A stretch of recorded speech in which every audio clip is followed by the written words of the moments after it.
heartstrings pull, the wish list, yes. Now you know it's all about forgiveness, the business, the hard times that you had to witness. The heartstrings pull, the hit list, yes. Now you know it's all about.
Welcome back, ladies and gentlemen. Day 2 here in Aspen, Colorado.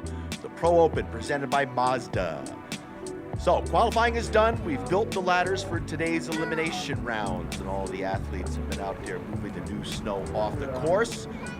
Get down to that hard track that we had yesterday, but boy, there's some great powder skiing up on the mountain. My name's Kevin Clark, along with Uncle Lee, who just walked in the door to the studio, having a great powder run out there, and he always puts together some great videos, so you can check out Uncle Lee. Yeah, welcome, my friend. So we changed the time of start back to 10:15. Much appreciation to all of the course workers out there, the staff here, the World Pro Ski Tour. Barrett Stein leading the way, John Jacobs, Kevin Kiley, Randy Patson, Mark Caldemirano, Matt Rogers, Jay Roy and his crew. Great party last night up at the W. Good times. New sponsor, Sun Cruiser, putting on that party. Good times here in Aspen. Uncle Lee, looking forward to a great day of racing. Looks like the snow is let up. How's the powder up there? I found powder on the Ridge of Bell. I did a little bit of what's known as the point of view for you all that we'll see in a bit, but I swung by the start, most importantly, to see how the crew is doing, and they are calm, cool, collected. And I was talking to some racers who said, we've gotten it down to the surface that we need, and that's what you want to hear at the 10 o'clock hour, right, Kev? Yeah, we saw that surface at the end of the day yesterday. Perfect for ski racing. Right now, watching the course get dyed. Put down the dye to have some definition when you go off the jumps, on the edges of the jumps. 3 jumps out there today, as always in the Pro Tour.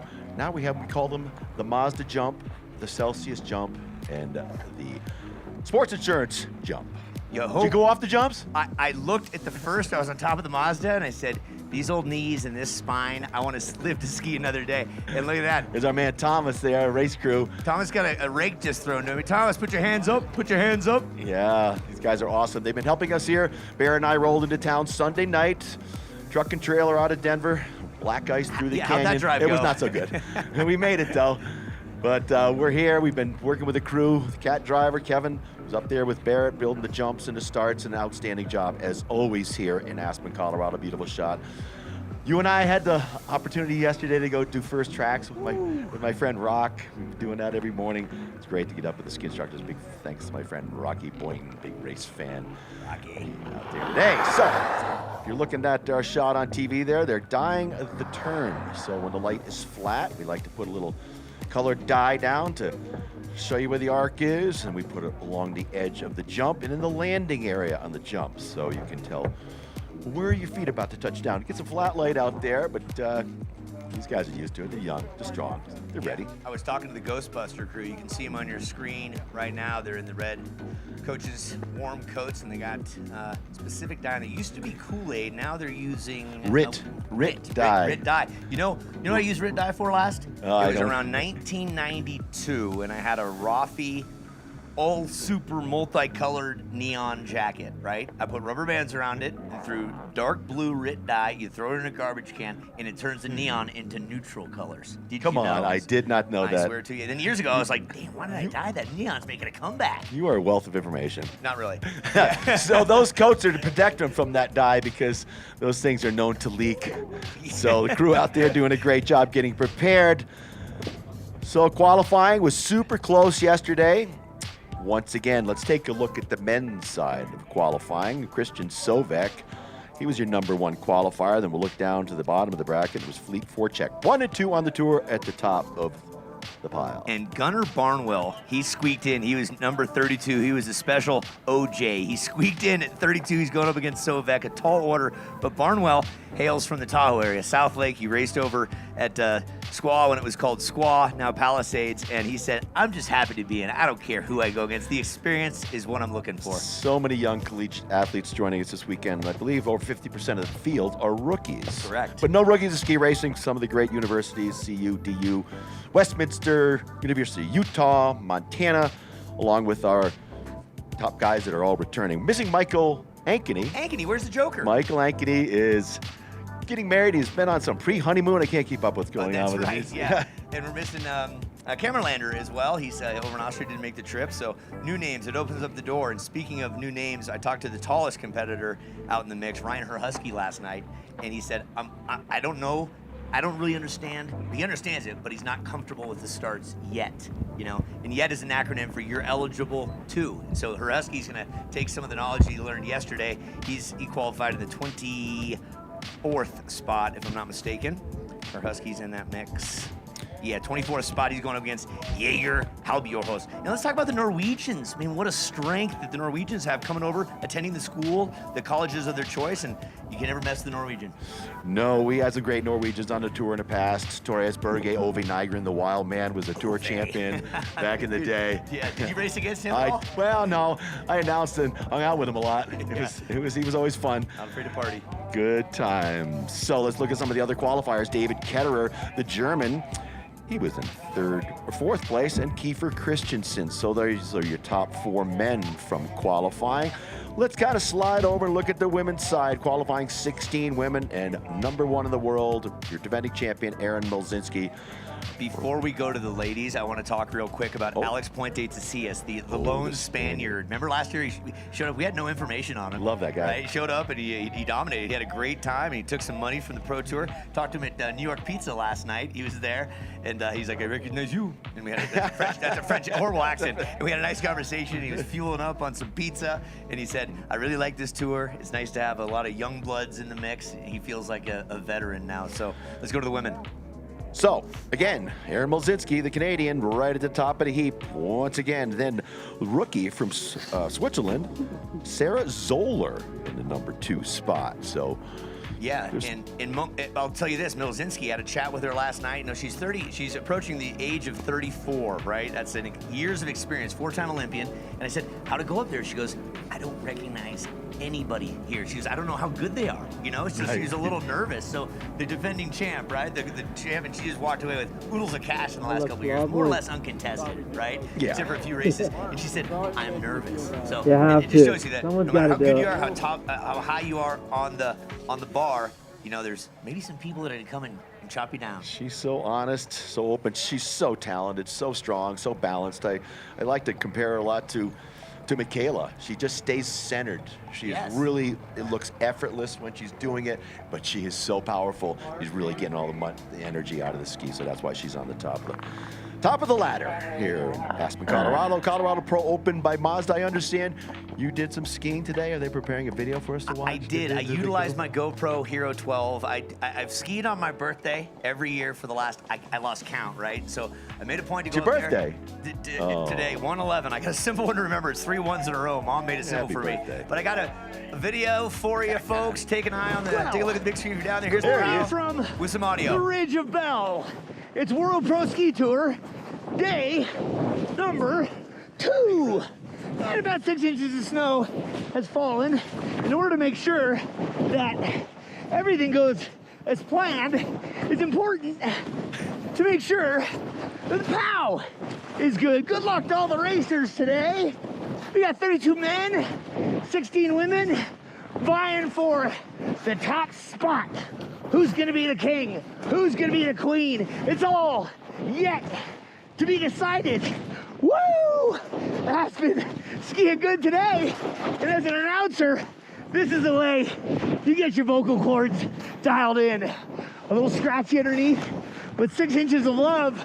Woo! Many people say is just enough. Yeah! Happy birthday to me. Woo! That's the way to celebrate a birthday, everybody. Hunka Lee. Oh, I love you, dude. Happy birthday, brother. Thanks, Clarky. Great to be by your side, and nothing gets me more fired up than skiing, and then be able to talk about it with you and this whole crew we have here. It's family, and it's great. All right, so some of our sponsors popping up on the screen there. Celsius. So grab yourself a can of Celsius here. Tough Shed, Hal, our rep from Tough Shed. He was heading up to Chairlift earlier with Jeff Meehan to do some powder runs. So if you need a shed in your backyard, go online to Tough Shed. Surefoot hooked me up last year. Got myself a brand new pair of head Surefoot boots. And you're a better skier because of it. I am a better skier because, you know, the older I get, the better I was. Yeah, kind of a big deal. So Gorsuch, everybody's hanging out down there. Stop by, got my Cortado. Check out all the great. The North of Nell. Have you seen the commercial? For the Northern L. We're announcing from the Northern L, folks. We can see you out there. We see the lineup in the gondola. We see the racers from the window. Kevin's in his boxers and a tank top right now and a ball cap. But the Northern L, great commercial. We'll show it to you. And then when it's done, we're going to give you the report of how quickly it was finished and who the actors were. Have you seen it? I have seen it. It's good. It's outstanding. It's outstanding. How about Sun Cruiser? Did you have one last night? Yeah, we had one. What do you think? Lisa and I got over there. It was outstanding. I won the other day. I had one of the Arnold Palmers and delicious, smooth, easy drinking. So welcome, new sponsor on tour. And I think at this time, we'll rest the vocal cords. We got a full day of announcing. We got a lot of talking to do. He's Kevin Clark. We call him Clarky. My name's Uncle E. We're going to take a small little respite, rest the voice, have a sip of coffee. We'll be right back with you. Racing starts about 5 minutes. Stand by.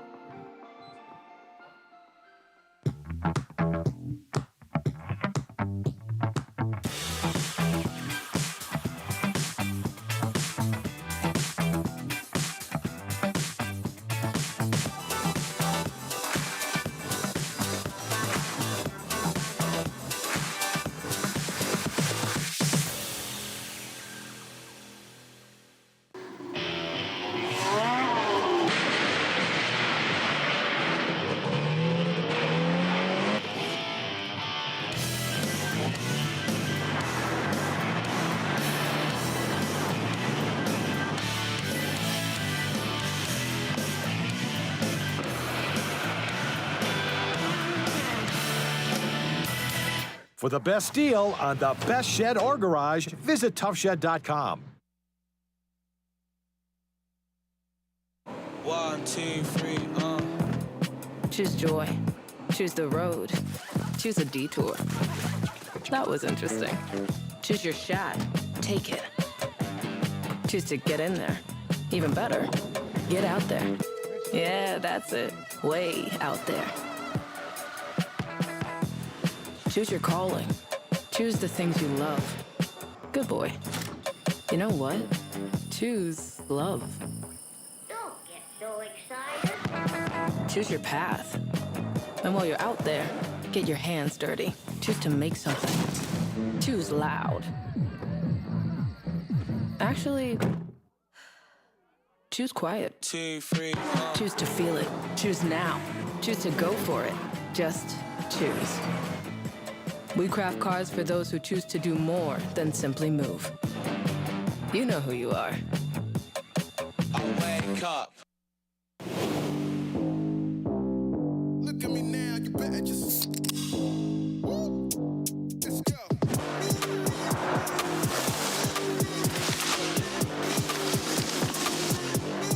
Get out the way. Don't let me tell you again, I'm coming to win and coming to lose it.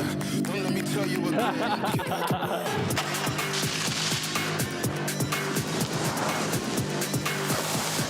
Get out the way. Looking for a ski resort that delivers big mountain fun, where you can maximize your time on the slopes? Welcome to Tenny Mountain, with thrilling runs, 5 times more snowmaking coverage new this year, and a variety of trails for all levels. Tenny offers the ultimate independent resort experience. Tenny features 1,500 feet of vertical drop and 130 acres of terrain, located less than a 2-hour drive from Boston. Join us for the next World Pro Ski Tour in March. Tenny Mountain, perfect for your next winter adventure. Sunny days call for Sun Cruiser Vodka Iced Tea. Made with real iced tea and real vodka. Refreshing and goes down smooth. Let the good times cruise with Sun Cruiser.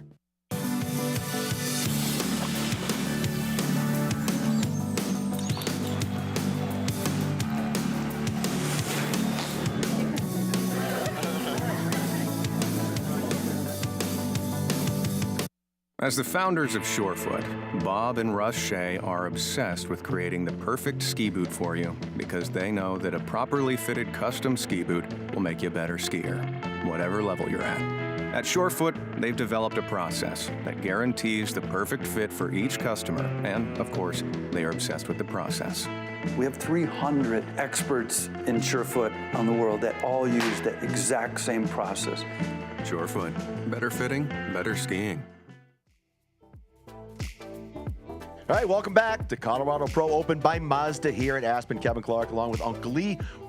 ready to send some forerunners, Uncle Lee. Oh, yeah. The job of a forerunner is to make sure that everything's working. Simply put, eyes are on the prize, the wands are working, the timing's working, and it gives youngsters that are not in the competition a feel for what it's like to be in the start gate of the World Pro Ski Tour. So a few of the athletes that didn't make the field will be doing that forerunning duty. It also helps us get some of that soft snow off the track. We've gotten down to a hard surface.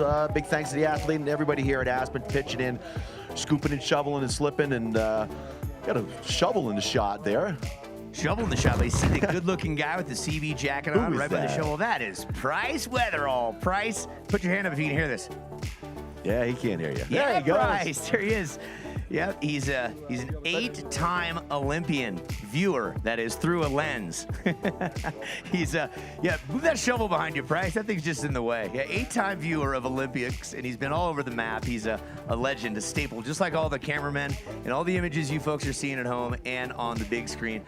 We thank each and every one of the cameramen. It's a cold, thankless position, but right now, we thank them for making this come to your living room, your bedroom, perhaps your restroom, and here live on the big screen in Aspen. So, foreigners getting ready to go. You can see the Mazda jump. That's our first jump. I believe there's 5 turns into that jump. Barrett Stein, our course setter, working hard as ever. Are those the foreigners right there, Kevin, on screen? Yeah, they're doing some powder 8s along the side of the course. Ski school cross is over. Part of the obstacle course this year. We've introduced obstacles for the World Pro Ski Tour. We call it the human slalom. That's right. Watch out! Oh my God! When my resort opened, we had one trail off the top of the mountain. It was a literal human slalom. I did one of those time lapse pictures. It was just ridiculous. Yeah. My kids are going, "Let's get out of here." A white ribbon of death. Oh, it's just insane. It was as hard as your head. Yeah. We would like to remind you folks out there that we are doing live announcing to the house, which means you people that are here, that are listening to me right now, you're hearing this. At the same time, we're doing a live webcast that's live on Facebook on the World Pro Ski Tour webpage on Facebook. So tell your friends and family to tune in. So we're doing dual duty, Uncle Lee alongside Clarky, and we're gonna have some fun with it because we're not dealing with network broadcast rigmarole, right, Kev? Right, it's all raw. We don't get a second take. That's right. We're gonna be mindful of the F-bomb and the curse words because it's a family show. Oh, it's going to be good fun. So 32 athletes. We'll run the men 2 runs to narrow the field to 16, and then we'll do our introductions from the finish corral, send the 16 women that qualified up first, and we'll introduce the men, and then we'll get underway. With that round of 16, we'll go keep rotating. So as the men are racing, the women will circle around and just keep the action going all afternoon. It should take us probably to about 2 o'clock this afternoon to wrap up a full race. Let's do this, Kev. How about this? We're gonna put on a napkin right here. When do you think the last race is crossing the finish line? What time do you got? I've got 2:15. 2:15. I'm gonna say 2:38. Okay. We put it down, and the winner buys the other one a Fresca. Sydney and Jenna. Cindy and Jenna are up top. I think Cindy is on the red course. That's Cindy and Crable. Jenna is on the blue course. And Jenna Blatchford, they were the alternates for today. So no athletes have bowed out. They're on the bottom of our start list here for the women. Then probably saw Jake Jacobs up there. He'll probably step in there too. These guys getting up there, always taking the opportunity to figure out how to come out from behind the start doors, take the jumps. So the start deck where they're standing right now, we dig in and then ice it in. It is a brick of ice. And we saw yesterday a lot of people losing their pole purchase as they're trying to move forward.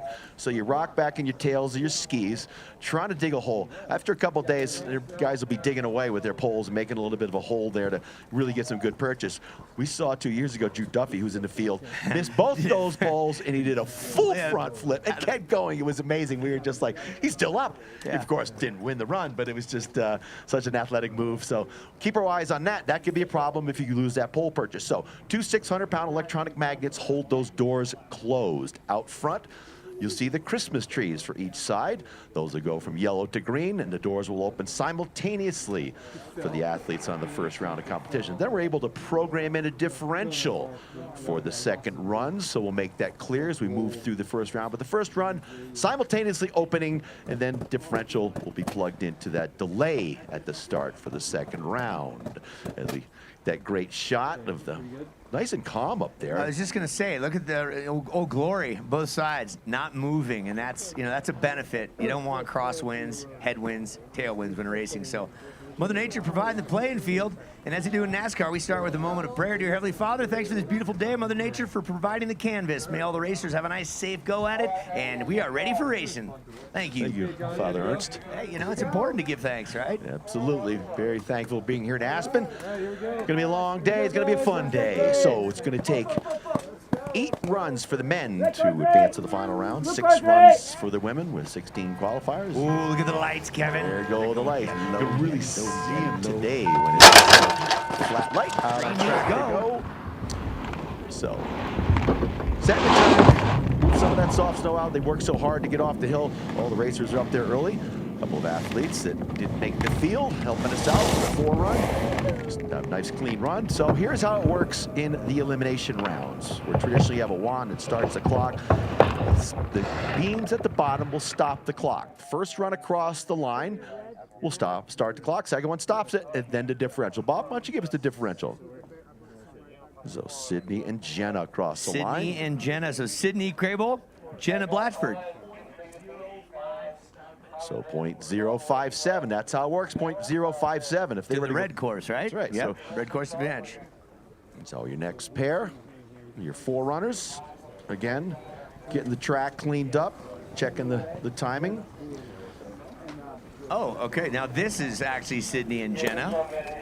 The real Sydney and Jenna are up top right now. Sydney on the red, Jenna on the blue. Again, these are 4 runners, making sure everything's dialed in and ready to go for today's racing.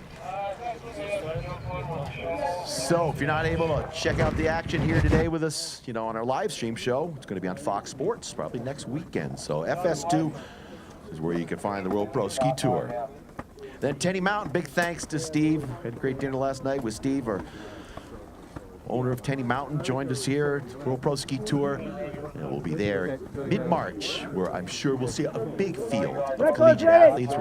We're sandwiching in between the Dartmouth Winter Carnival and the Collegiate Championships at Sugarloaf. So here we go, the second pair of 4 runners out on track. They go. So a couple of athletes, ladies, threw their hat in the ring and qualifying over the Mazda jump. That's Sydney Crable and Jenna Blatchford, both newcomers to the game this year. So this is just added practice and experience. Again, as Kevin mentioned, a lot of college competitors out here, a lot of racers, and they're just getting a feel for what the Pro Tour is all about. And across the bottom air, the sports insurance big air and differential is going to go, looks like possibly maximum, which is what, 0.15? 0.8 today. 0.8 today, okay. 0.8 is the maximum differential. So blue course gets you a differential of 0.8. Now, if they were to go back up again, right, blue course would then go on to red course, and the gate would open earlier by 0.8 of a second, correct? Correct, and we have that max differential to try to make it somewhat close. And as we work through the rounds, it's the fastest racers racing against the slowest racers, and then they will meet through the round of 16 and quarterfinals, and the cream rises to the top. That's a beautiful snow out there. Everybody here in Aspen up there getting some big mountain runs here at Ajax. Yep. And we're making sure all the I's are dotted. Look over the left-hand side there, guy getting some power in there. That's Niagara, is that run there? Sneaking out there. Yep. Great to see some new snow. It's snowing back in Maine where I live. It is. Well, you guys have had some horrific temperatures in the last week. Well, it was good for snowmaking. Sure. I said, There's the optimism. When I'm back, you guys better have the snowmaking on our race hill. I coach at Attitash Alpine Education Foundation, and our race hill is now open. Good old Attitash. But we desperately need snow, and you guys out here complaining about no snow, would be epic for us. This is one of the better starts I've seen. It was a lean December. Over the holidays, it dumped quite a bit. I talked to several locals, and they said, we had a great holiday season. It snowed throughout, made the tourists very happy, and brought the income and the revenue to this place. And it's skiing great, so if you're watching, book a trip to Aspen. The Power of 4. They got Buttermilk, Aspen, the big Ajax Mountain where we're at. All right, Uncle Lee, looks like the boys are getting ready to slot in. I see Gunnar Barnwell over there getting ready to move behind the doors on the blue side. See Christian Sovek now grabbing his poles, moving behind the start gate. So the start so crucial. Put Go ahead, Uncle. Yeah, I would say let's set the stage. This is race number 1. So World Pro Ski Tour, race number 1 here. It's a Colorado Probe by Mazda. 2025 season starts in just a second. Christian Sovek, last year, Tour champion, $35,000 in change he walked away from. Next to him, 32nd place qualifier out of the Tahoe area, Gunnar Barnwell. Had a chat with him last night. He said, I'm happy to be here. I don't care who I'm racing, as long as I'm racing. Ladies and gentlemen, boys and girls, race fans of all shapes and sizes, we are dialed in, ready to rock and roll. Here we go. So up at the start, Kevin Kiley, Randy Patson, getting their athletes ready. Matt Rogers, Mark Altamirano, the World Pro Ski Tour crew, getting lined up. Sovek right there, ready to go. He was our winner last year here at day 1, so Sovek backs it up with the fastest qualifying position. So you'll see the top guys probably pace themselves this first run because he knows he's got the advantage over Barnwell significantly in the qualifying, and he is the champion. But you can't hang back. You still got to really keep the energy going, but it's a long day for these guys. 8 runs to move through the finals. Lights go yellow. Here we go. Sovek on the red from Norway, USA's own Lake Tahoe. Barnwell up against the ropes. Here we go. Racing ready. Predictably, Sovek gets the jump over Barnwell, and you can see right now in Sovek skiing, he's kind of got it in coast, but Barnwell's right there putting the pressure on Sovek. Sovek said, oh, maybe I'll pick it up here over the self. See his jump. Sovek working the skis, finding the run. We're down to a hard surface, so the track looks good as Sovek touches down, heading for the finish line on the red course side. Good pressure at the top of the turn, finding again that hard snow that we want for racing. Across the line he goes. Looks like Mac differential, Bob. Ooh, 0.774. 0.774, so not quite. So when those two go back up to the top, swap courses, Sovek's gate will open about 0.8 of a second ahead of Barnwell. So you made it down, boys. Way to kick it off. Nice job. So up next, Jacob Drilling on the red course, Luis Fauza as we look at a replay.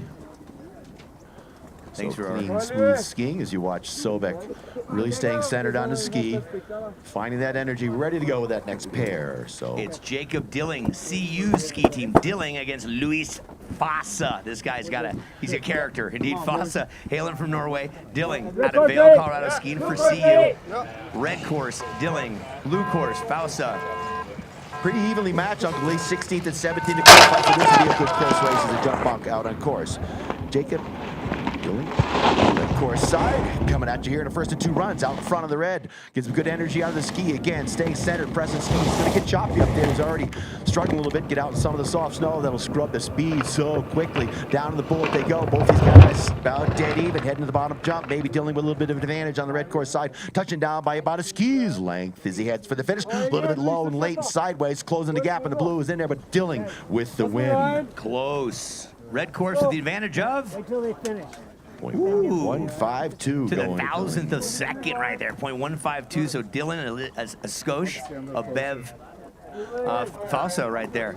So they got the same team. It must be. They got the same. Yep, CU, 2 CU guys missing here. Richard Brokos, the old ski CU coach. Richard's away. He would be here. Such a powerful team, CU. Ooh, a little bit. Yeah. Got that hand inside, dropping the inside hand, and not good. Brings all the energy to the inside of the turn, but he pulled it back together. Strong, athletic move there. Big shout out to Bob Beatty and Mr. Mike Marolt, 2 legends of the CU. Beatty started the team and Marolt coaching it for a long time and attending as well. So CU, long tradition of awesome skiing, not to mention good year for football. Let's go up top.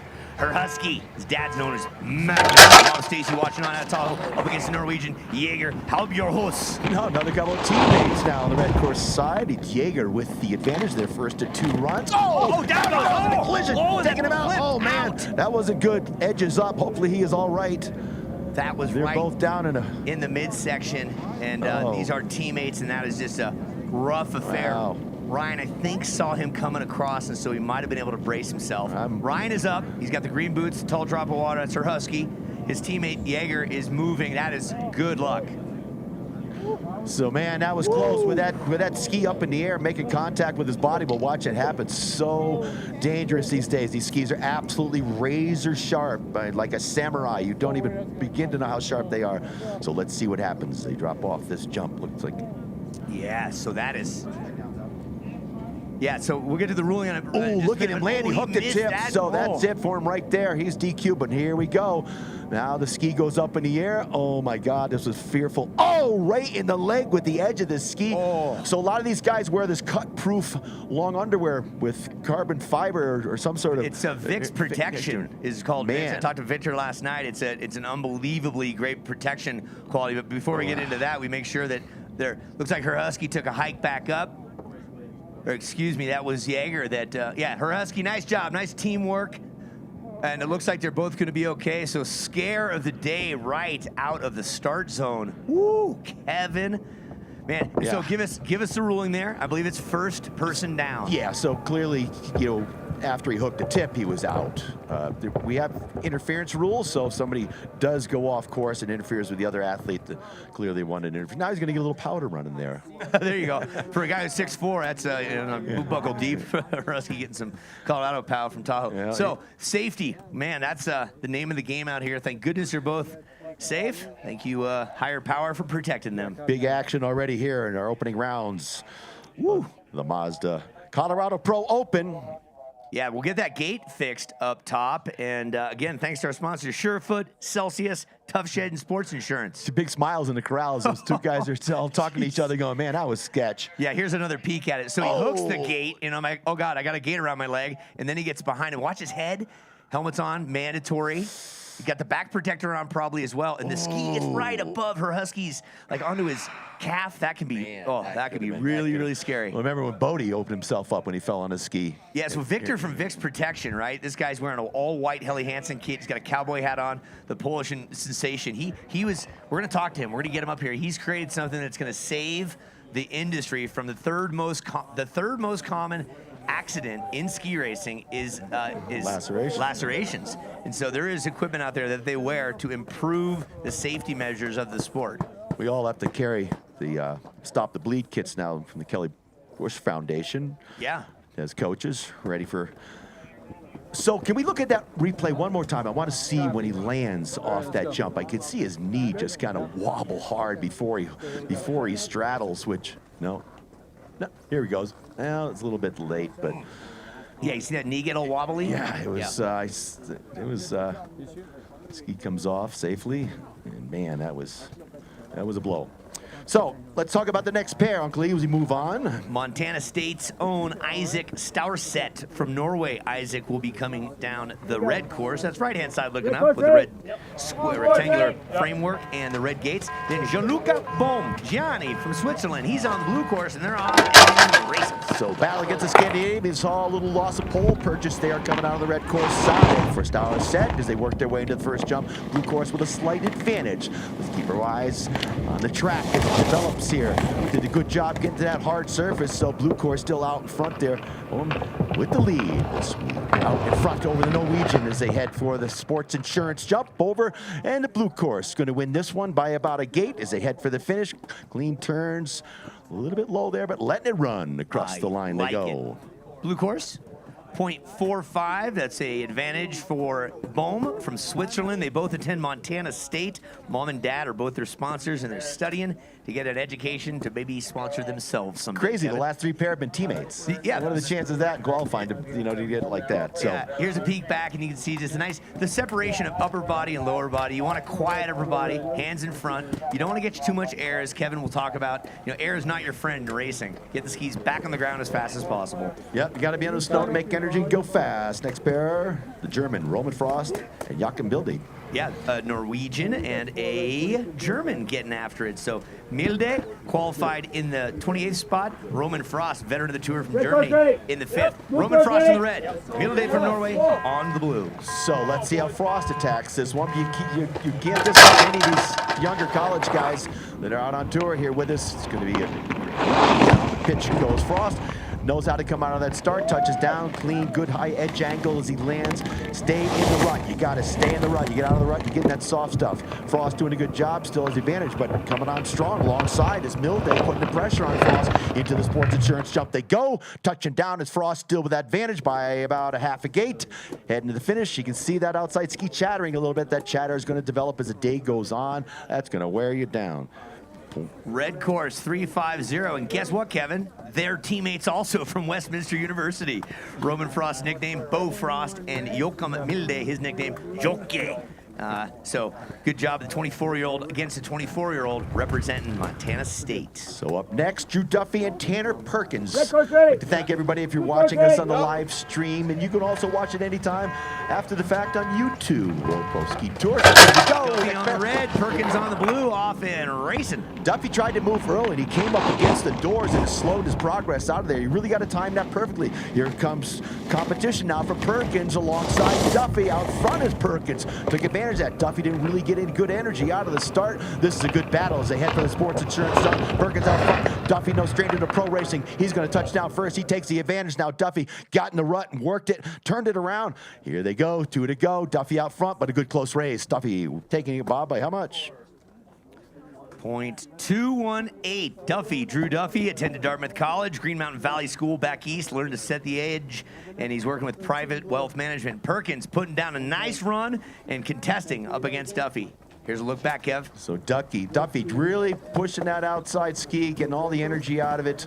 So key to stay on that outside ski, and like you say, upper lower body separation and upper body powering to the next turn as we go back to the top with Wahlquist and Pennington. Norway's Wahlquist, 2024 NCAA champion in slalom, knows a thing or two about setting an edge and body separation. Pennington, the rookie, hailing from Florida. That's right. He claims to be probably the best skier from Florida. Let's see how he does against the staunch Norwegian. Here we go. Going green out on track. Pretty even start. Both these guys, they drop down the first piss. Wahlquist to the Norwegian rookie against Pennington, the American rookie. Pennington right there with him. Good even run as they head for the Celsius. Jump down the bullet goes Wahlquist, trying to figure out what the best way to ski this. Do you work it in your upper body, or do you stay in a tuck? The tuck seems to be working for Wahlquist. He's pulling away with 3 to go. It's Wahlquist out in front.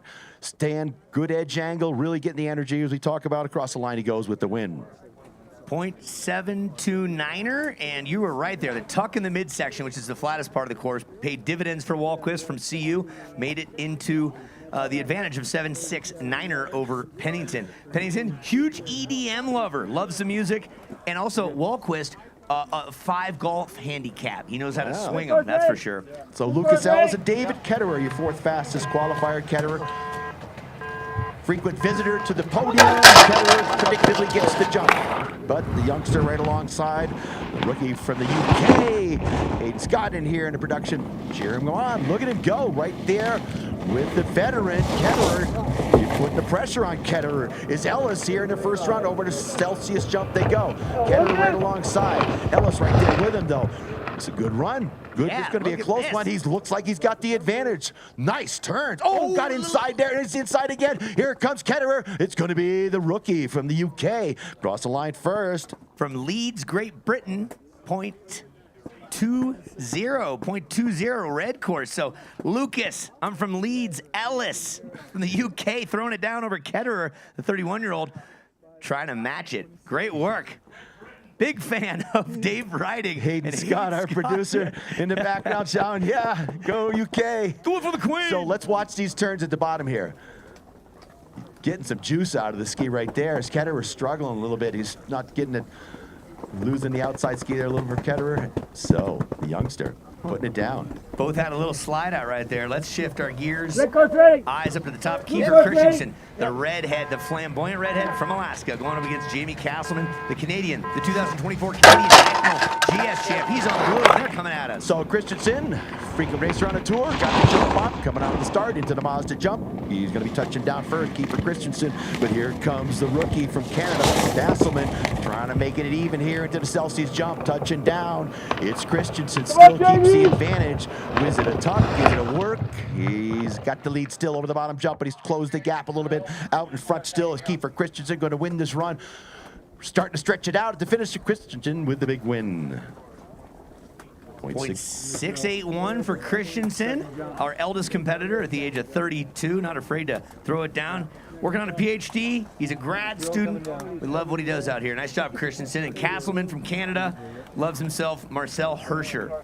and he says he's 100th in the world in GS. Very nice. So up next, a couple rookies, Jules Bauer from France and Cooper Cornelius from the United States. Behind the doors now on the blue side is the American Bauer. Yeah, Jules Bauer out of France. He's known as the French Monster. He's going to UNR, U16 French champion, knows a little something about racing. Cooper Cornelius, 4 years on the U.S. team, 2 NORAM wins. He's on the blue course, coming from Glenwood Springs, Colorado, right down valley. He qualified 14th, Bauer qualified 19th, so pretty evenly matched in yesterday's qualifying rounds, but the track is quite a bit different today. Yesterday, he could really lay the ski out there, and it was smooth and it's clean, but today, if you don't get that ski edged at the top of the turn, you get down low. We see him bouncing around. Looks like Cornelius is backing out of the start. Gives us a minute to thank our sponsors, doesn't it? If you need some energy in your life, Celsius Energy Drink. Boy, they've come on strong in the last few years. Signed on with the likes of River Radimus. They got Shaun White, the legendary snowboarder, on their program, and they're putting a lot of money into action sports. How about Lewis Hamilton and Ferrari? He was on the Ferrari all this year. Ferrari as well. And let's thank our course workers as well. What do you say, Kevin? Well, he's out there doing a good job, getting the gates reset. There's Tim. Here we go. Tim runs the NASTAR program up here at Tim and Barrett. Used to run the Paralympic program here. Red course ready. So big thanks to Tim helping us all weekend long, part of our crew. Uh-oh, what do you see? I see lights turning colors. They're going. Here we go. Jules Bauer from France in the red with a great start. So Bauer looks like he got a little bit of a jump over Cornelius coming out of the start as these guys try to figure out the timing of that. Hands behind on the red course side as Bauer struggling a little bit to stay in the groove. Out in front now goes the American Cornelius. Now they get down their truck again. The struggle to decide what you want to do is always there. Over the bottom jump. Here comes on the red course, putting the pressure on. It's going to be another good close race. Oh, man, that stood him right up there. Getting the win on the blue course, Bob. Wow, .032, that's 0.3. It's a half of a blink of an eye, Kev. So the Frenchman, .032. Excuse me, Cooper Cornelius, yeah, the American getting the win there. Got my colors mixed Boy, up. that's watch Bauer right here when he loads the ski up, and bam! It just sent so much energy up through his body. Head just, whipped around there. So it's going to be a rough track. It's going to be the survival of the fittest here. The least amount of mistakes is going to win this day. Couple of rookies at the top now, both from Norway. It's Eric Vino, the rookie from Norway. They call him Ricky. He's on the right-hand side. Double S, Simon Strand from Norway, 5-time All-American. Off and running. All red course. Yeah, blue course does get that jump, Uncle Lee. Good catch there, Strand, the Norwegian, out in front. Let's see what Cavino has for him. A couple of rookie Norwegians, no rookie to ski racing, rookie on the Pro Tour, trying to figure out the jumps and the starts. But it's going to be the blue course. Strand with the advantage here as they make their way to the final jump, the sports insurance jump. Over they go, closing the gap a little bit on the red side is Cavino trying to come on strong. Lost a little bit at the start. Across the line, it's going to be a blue win for Strand. Simon Strand, .318, .318. Nice job, Strand, the 5-time All-American, getting a master's at the University of Utah, while Cavino is studying at the University of Denver. Both rookies to this tour. Welcome, gentlemen. Good to have you. So up next, your favorite, Alex Puente Tassis and Ivar Ace from Norway. Yeah, Spaniard. That's right.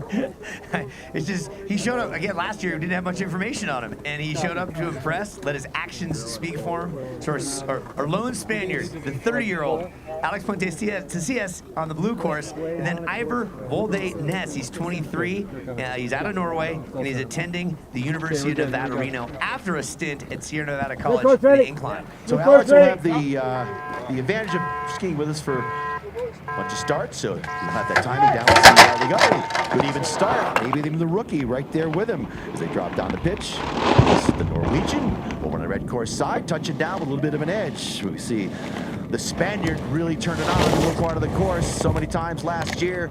He could find that energy in the center of the ski, making speed as he worked their way through the midsection of the course. The Spaniard out in front as he's going to touch down first over the sports insurance jump, and these last 3 turns are the money turns.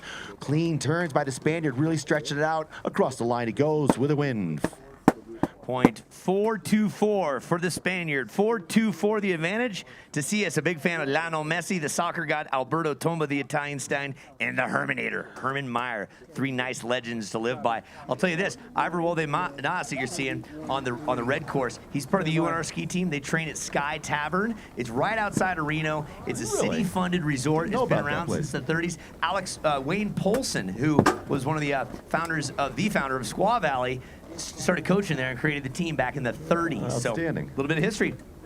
Moving on, Zweebs going up against Jack Reich from CU. Reichy on the blue, Zweebo on the red. Flo qualified 7th, Jack qualified 26th. So Florian knows how to come out from behind the start doors. Had a lot of experience here with us on the Pro Tour. He can put some power down in these flats. So Flo, let's see if he can go with the flow. A couple of Americans coming at you. Yep, Zwee's out of Gypsum, just about 75 miles away from here, up the 70 corridor towards Vail. Right now, let's set our sights on racing. Zwee on the red, on the blue, off and running. So Flo gets the jump, good and powerful out of the start.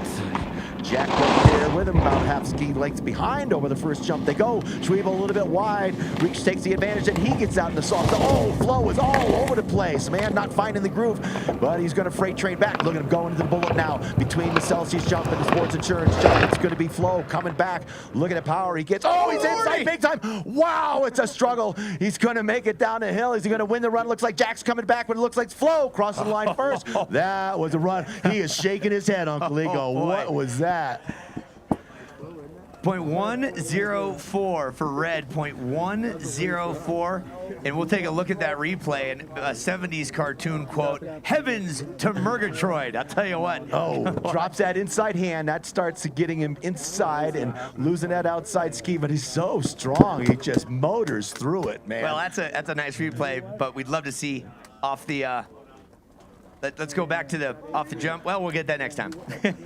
Yep. Justin Bigetel out of the USA. He's attending, he's from Park City, attending CU as well. Benny Angerer, a veteran of this. The Austrian at 22 years young out of Westminster College. They're up, they're on it, they're ready to drop. Let's see if Bigetel can figure out the start. With more experience, gets a little bit of a jump maybe. Clean, smooth, quick reactions for the American over on the red course side into the first jump. This is a dead even race in their first 2 rounds. Oh, hooks an arm, but he keeps going. Put his arm through the panel, pulled the panel right off, and going to continue. Keep the forward motion down the hill. Going to take advantage of it though over on the red course side. Look at Blue still coming on strong. It's impressive after hooking that gate. Fighting for it at the bottom here. The red course going to take the win as we'll have some course maintenance going on. What's .387 for Bigetel on the red course, and we'll take a peek back at Angerer. Gets the arm caught there. That's good training, making sure those bicep muscles are strong. Let's watch where his hands are. I think it's gate number 1 right here. Excuse me. It's going to be this gate coming up. And wow, just peel the panel off. Those panels are designed to come off like that so the athletes don't get injured. So doing its job. Reliable Racing poles and gate panels doing their job out there. The Flex Gates, official sponsor of the World Pro Ski Tour for all things racing and ski mountain related. Let's go Norway. Adrian Hirsch out of Oslo, attending the University of Denver. Hirschhammer is on the red course, and Enzo Senarelli. Sounds like a racing engine meets a pasta, but he's actually from Courchevel, France, a 24-year-old. Fully enjoying life. His passion is skiing, surfing, skate, and rugby. That's Senarelli on the blue. All right, so 2 pair left, and we'll get them all back to the top and switch courses and eliminate half of the field here, and then we'll do our introductions from the finish corral. So a lot of great close racing. A lot of times we'll see a lot of runaways by the faster guys in the first round, but keeping it real out there. So we're getting down to Philippe Forchek in our last pair. He was second quickest on the hill, and a bunch of rookies mixed in there as we John, we clear? Light snow forecasted throughout the day. No more than 6 inches at this level, up to 8 inches up top.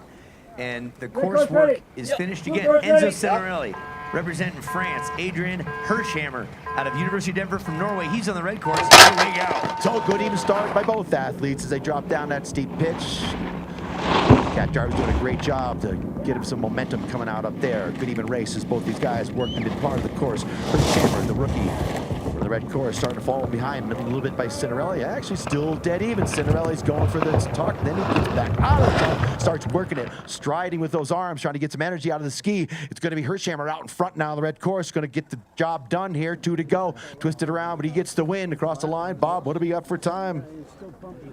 .287 on the red course. 287. Nice job, Adrian Hirschhammer, the Norwegian, throwing it down. And we have one duel remaining.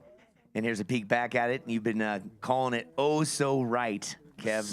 Nice analysis. Yep, good absorption as he touches down. Got a little bit inside there, but kept moving that upper body down the hill. Gonna fight that energy. With this new snow, I'll tell you, by the 2 o'clock hour, we are gonna have some ruts. It's gonna happen. It's gonna get bouncy. It's gonna earn their nickels. Here we go. Ulrik Danielsen riding the Lightning from Norway. Lives in a little town called Lillehammer, where they had the '94 Olympics, and then Philippe Forchek, the Czechia Ripper, an Olympian and also #2 qualifier, had great success last season. Let's see how he does up against the rookie. So huge is Forchek. Powerful start, but right there with him is the rookie Danielson, putting the pressure on Forchek right from the start. Forchek, your second fastest qualifier, got a battle on us here in the first of 2 runs. But Forchek, man, he can get some energy out of those levers, gets the ski out in the rut, and he gets some power. But the youngster from Norway trying to make it close. At the bottom here, it's going to be Forchek out front, predictably your fastest qualifier against your 31st qualifier. Philippe Forchek, #2 in the overall standings on the World Pro Ski Tour. Powerful, really making it look easy, coasting across the finish line with the win is Forchek. That's how it goes. .80 for blue course advantage. That's Philippe Forchek. No surprise there. We got a lot more racing coming up, folks. My name's Uncle Lee alongside Kevin Clark. Lots of fun coming up from Aspen when we return. 1, 2, 3, Choose joy. Choose the road. Choose a detour. That was interesting. Choose your shot. Take it. Choose to get in there. Even better, get out there. Yeah, that's it. Way out there. Choose your calling. Choose the things you love. Good boy. You know what? Choose love. Don't get so excited. Choose your path. And while you're out there, get your hands dirty. Choose to make something. Choose loud. Actually, choose quiet. 2, 3, Choose to feel it. Choose now. Choose to go for it. Just choose. We craft cars for those who choose to do more than simply move. You know who you are. I wake up.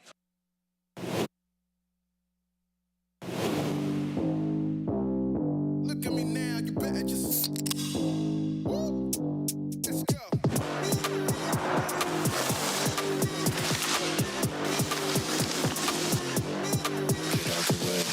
Don't let me tell you again, I'm coming to win and coming to lose it. Don't let me tell you again.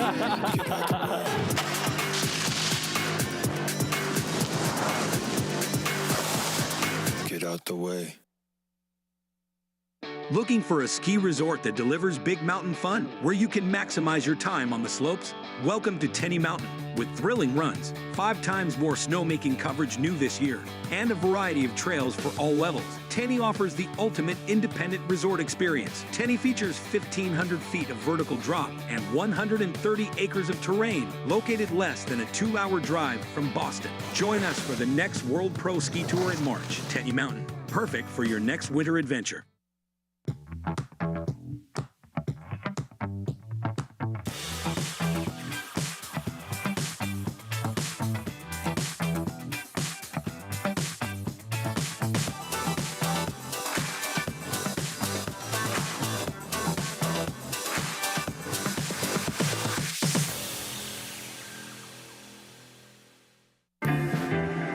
Sunny days call for Sun Cruiser Vodka Iced Tea.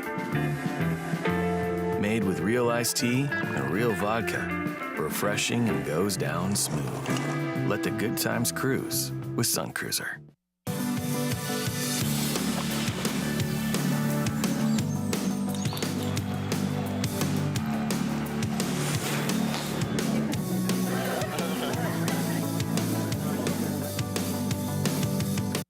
As the founders of Surefoot, Bob and Russ Shea are obsessed with creating the perfect ski boot for you because they know that a properly fitted custom ski boot will make you a better skier, whatever level you're at.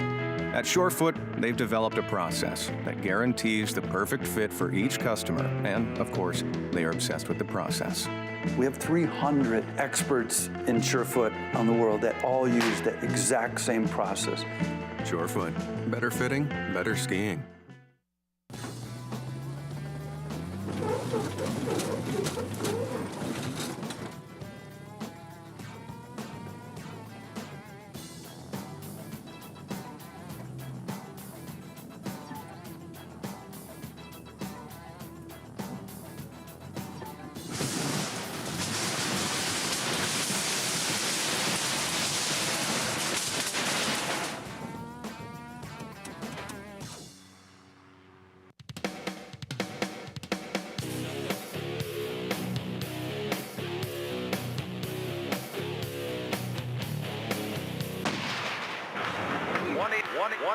Buy Tough. Call for the store. The store is you. Tough. Buy Tough.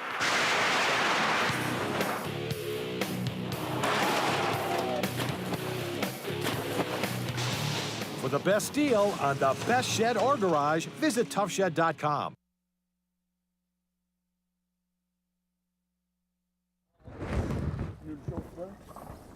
I'm good.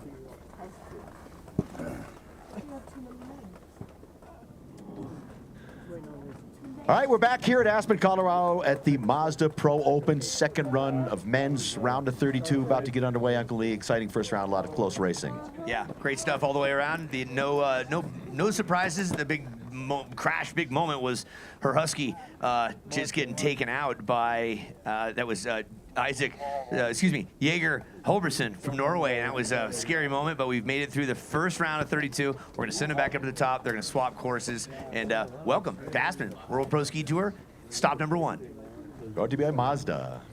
Yeah, Colorado Pro Open Miles. Great racing. 6 inches of snow has fallen. It's been moved out of the way. And we're going to thank all the course workers. You can see the snow has present time right here. Just dumping down Rocky Mountain High. Beautiful. Those small crystals, just so soft and inviting as we watch the pros move behind the start gates. It's Christian Solveig with the advantage over the rookie Gunnar Barnwell. Barnwell over on the blue side. Solveig with a 7.74 advantage. So what's going to happen is his doors are going to open 0.7 of a second quicker, or 7.4 exactly. So advantage built into the start, so it makes it really easy to understand pro ski racing. The first guy across the finish line wins the race. Predictably, your number 1 on tour, Solveig, with the advantage after that first run. He's going to try to save some energy, cruise it, but you really still have to put your foot in the rut, get in that smooth part of the groove. There's good hard snow at the top of the turn as your tour champion drops off the sports insurance jump, and he'll be your first athlete to advance into the round of 16. It goes Solveig. Just like that, Solveig advances, large differential. Barnwell, good job, brother. You made it down 2 runs up against the defending tour champ. You should be proud that you made it this far. Good luck in the rest of your weekend here and this season. Next up, we're going to feature Luis Fassa from Norway, and he has a disadvantage. Jacob Dilling from Vail, Colorado. He's got a slight advantage of 0.152. Dilling will be on the blue side this time. Luis Fassa from Norway on the red side. Keep your eyes on the Christmas tree. It's going to be a slight difference, only a blink of the eye, Kevin. So when you're up there, I really encourage everybody that's here at Aspen to stop up and watch the start. So it's so exciting. The energy up there is, intense. So his lights will start just a little bit sooner. 0.152 is not much. You just got to get that timing down perfectly. More experience on tour. They're trailing. He's over on the blue course. Excuse me, red course this time. Is Drilling out in front. Wow, getting a wild ride. Both these guys bouncing around the rut. A couple of young guys just throwing it downhill. Teammates getting it hard. It was a blink of an eye at the first round of this blue course with the advantage. Now is Drilling with the built-in advantage at the top. He's out in the lead. See what can happen. 3 turns to go. We've seen all kinds of wild things down here. Hand inside on the red course side is going to be the blue with the win. It's Drilling moving on to face Christian Solveig. Dilling moving on. Dilling from the CU ski team out of Vail, Colorado. He will be going up against Christian Solveig in the next round. And you're getting an idea how this works out here. Here's a look back for you folks at home. And sliding out just a little bit, putting the knuckles down. And practicing the old slopey drill. Get those hands driving down to the bottom of the boots, and that helps you get those hips forwarded and pushed around. Let's get going now with the redo, the rebate between her Husky and Jaeger. Let's see if Jaeger can get it together. So Jaeger, however, teammates, and they're off and running. Her Husky gets a big advantage because he had the .8 out of the gate. Super shocked that nobody was hurt in that crash, fortunately. So here we go with that big advantage built over the top. Her Husky, the big man, with that advantage.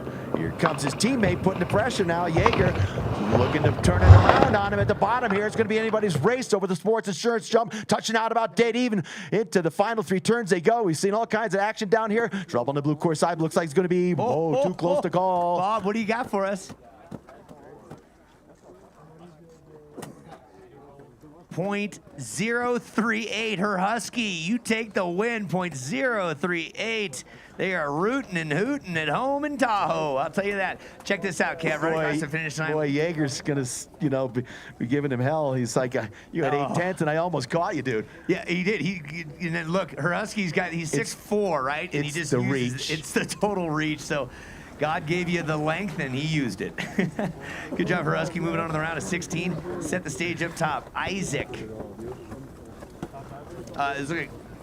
Isaac Starset from Norway on the blue course. Gianluca Bohm is on the red course. So Bohm in the red, Starset on the blue, and Bohm had that 4.45 advantage. So the rookie from Switzerland against the rookie from Sweden. Again, 2 more teammates. So pretty cool here today with all these collegiate athletes joining us for the weekend. And it's the guy from Sweden with the advantage, Switzerland with the advantage of .45, effectively. And he's got this one handled big time over the bottom jump, but you got those last 3 turns to contend with. Anything can happen as he's on top of it, getting bounced around up there. As they say, there are the money turns, those last 3 gates. Yeah, the last 2 competitors I've noticed are getting a little wobble there because there's a rut being developed. So Bohm, Gianluca from Switzerland, you take the win on that one. Congrats. You're moving on to the next round with her Husky.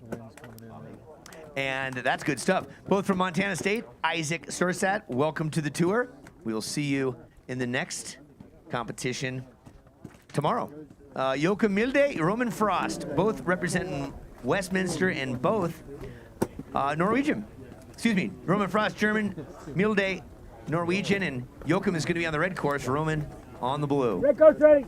Yep. All right, the cadence begins for Milde and Frost after the first run again, as Uncle Lee said. The German with the advantage over Milde. He'll do it 3/10 quicker. Out he goes. Down the pitch they go. So the German with that advantage can hold on to it. Or can the rookie, or can Milde from Norway make some ground on him, and they come into the second jump, get bounced around over the blue course side. Is Milde.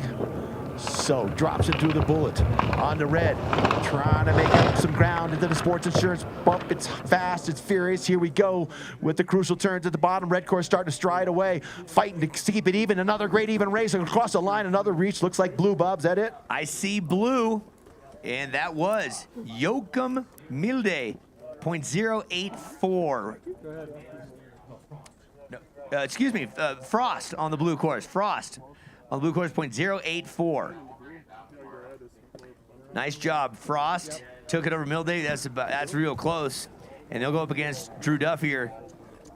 Tanner Perkins. And here's a replay of it here. And they both did blue right there, sliding out just so low. He has to go so wide, almost to the timing beam, to change that angle. Make sure you keep energy into it. Yep, way to hold on. Let's get going now with a couple of USA Warriors. Tanner Perkins is on the red course this time, rookie to the tour. Drew Duffy, who did a somersault out of the gate last year, learned a little something from Dartmouth College, hometown Warren, Vermont. He's on the blue. The advantage, Kev, I see .218 for Drew Duffy. So another great close race by Duffy. Duffy had a hard time getting going out of that first round, but he poured on the steam in the midsection of the course. He hasn't been with us for a couple years. Great to have him back out. Of course, they go. Couple of Americans, Duffy and Perkins. Duffy with that advantage over on the blue course as they touch down. Perkins already made up some ground on Duffy as they work the midsection and into the Celsius jump. It's Perkins now with the advantage, not by much, as they work that midsection of the course. Decision to tuck or to stride is always present there as they drop down off that bottom bump. Another close one here. Looks like it's going to be Perkins with that advantage, but here comes Duffy at the line. Oh, Duffy was pressing for it, wasn't he? And we're seeing red course Perkins taking it away from Duffy. Perkins will go against Frost. So close one there. Duffy, nice racing, nice racing. 0.072 is the differential there. So you guys are putting down a good one. Testament to the course building. Thank you, course builders. Thank you, everybody, for making this come together. Let's go as we have a peek for you folks back at home. Look how close this is. It's the first body part across that clicks the wand time, or excuse me, the I-beam there. Now we head back up top to Trent Pennington against Philippe Walquist. Walquist on the blue this time, and Pennington, the rookie from Florida, is on the red. So Walquist, you saw the doors open for him, 7-2-9 advantage. Can the American make any inroads? Can Walquist get a good clean run in without making any mistakes?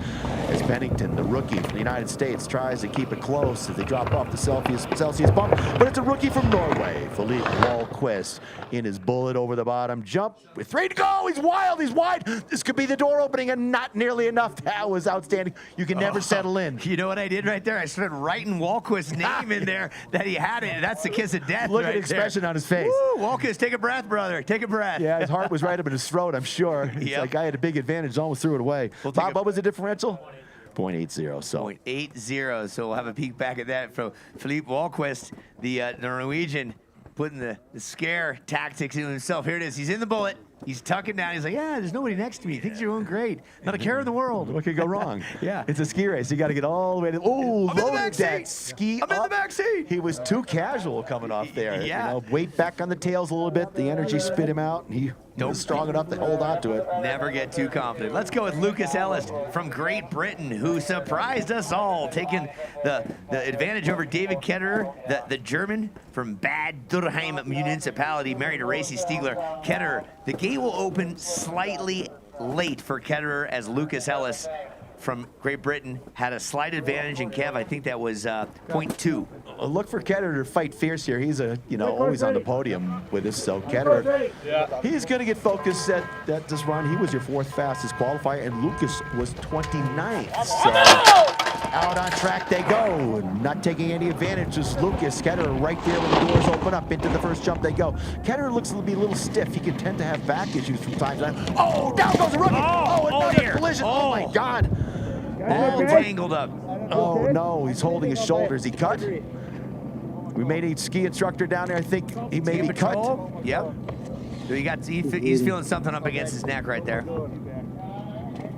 And yeah, getting some ice on there. So we never like to speculate there, but we're going to get patrol on it there, and we'll keep you guys updated on it. Again, Ketterer and Lucas Ellis took a nasty fall right there. What we don't like to do at this point is speculate as to what happened. We have ski patrol attending to it right now. We're going to take a small break, have some commercials, and we'll be back with you in just a minute.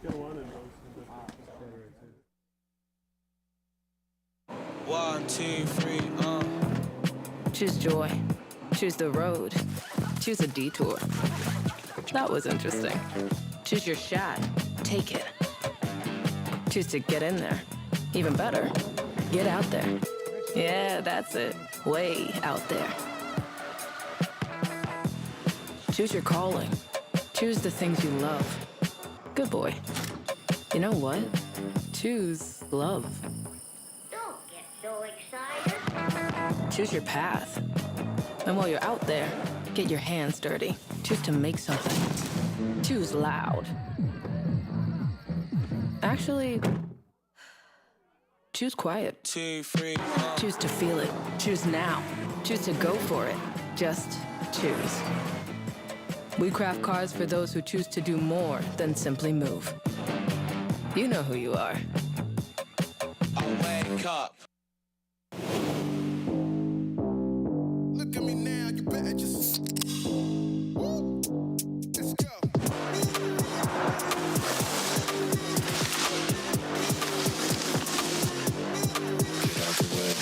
Don't let me tell you again, I'm coming to win and coming to lose it. Don't let me tell you again.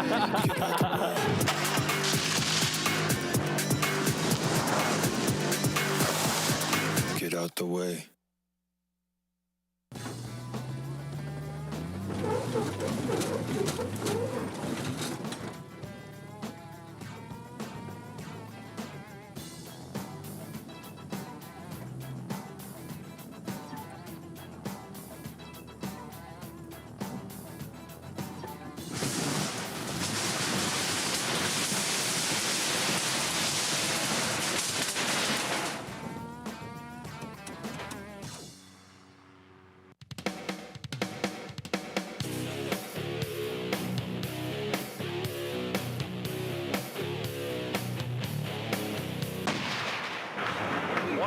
One 800-BUY-TOUGH.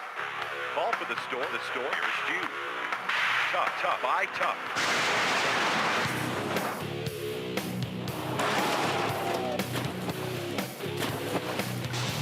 For the best deal on the best shed or garage, visit toughshed.com. Sunny days call for Sun Cruiser Vodka Iced Tea. Made with real iced tea and real vodka. Refreshing and goes down smooth. Let the good times cruise with Sun Cruiser.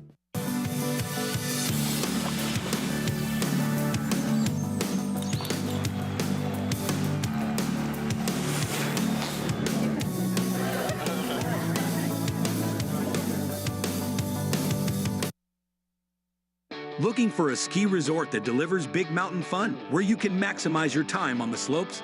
Welcome to Tenny Mountain, with thrilling runs, 5 times more snowmaking coverage new this year, and a variety of trails for all levels. Tenny offers the ultimate independent resort experience. Tenny features 1,500 feet of vertical drop and 130 acres of terrain, located less than a 2-hour drive from Boston. Join us for the next World Pro Ski Tour in March. Tenny Mountain, perfect for your next winter adventure.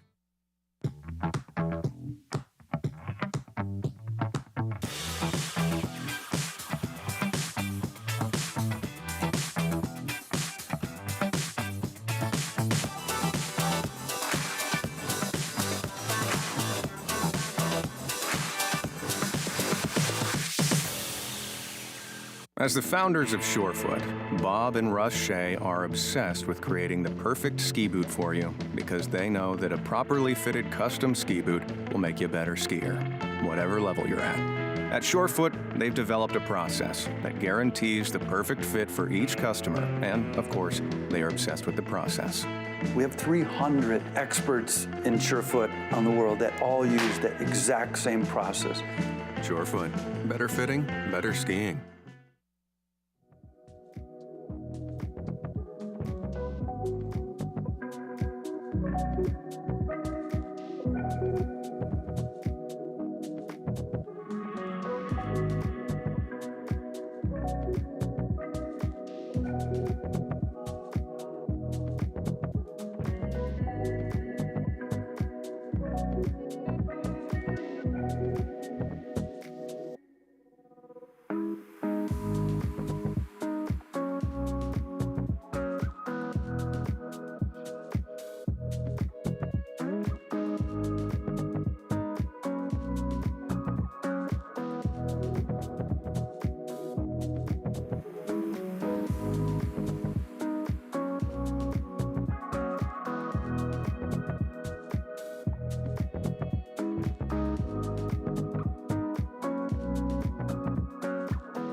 All right, everybody, welcome back. We're glad to come back and find out David Ketterer's all right up there. It was quite a crash between Ellis and Ketterer there. So he's up, he's all right. Athletes are going back to the top to resume our second run of the round of 32. And we'll keep the action going here. Again, a scary moment, but David is all right. We've seen a couple collisions today. I've been doing this for quite a few years, and I've never seen a collision like that one. So again, fortunately, he's going to be all right, and we'll continue with the rounds as we wait for Kiefer Christensen and Jamie Castleman will be the next pair. Thanks for sticking with us, you folks at home and watching the live stream here. So, rough and tumble sport up there. Isn't it remarkable? You've been doing this quite some time as well, and remarkable how many different scenarios can unfold. And so, expect the unexpected. These racers are, they're trained to learn how to crash as best as possible. When someone comes into your court, there's the unexpected, and by the grace of something stronger than us, Mr. Ketterer is okay. We do not have an official where or what happened. We'll let you know that, but we know that he was able to ski off on his own. He was attended to by patrol, and we'll give you an update when we officially have one. We know this, though. Ketterer, as he was hit by Ellis, so Ellis is at fault, let's just say. He was the first one to go down. So by the ruling, Ketterer advances. Whether he decides to race or not is up to him. So we'll wait to see that as we take this opportunity to thank all our great sponsors. You saw Dan Flavin from Mazda skiing down. Celsius, your official energy drink. And Bob, our timer, is cranking one down now to get the energy going. Yeah. Talk about Gorsuch. We are directly above Gorsuch right now. Gorsuch and the whole Gorsuch family have been around since the 60s, doing great things. Funk Away. If you've got something that smells in your life, and I guarantee you do, it's an extreme odor eliminator. Get some Funk Away. So I left a can of Funk Away in my van and it froze. Yeah, did it really? Smelled like Funk Away for about 3 weeks. Sportsinsurance.com. Smelled good. If you're in the business of skiing or snowboarding, get some sports insurance. And I believe we're going to have a broadcast GoPro camera coming down the course, a point of view in just a bit. On your screen, you see Tenny Mountain mid-March. We're going to be doing a race there. And look at this. We have someone from the University of Denver. Don't have her name yet, but she's got a GoPro on her chest. Copy. Kylie, go ahead. The POV, Kylie. as we wait to get things rolling again. And that GoPro needs to be tilted up. That's the GoPro I'm thinking it is, because right now it's facing straight down. It's not a great POV angle. And we'll let them work on that one. GoPro changing the way that visuals happen in every level of sport. So this will be we're not going to get the shot of it right now. It seems to be dangling down towards her knees. But whatever. She's the best racer on the course right now. I like that kit she has on. Black and red, all greened out. And we'll see this one a little bit later. A lot of times what happens with this, folks, is we take this footage, throw it into the TV show, or we'll show it to you a little bit later. And across the finish line, she's won that race. The crowd goes wild. And there's Hayden Scott down in the mix right there. And we get the shot, get the knuckles. Thanks to our crew. Tough Shed, thank you very much. Hal, a dedicated worker and loves skiing. He's been out here and in a reliable race, and talk about the Jacobs family, just giving lots of blood, sweat, and tears. Yeah, John. Susan out there in the merch tent. Stop by and see Susan Jacobs. Pick up your super cool World Pro Ski Tour swag. $800 sale, Susan said they had yesterday. One of the biggest sales ever. $800 sales for merchandise. So go spend your hard-earned nickels. Go see Susan at the merch booth. Yeah, big thanks to the whole family, the Jacobs family, and Reliable Racing. You get all your racing supplies. And again, we mentioned Tenny Mountain, where Uncle Lee and I will be in mid-March here. And the owner, Steve Kelly, Irishman, on St. Patrick's Day at Tenny Mountain, he guarantees it's going to go off. It promised to be a great time. There's Tenny Mountain. It's in New Hampshire. The nickname was Teeny Tiny Tenny. Sun Cruiser, iced tea, vodka. And what did you just get word of? David Ketterer is going to continue. So we can talk about it now. Suffered a laceration to the back of his neck. Fortunately, it was the back, and they've ski patrol out there patched him up, and he says, I'm in the game. You know what happened? Racy Stiegler, his wife, called and said, I gave birth. You get back up there and earn the paycheck. That little blood. I was just talking about shaving edge of my thumb off tuning skis earlier this year. So fortunately, David is all right. He'll be facing Walquist as we wait for Christensen and Castleman, which will be your next pair. And Kiefer Christensen has the advantage on that. We're waiting for the patrol to get back to the top. We're going to toss to a commercial. Stay with us, you folks watching the live stream.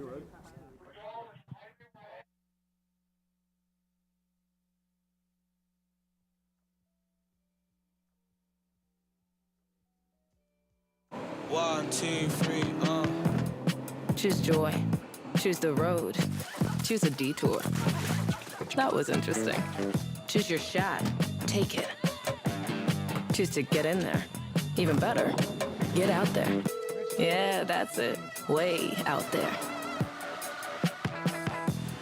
Choose your calling. Choose the things you love. Good boy. You know what? Choose love. Don't get so excited. Choose your path. And while you're out there, get your hands dirty. Choose to make something. Choose loud. Actually, choose quiet. 2, 3, Choose to feel it. Choose now. Choose to go for it. Just choose.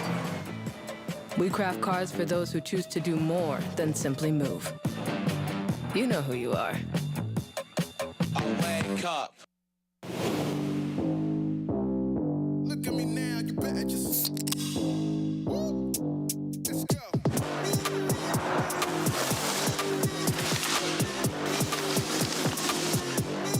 Get out the way. Don't let me tell you again, I'm coming to win and coming to lose it. Don't let me tell you again. Get out the way.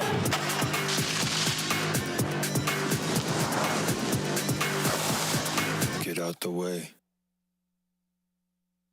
Looking for a ski resort that delivers big mountain fun, where you can maximize your time on the slopes?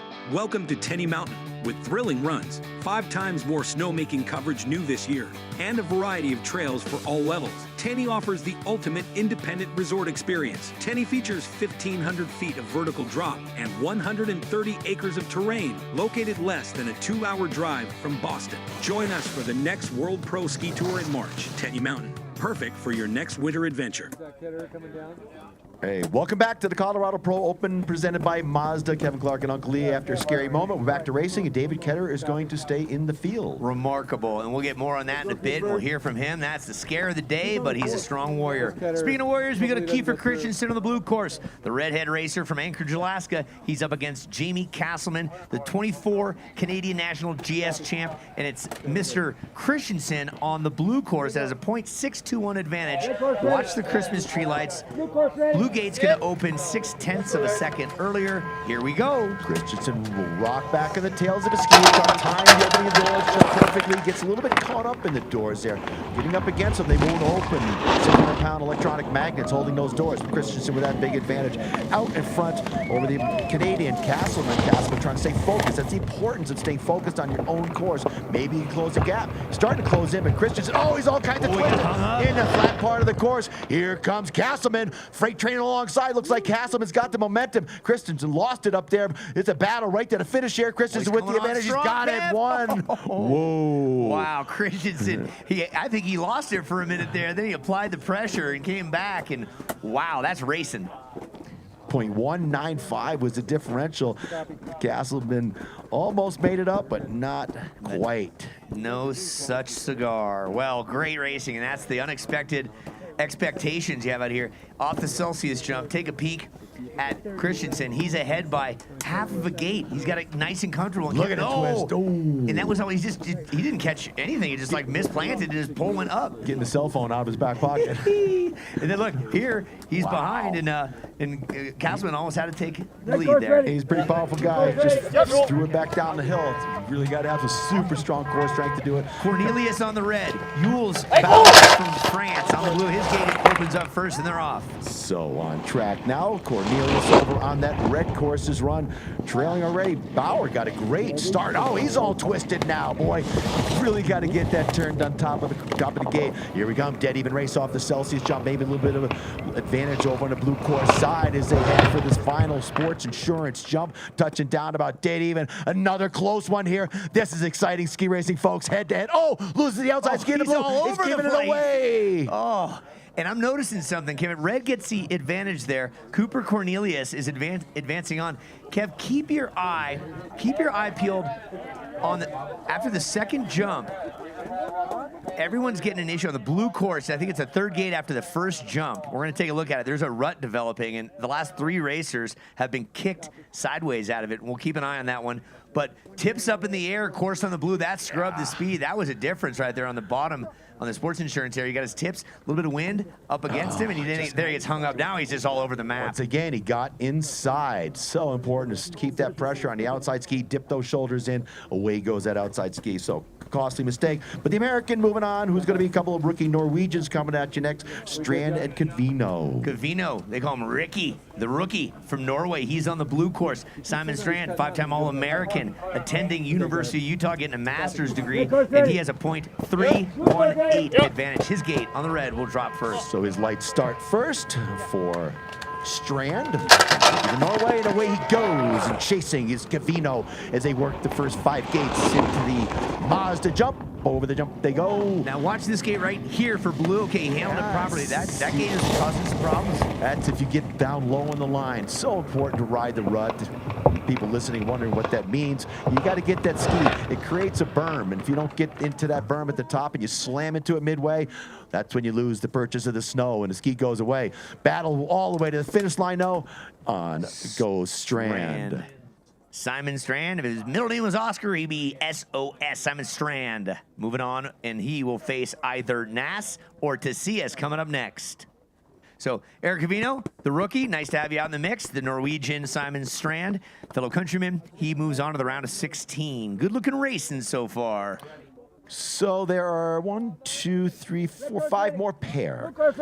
Once we complete that round, we will do our formal introduction of the athletes here. And the finish corral is Tassias on the red course, España. He has a slight advantage over Ivor Walde-Ness from Norway. UNR versus Westminster. So the veteran out in front, riding the rut well, getting some energy out of the ski as he grabs his bullet over the Celsius jump. So Spaniard striding and tucking and over the bottom jump he goes with the advantage. Looks clean, but you got to get it all the way done. All kinds of trouble on the blue course side as he struggles over the top jump. But it's Tassias moving on. Tassias will go against, and he had a .80 advantage. Handled that one properly. He'll go against Strand in the next round. Ivor Walde-Ness from Norway, good to have you in the mix.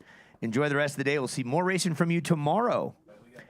And next up, Florian Zwiebel out of Gypsum, Colorado. Here's a look back for you folks at home. Replay there.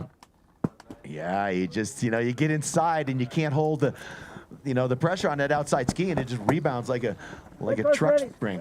Ricochet, like a boomerang. Zwiebel is on talking about wild runs. Remember that run with Flo before? Yeah, Flo still able to hold on. He just pounds out on course. Zwiebel tries to bust the doors open. Got the timing down perfect. He's out in front. Can he hang on? Oh, he's on the heels of his skis.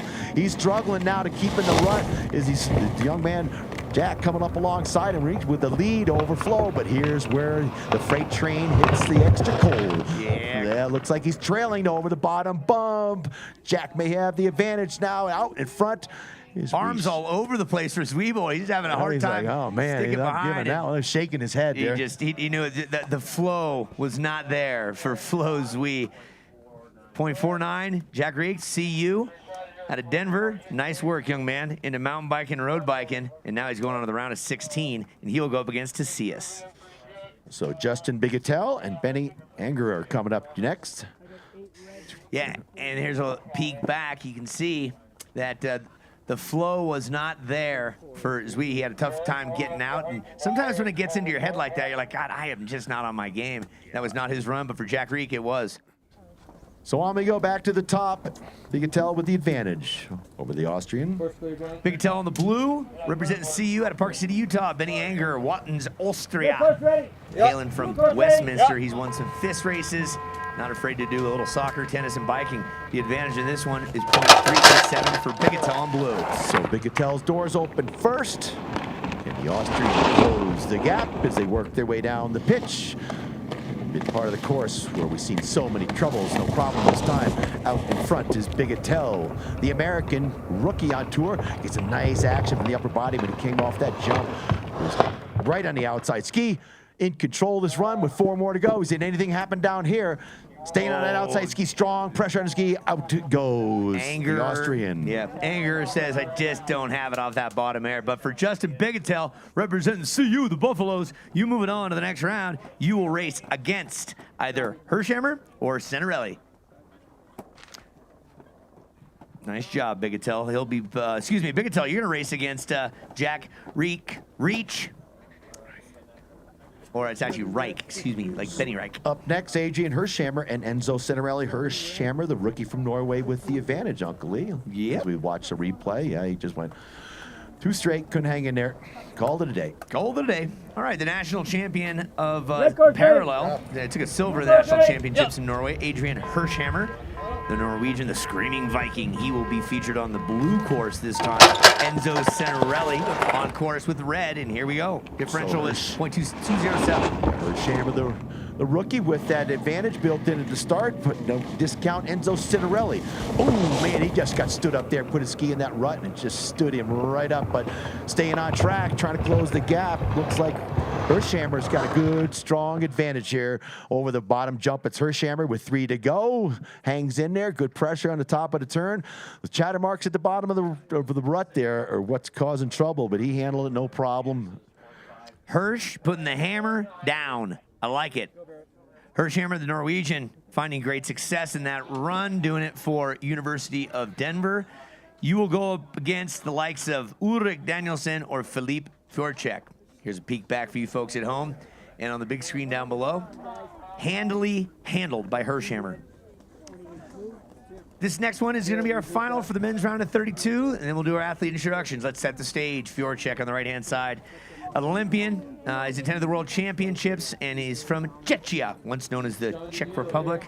Before that, Czechoslovakia. Next to him, a Norwegian by the name of Ulrich Danielsen, riding the Lightning. This young man is attending the University of Nevada, Reno. Go Wolfpack Pride. And the time advantage I see here is Philippe Fjorchek with 8/10, Kevin. So big advantage. That's a max differential. Fjorchek is so powerful out of the start.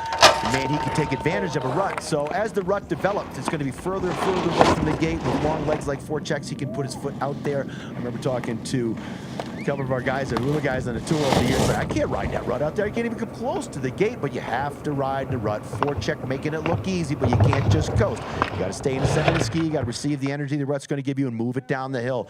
Fjorchek in control with 3 gates to go. He will move into the round of 16 to face Hersheimer. Nice job, Fjorchek. Well done. The 2022 Skier of the Year, the Colorado Snow Sports Hall of Fame, and a 5-time All-American. Great to have you here, Philippe. You're going on against Hersheimer from Norway on the next round. We're going to take a small break, and we'll be back with the introductions of the ladies and the men rounds of 16. So much racing yet to come here from the Colorado Pro Open by Mazda, part of the World Pro Ski Tour 2025. 1, 2, 3, Choose joy. Choose the road. Choose a detour. That was interesting. Choose your shot. Take it. Choose to get in there. Even better, get out there. Yeah, that's it. Way out there. Choose your calling. Choose the things you love. Good boy. You know what? Choose love. Don't get so excited. Choose your path. And while you're out there, get your hands dirty. Choose to make something. Choose loud. Actually, choose quiet. 2, 3, Choose to feel it. Choose now. Choose to go for it. Just choose. We craft cars for those who choose to do more than simply move. You know who you are. I wake up. better just. Woo! Let's go. Get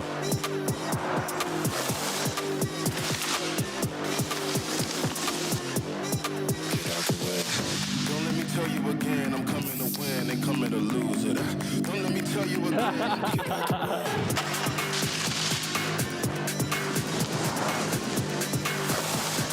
Get out the way. Looking for a ski resort that delivers big mountain fun, where you can maximize your time on the slopes? Welcome to Tenny Mountain, with thrilling runs, 5 times more snowmaking coverage new this year, and a variety of trails for all levels. Tenny offers the ultimate independent resort experience. Tenny features 1,500 feet of vertical drop and 130 acres of terrain, located less than a 2-hour drive from Boston. Join us for the next World Pro Ski Tour in March. Tenny Mountain, perfect for your next winter adventure.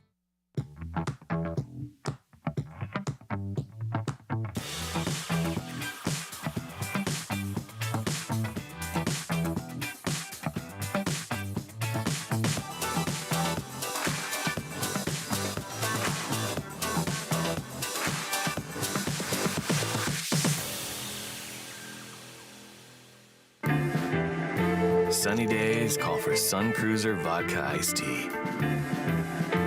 Made with real iced tea and real vodka. Refreshing and goes down smooth. Let the good times cruise with Sun Cruiser.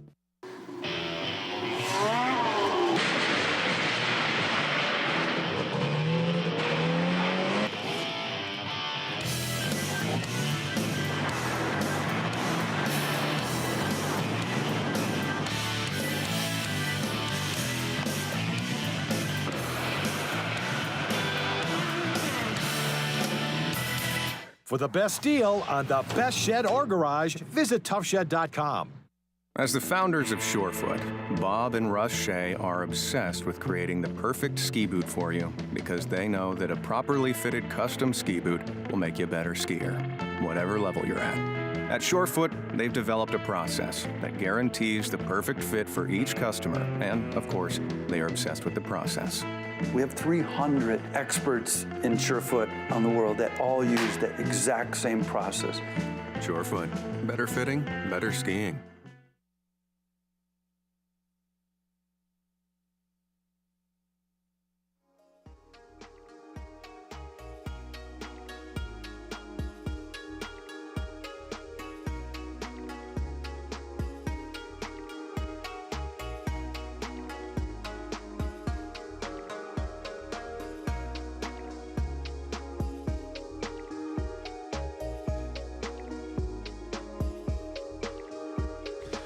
All right, ladies and gentlemen, here we go. The introduction of your 16 women qualifiers. We'll bring them out in pairs.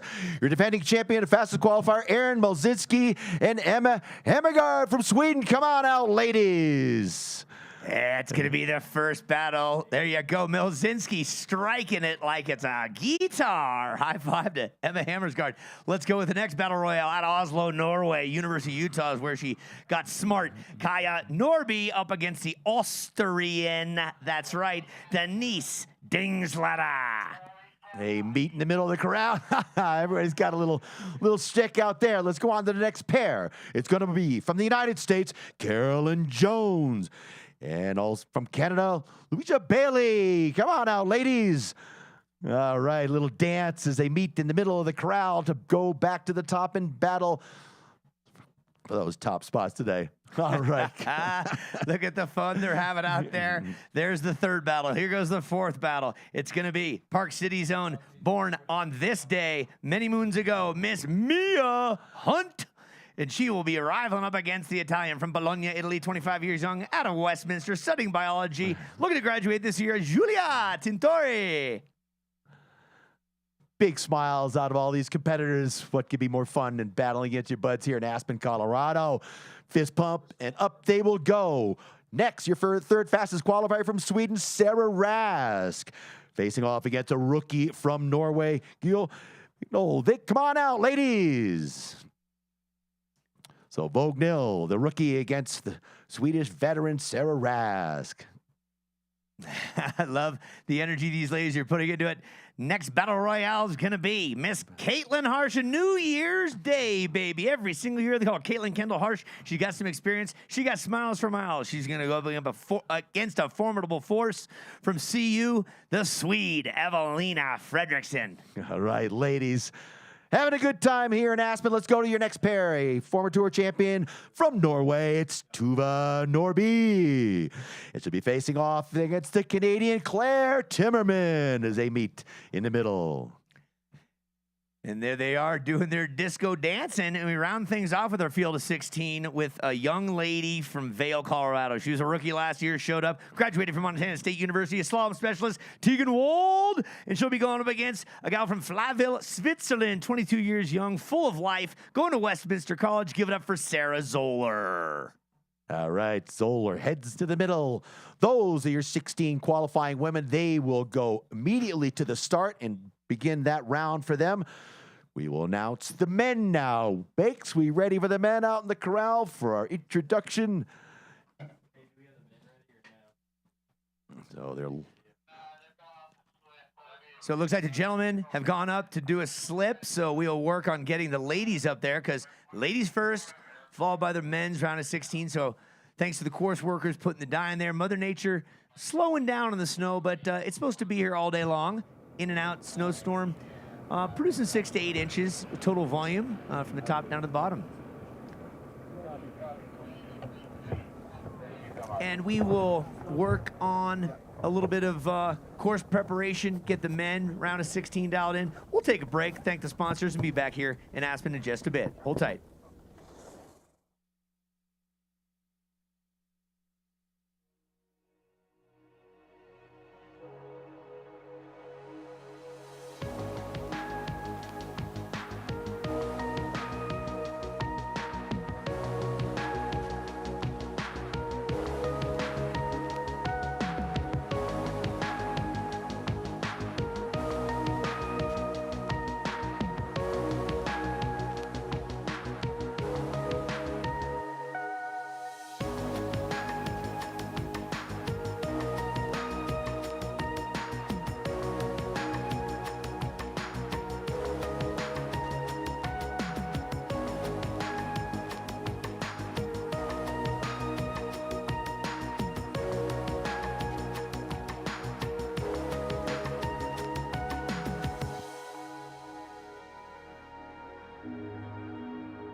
All right, welcome back to the live stream show and our show on the hill. Joining me, Steve Kelly from Tenny Mountain, which will be our next stop for the World Pro Ski Tour. Super excited, Steve. Glad to be in Aspen with you, though, man. That was fun last night at the Caribou Club. Yeah, it's great. It's great to be here, honestly, seeing it live in person. And honestly, Aspen is just an amazing place. So it's something that Tenny aspires to be. And we're going to have a kick-ass race in March when we bring it out there. So I was over visiting with you guys about a month and a half ago now as we're checking out the track. We went up on the hill on ATVs, and you drove your Bronco up there a couple days before. But anyhow, so we're standing there at the finish, and as we're standing there, your snowmaking system fired up for the first time. That was so exciting to be part of that scene.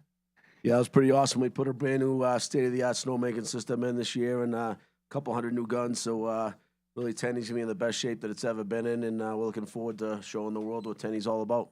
So also, which I'm really excited about, is to have a proper coffee shop at a mountain. You really can get a good espresso. Not you can't get a good one here down at Gorsuch, but it's such a cool setup you got going there. Great restaurant, unbelievable 5-star restaurant and lodge. Tell us more about all those plans you've been pulling together.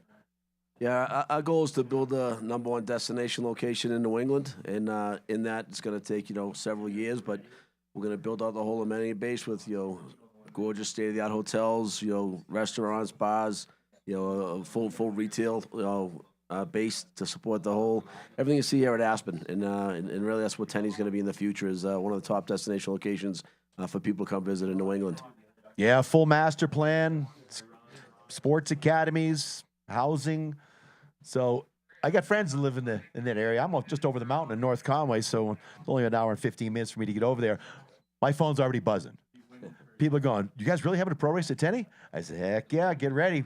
Put on a calendar. Aren't you having the Travis Pastrana and his group there this year? Yeah, we have a couple things going on there. Some like what I'd call X Games type events. Matter of fact, we have a Kaboom event happening this weekend. A lot of competitions and tricks on the sleds, off ramps and things like that are pretty cool. And we're going to try to bring a lot of that back to New England. It hasn't been in New England for a long time. There's a lot of demand there for it. So try to give the people what they want, and just a lot of different cool vibes. And the World Pro Ski Tour is a big part of that. Bringing that to New Hampshire is going to be a big deal. It's something I'm very proud of, and I can't wait to get up there and show everybody what the ski tour is all about. And I really think it's going to grow throughout New England, and people will be coming to Tenny Mountain to see the World Pro Ski Tour for years to come. So it's a beautiful region there in New Hampshire, Plymouth State College. So lots of college kids.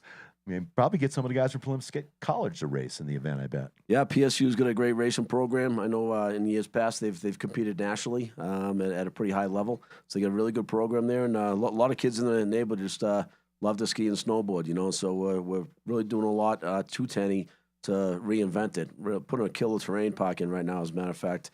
We're going to have night skiing for the first time in a long time, and we're going to light up the whole side of the mountain for full night skiing next year. So bringing that to central New Hampshire, which doesn't exist right now, too. So a lot of different things we're trying to bring to the region to make it exciting and bring the skiing, the snowboard communities back to life as much as we can. How about a night race for us in a couple of years? I think that would be outstanding. Let's roll, baby. I'll do anything. Yeah, I'm up for the challenge. You can bring them in because people need something to do between the time you're done skiing and, dinner time. So put on a pro race, do the round 8 down under the lights, bring in some lighting. That'd be great. Be awesome. And we got the demand. We're under 2 hours from Boston, so we can get Boston and all the major cities around there. Would love to come up and see a nighttime race. Would be phenomenal.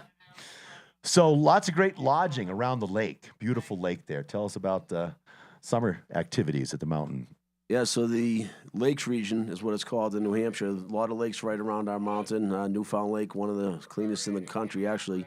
We got Lake Winnipesaukee as well, which is beautiful. Squam Lake. So tremendous infrastructure there that was given to us by God, and people just love it. People come there all the time. We plan on building upon that ourselves. We actually used breaking ground next year on a new retention pond, about 20 million gallons. That by itself is going to form another lake. We're going to have a whole glamping aspect to it, and beaches, and some pop-up bars, some tiki bars for the summer. Get some hype going around then as well. It was exciting when we visited with you to look at your master plan. So great to have you here in Aspen to see how a place like Aspen does it, and you're ready to step up and make it happen. Just a little bit before St. Patrick's Day in March, Steve Kelly, a good Irishman from Boston.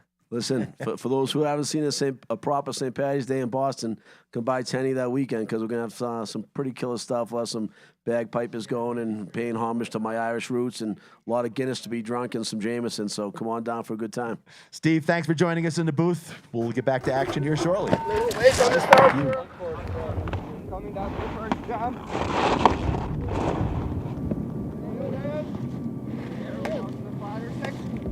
Really important to push. Second jump, pop it a little. Get down to the top. Really important.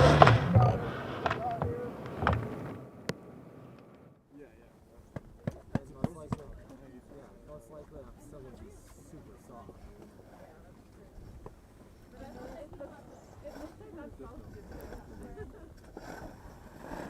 Are they going to announce the boys?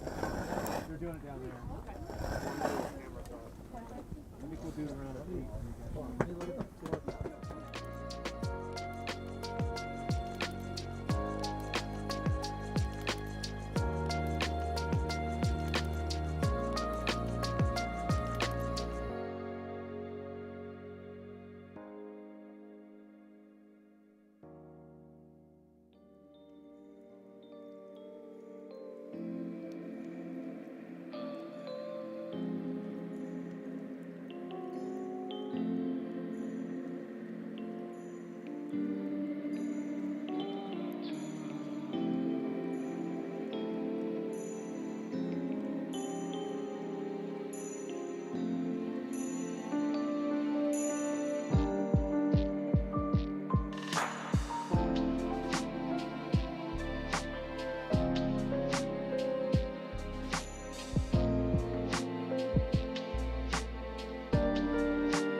All right, so looking for all the men to move down to the finish corral. They've been up slipping the course, trying to get some of that soft snow out that you folks here in Aspen love so much. We pushed it to the side so there'll be some good powder eights alongside of the course. So we'll get the guys down here, do an introduction. The women have moved to the top. We'll start with them first when we come back with the first run of the round of 16 for ladies here in Aspen in Mazda Pro Open. Yep. All guys, get on down so we can introduce you and then get you back up and start. We're looking at almost the noon o'clock hour. There's a shot for you folks that are kicking it at home, wherever you are on the planet. And the Aspen gondola stretches about 3,000 feet from the bottom to the top. 11,000 and change is the top. And got a run in today. And about a half a foot up top. And not too crowded either. There's been times I've been here where the gondola line down below wraps all the way around the block. Not the case today. We've had it made here this week, riding up with my friend Rock. Boynton is the ski instructor here, and Daniel is his private. And let's join along with him. And we've had the great runs down the groomers in the morning. But now some freshies up there. You got it. As usual, Did you know this is the slowest week of the year, actually, in Aspen and every ski community as well? The week after New Year's, the holiday break, and before Martin Luther King, which is next weekend. So if you're ever looking to book a trip, specifically here to Aspen Snowmass, it has 4 great resorts. They've hosted events from the 1950 Alpine Championships to this one present day. In a couple weeks, the X Games will be over at Buttermilk Mountain again for the 23rd year.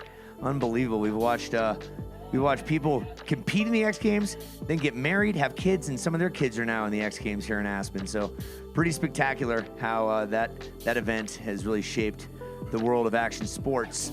A lot of those events help shape what you see in the Olympics now, like skier cross, border cross, slope style, half pipe, and big air. So all good. Whoa, where'd Clarky go? What's happening here?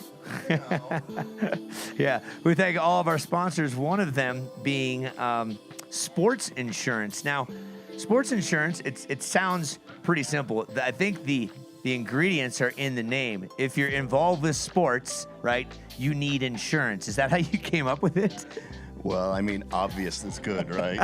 Yeah, We're with Captain Obvious here for Sports Insurance. Right, for the record, what's your full name? Mark DePerno. Still Mark DePerno. Hasn't changed. Hasn't changed. Just making sure. Well, I have an alias, but we don't want to go Don't there. go there. That's it. So, Mark, sportsinsurance.com. You have a team of 5. The ladies we'll talk about. Caitlin Harsh, Erin Milziski, last year's tour winner. The Norby sisters from Norway, and also Tegan Wold. So we'll talk about them. But essentially, if people don't know what sports insurance is, break it down for us. So we insure teams, leagues, events across the U.S., and actually in the next month, we'll be going into Canada, too. Into Canada, eh? Eh? Eh? For sure.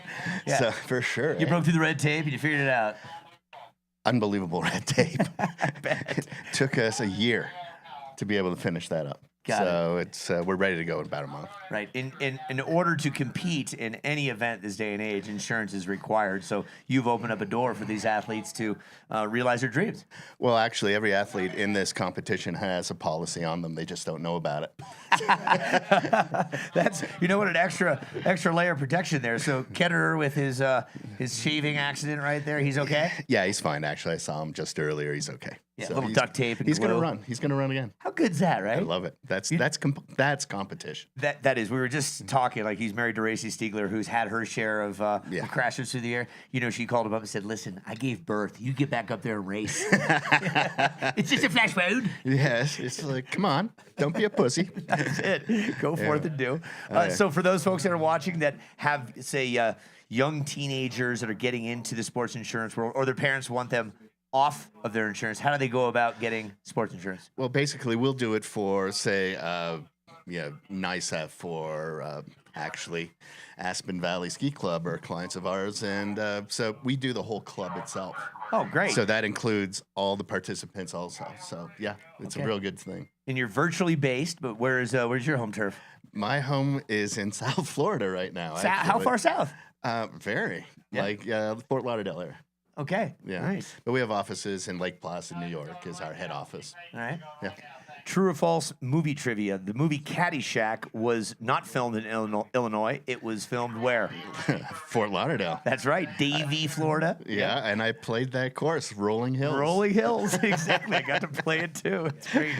That's it. All right, I we're wrapping. saw the tree. It's there. It And the is. port cachere hasn't changed either. No. Yeah, that's it. We'll talk more golf in a bit. We're talking skiing now. Mark from Sports Insurance. High five. Always. Woo! Great to see you. Thank you, sir. All right, we're going to go back to the racing now. Get a racing hat back on as we're past the noon o'clock hour, and we'll be right back with you with the introduction of the round of 16 men. Hold tight.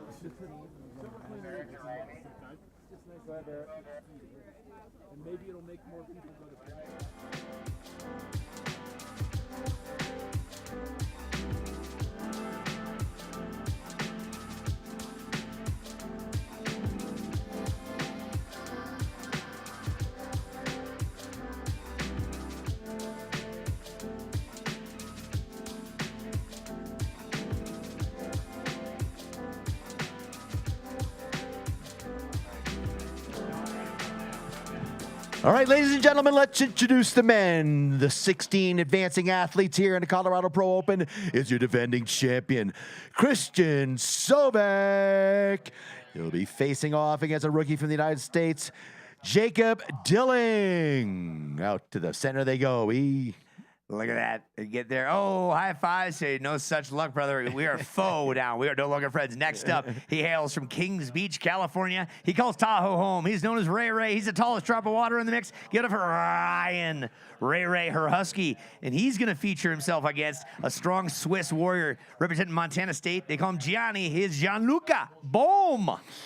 Up next, your 5th fastest qualifier from Germany, Roman Frost. And he'll be facing off against the American Tanner Perkins as they head to the middle of the corral. Yeah, good head-to-head racing out here. Those two are going to battle out, throwing the Rocky Balboa punches left and right. Okay, and then we're moving on to a Norwegian, the 2024 NCAA champ in slalom, representing CU, Philippe Walquist, and he will fight up against the man who just had a slice on his neck, the 31-year-old. Little shaving accident, the German, David Ketterer. And he's getting a 10-2 right now, so we'll see him in a minute. All right, let's go to your next pair. It's their 3rd fastest qualifier, Kiefer Christensen from the United States. He'll be facing off against another American, Cooper Cornelius. Don't call me Yukon. Yep, from Rudolph the Red-Nosed Reindeer. Nice job, boys. Good luck out there. Next pairing, going to be a Norwegian, 5-time All-American. Now he's getting a master's degree at the University of Utah, pursuing a degree in good time, Simon Strand. Simon's going to go up against the Spaniard who's attending Westminster as a sophomore at the age of 30. Give it up for Alex Puente Tacias. All right, another pair of Americans. Jack Reith from the United States. He'll be on that red course side against Justin Bigetel, a rookie American here. So a couple Americans in that first run of the round of 16. It's a little sword fight, too. Eh? I love it. Do tell, Bigetel, represents CU. And finally, the final round in the final duel in the round of 16 is going to be the Austrian the Norwegian Adrian Hirschhammer, the national champ silver medalist in parallel slalom. And then you got the fast one, Filip Fjorček, representing Czechia. He graduated computer science at CU, and he's not afraid to go fast. 2nd place qualifier. That will wrap up our round of 16 men. All right, Uncle Lee, while those men head back to the top, we're going to put the women in for their first run of the round of 16. So as they complete that first round of the round of 16, the men will then follow. So the action will continue throughout the day here. No more breaks. Hopefully we have no more collisions. We've had a couple collisions here today. Been pretty scary, but everybody's all right. First up will be Erin Milzinski against Emma Hamner-Gardner. And Milzinski, your defending tour champion, your fastest qualifier against the 16th fastest qualifier, Emma Hammergaard from Sweden. Then it's Kaya Norby and Denise Dingsletter, your 2nd pair. An American, Carolyn Jones and Lucia Bailey, your 3rd pair. Waiting for the course to clear and the ladies to get behind the start doors up there. So John Jacobs up there giving the call to lock and load to get them behind the start doors. So the women have been waiting all morning for the men to finish their round of 32, and then we integrate the 2 as we go through the afternoon. The action will flow constantly now. So Milzinski over on the red earned a lot of nickels in the last couple of years. Bought a bus, refurbished the bus, lived out of the bus, traveled to Tahoe this summer to watch Travis Ganong and Marie Michelle Gagnon get married. Had a chance to hang out with them all, and she's doing it for Canada, folks, at the ripe age of 33, out of Collingwood, Canada. Erin Milzinski, defending tour champ, she's on the red. Emma Hammergaard, representing Jörpen, Sweden, and attending CU as a psychology major. She's on the blue course. This will be one half of the equation, Kev. And they'll swap courses after this round. And here we go, even starts. So let's see what the track looks like after we had a side slip to try to buff it out of it for the first run for the women. Milzinski on the red course right there. Sweden down the pitch they go into the first jump, predictably pulling away. Erin Milzinski, your fastest qualifier. Hammergaard was a 16th qualifier. So right there with her is Hammergaard trying to make it even over the Celsius jump they go. Milzinski still working it out in front. So you'll see a competitor like Milzinski who knows she had that advantage in qualifying by a big margin, just going to try to save some energy. They're going to have to make 6 run to make the final rounds here. So Milzinski with a 0.8 advantage. 0.80, the max differential advantage for Milzinski, but she knows she's got to play a smart, accurate game as she's got many rounds yet to go. So good job, Erin. Let's move up to the top now. It's going to be Kaya Norby, one of the sportsinsurance.com athletes, one of the 5. She's on the red course, right-hand side looking up.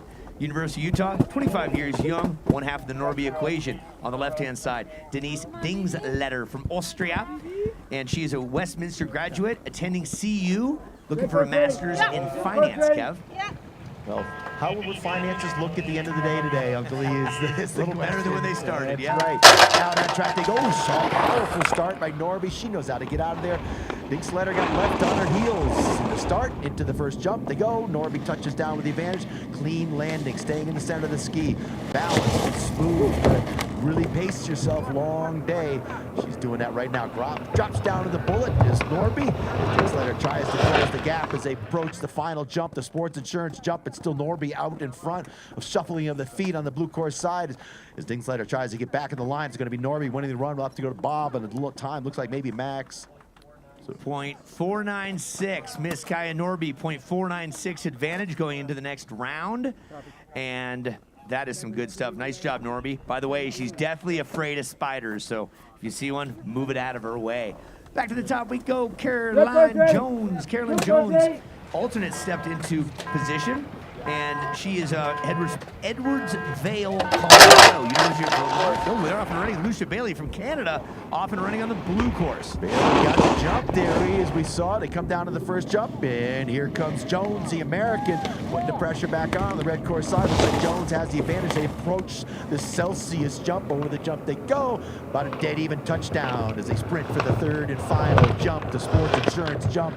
Dead even race. Let's see how they handle the bottom of the course. It's the first time down the hill. Ooh, get a little bit launched on the red course side. Now she's in trouble, struggling. This is going to be a photo finish. Looks like red going to get it done first. Bob, what's the differential? Well, that's a close one right there. .108. Carolyn Jones, 108. So that's a blink of an eye going into the next round. Yeah, Jones shaking her head up there. She's like, wow, that was sketchy there for a minute. Almost threw that away. We're going to watch the replay here. Ooh, she catches her arm. Did put it through the panel, but it really pulled her back and off her skis a little bit, but she fought through it to take the win. Narrow margin, .108. That she did. Yep, would have been a different time if she didn't hook the gate. Let's go. Park City, Utah. Born, I think, today in 2003. This is Mia Hunt on the red course, newcomer to the game. She, Giulia Tintori, loves any type of pasta, specifically tortellini. Had a nice talk with her. She's 25 years young, out of Bologna, Italy. She's on the blue course. USA versus Italy, right about. Dead even starts in the first round. Doors open simultaneously. Let's review it once again. Across the finish line, start the clock. The second one stops the clock to get that differential. Looks like the Italian now starting to stride away from Hunt. So she's out in front, heading for the second jump, the Celsius jump. Over she will go. Few skis back to the ground quicker. The American falling behind on the red side. Close the gap. Stay focused on your own course. Over the sports insurance jump. Ooh, rolling up the windows, as we say, when you fly off the jump and you're trying to get those skis back on the ground. But a good close run. Tries to claw it back because Hunt. .288 for Tintori, a spicy meatball. Nice job, Tintori. You got one more run each. Head back up to the top. Thank you very much. So you folks at home that are watching from around the globe, international field, 12 countries represented, a lot of college students. 80% of the field attending college presently, and there's that leap of faith off the bottom jump. Let's set the stage for the next round. Here we go. It's the Norwegian relative newcomer to the game, Julo Voglund, but she's Norwegian, so you know she's strong and solid. She's on the blue course. Sarah Rask, winner of this event last year, third place in the second day. She's from Sweden, and she is on the red course. Like the Norwegian rookie got a bit of an edge on the start, but right evening it up now and pulling away. Looks like Rask with that advantage now on the red course side. Everybody's battles. They approach the second jump, the Celsius jump, touching down, skis simultaneously hitting the ground, grabbing the talker, working the outside ski. That's the formula here today. Keep seeing go back and forth over the bottom jump on the red course. It's Rask with the advantage now with 2 to go, keeping it clean, smooth, good pressure, top of the turn. Across the line she goes with the advantage. .324 for Rask out of Slalom Club Sollentuna from Sweden. Again, first place last year on the first day, third on the second day. Did not compete at Bear Valley. So well done, Rask. She has the advantage going to the next round. Take a breath. And we go back to the top. Evelyn Fredriksson from Sweden attending CU. She's going up against Caitlin Harsh, who has some experience out here. The New Year's Day baby. Hello. She is part of SportsInsurance.com team. Good starts by both of them. Harsh has a slight advantage. Harsh with the experience coming up the start door. She's been with us a few years. Striding right alongside, turn for turn as they head for the second jump. Looks like Fredrickson starting to pull away. Over Harsh, the American. Stay focused, stay clean, stay in the rut. Trying to get some energy from the ski as they go over the bottom jump. It's going to be Fredrickson with the lead. This is the first of two. Harsh is going to fight all the way to the finish. Ooh, she struggled a little bit there, got back on line. It's going to be close, but it's Fredrickson with the win. 0.307 advantage to the Swede, Evelina Fredrickson.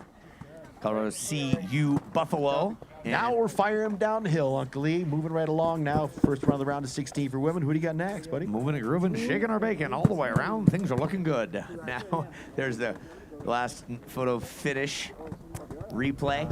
Up top we go. It's going to be Tuva Norby, another SportsInsurance.com team member. She's on the red course, right-hand side, looking up against the Canadian Claire Timmerman, newcomer to the game. We'll start right about now. Kevin Taylor. Big advantage with all the years' experience on the tour. She got the jump over Timmerman. Timmerman right there with her, though.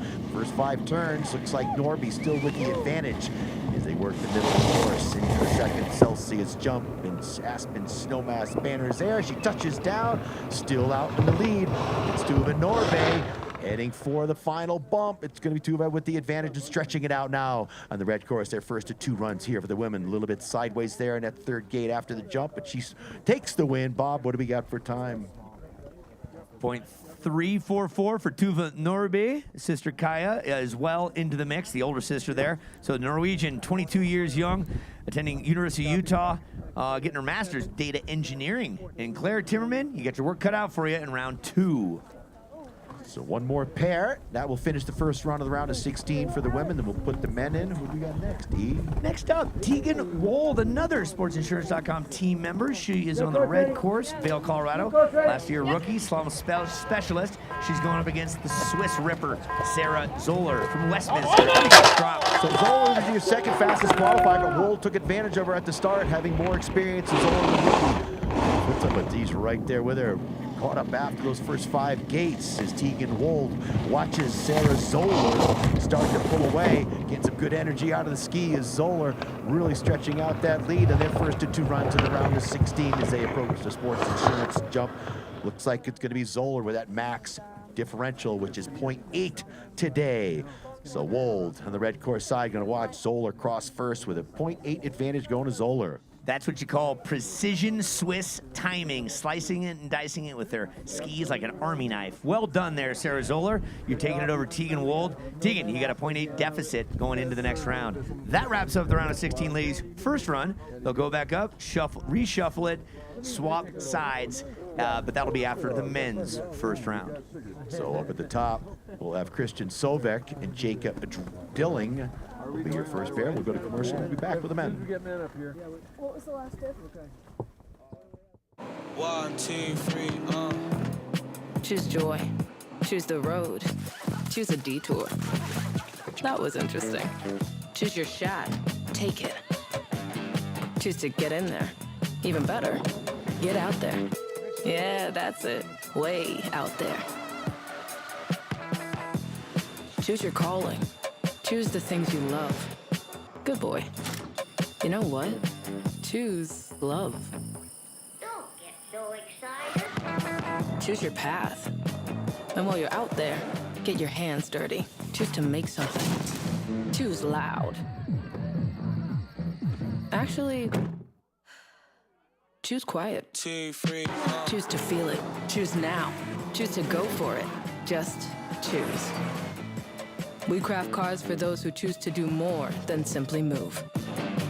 You know who you are. wake up.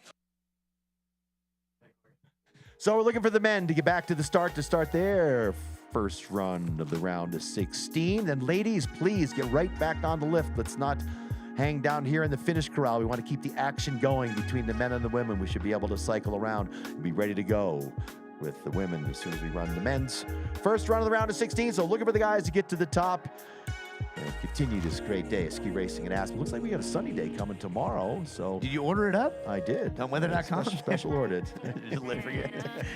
Special order. Speaking of special, Surefoot, one of our sponsors. If you want some footbeds and boots done right, you go to Surefoot. The success is in the name. Gorsuch, been around since the 60s. They're littered all over the Rocky Mountains. And if you want coffee and a boot fitting experience, and buy some good merchandise, Gorsuch is the place. And where are we announcing from? North of Nell. So I sent some pictures to my friends back home and said, we're announcing from the 3rd floor of the condominium. They go, what are you talking about? Here's the picture. Yep. Can you see anything? We got a big screen TV and a production crew that is top notch. And they bring us all that right on the screen here, and we stay warm, and it's actually a little too warm in here. We got a fireplace right behind us. We're sitting on the mantle. Is that what's going on here? You get your feet up, props, Sun Cruiser iced tea vodka. If you're into like an Arnold Palmer with an adult libation mixed into it, that's for you, Sun Cruiser. Repower Eco. Do you got one of these? I did not get one It's yet. right here on my hands. It's got a World Pro Ski Tour sticker. This guy, he's toured with the Dead for years, right? Had a great conversation with him last night, right? He's a tour manager of the Dead merchandise, right? And he's come up with this thing called Repower, right? It's one of those power cells you plug into your phone. He said when people go to festivals, like Coachella, wherever it might be, Bonnaroo, they're constantly taking videos, but the batteries die. So he's like, I buy these for this much, and then I sell them for that much there. So kids have a phone that's working for them and a battery power. They're available here on site. Repower. That's REPOWER. Check it out online or get them here for a nominal fee. So stop by that merch tent, the World Pro Ski Tour merch tent. See Susan Jacobs.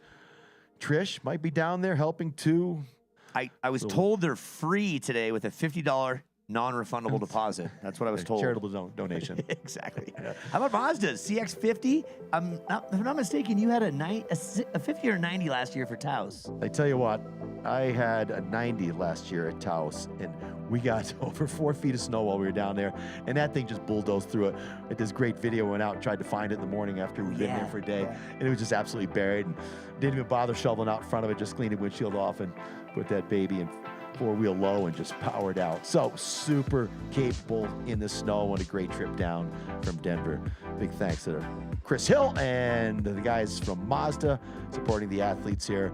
So check out the all-new Mazda CX-90. And before we go to a little break here, we'll thank Funk Away, the Extreme Odor Eliminator. It's available at Walmart and online. Get some. If you got a dog that passes gas, or your cat box stinks, or your hockey equipment's no good, or your wetsuit stinks, or your ski boots reek, get some Funk Away. With that said, we'll take a small break and find a reason to keep the funk away. Be back with the snow and the flying, known here as the Colorado Pro Open by Mazda. Look at me now, you better just. Woo. Let's go.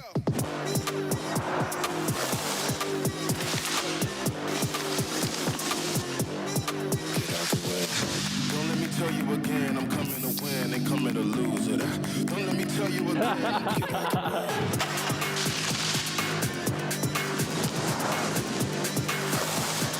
Get out the way.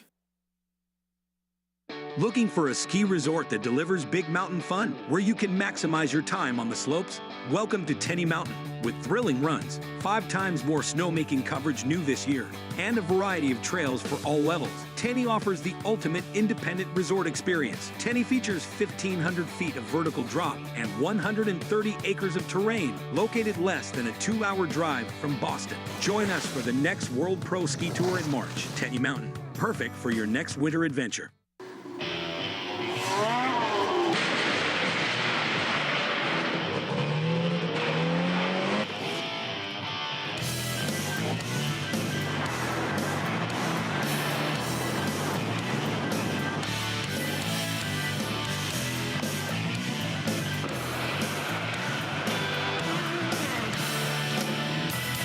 For the best deal on the best shed or garage, visit toughshed.com. Sunny days call for Sun Cruiser Vodka Iced Tea. Made with real iced tea and real vodka. Refreshing and goes down smooth. Let the good times cruise with Sun Cruiser.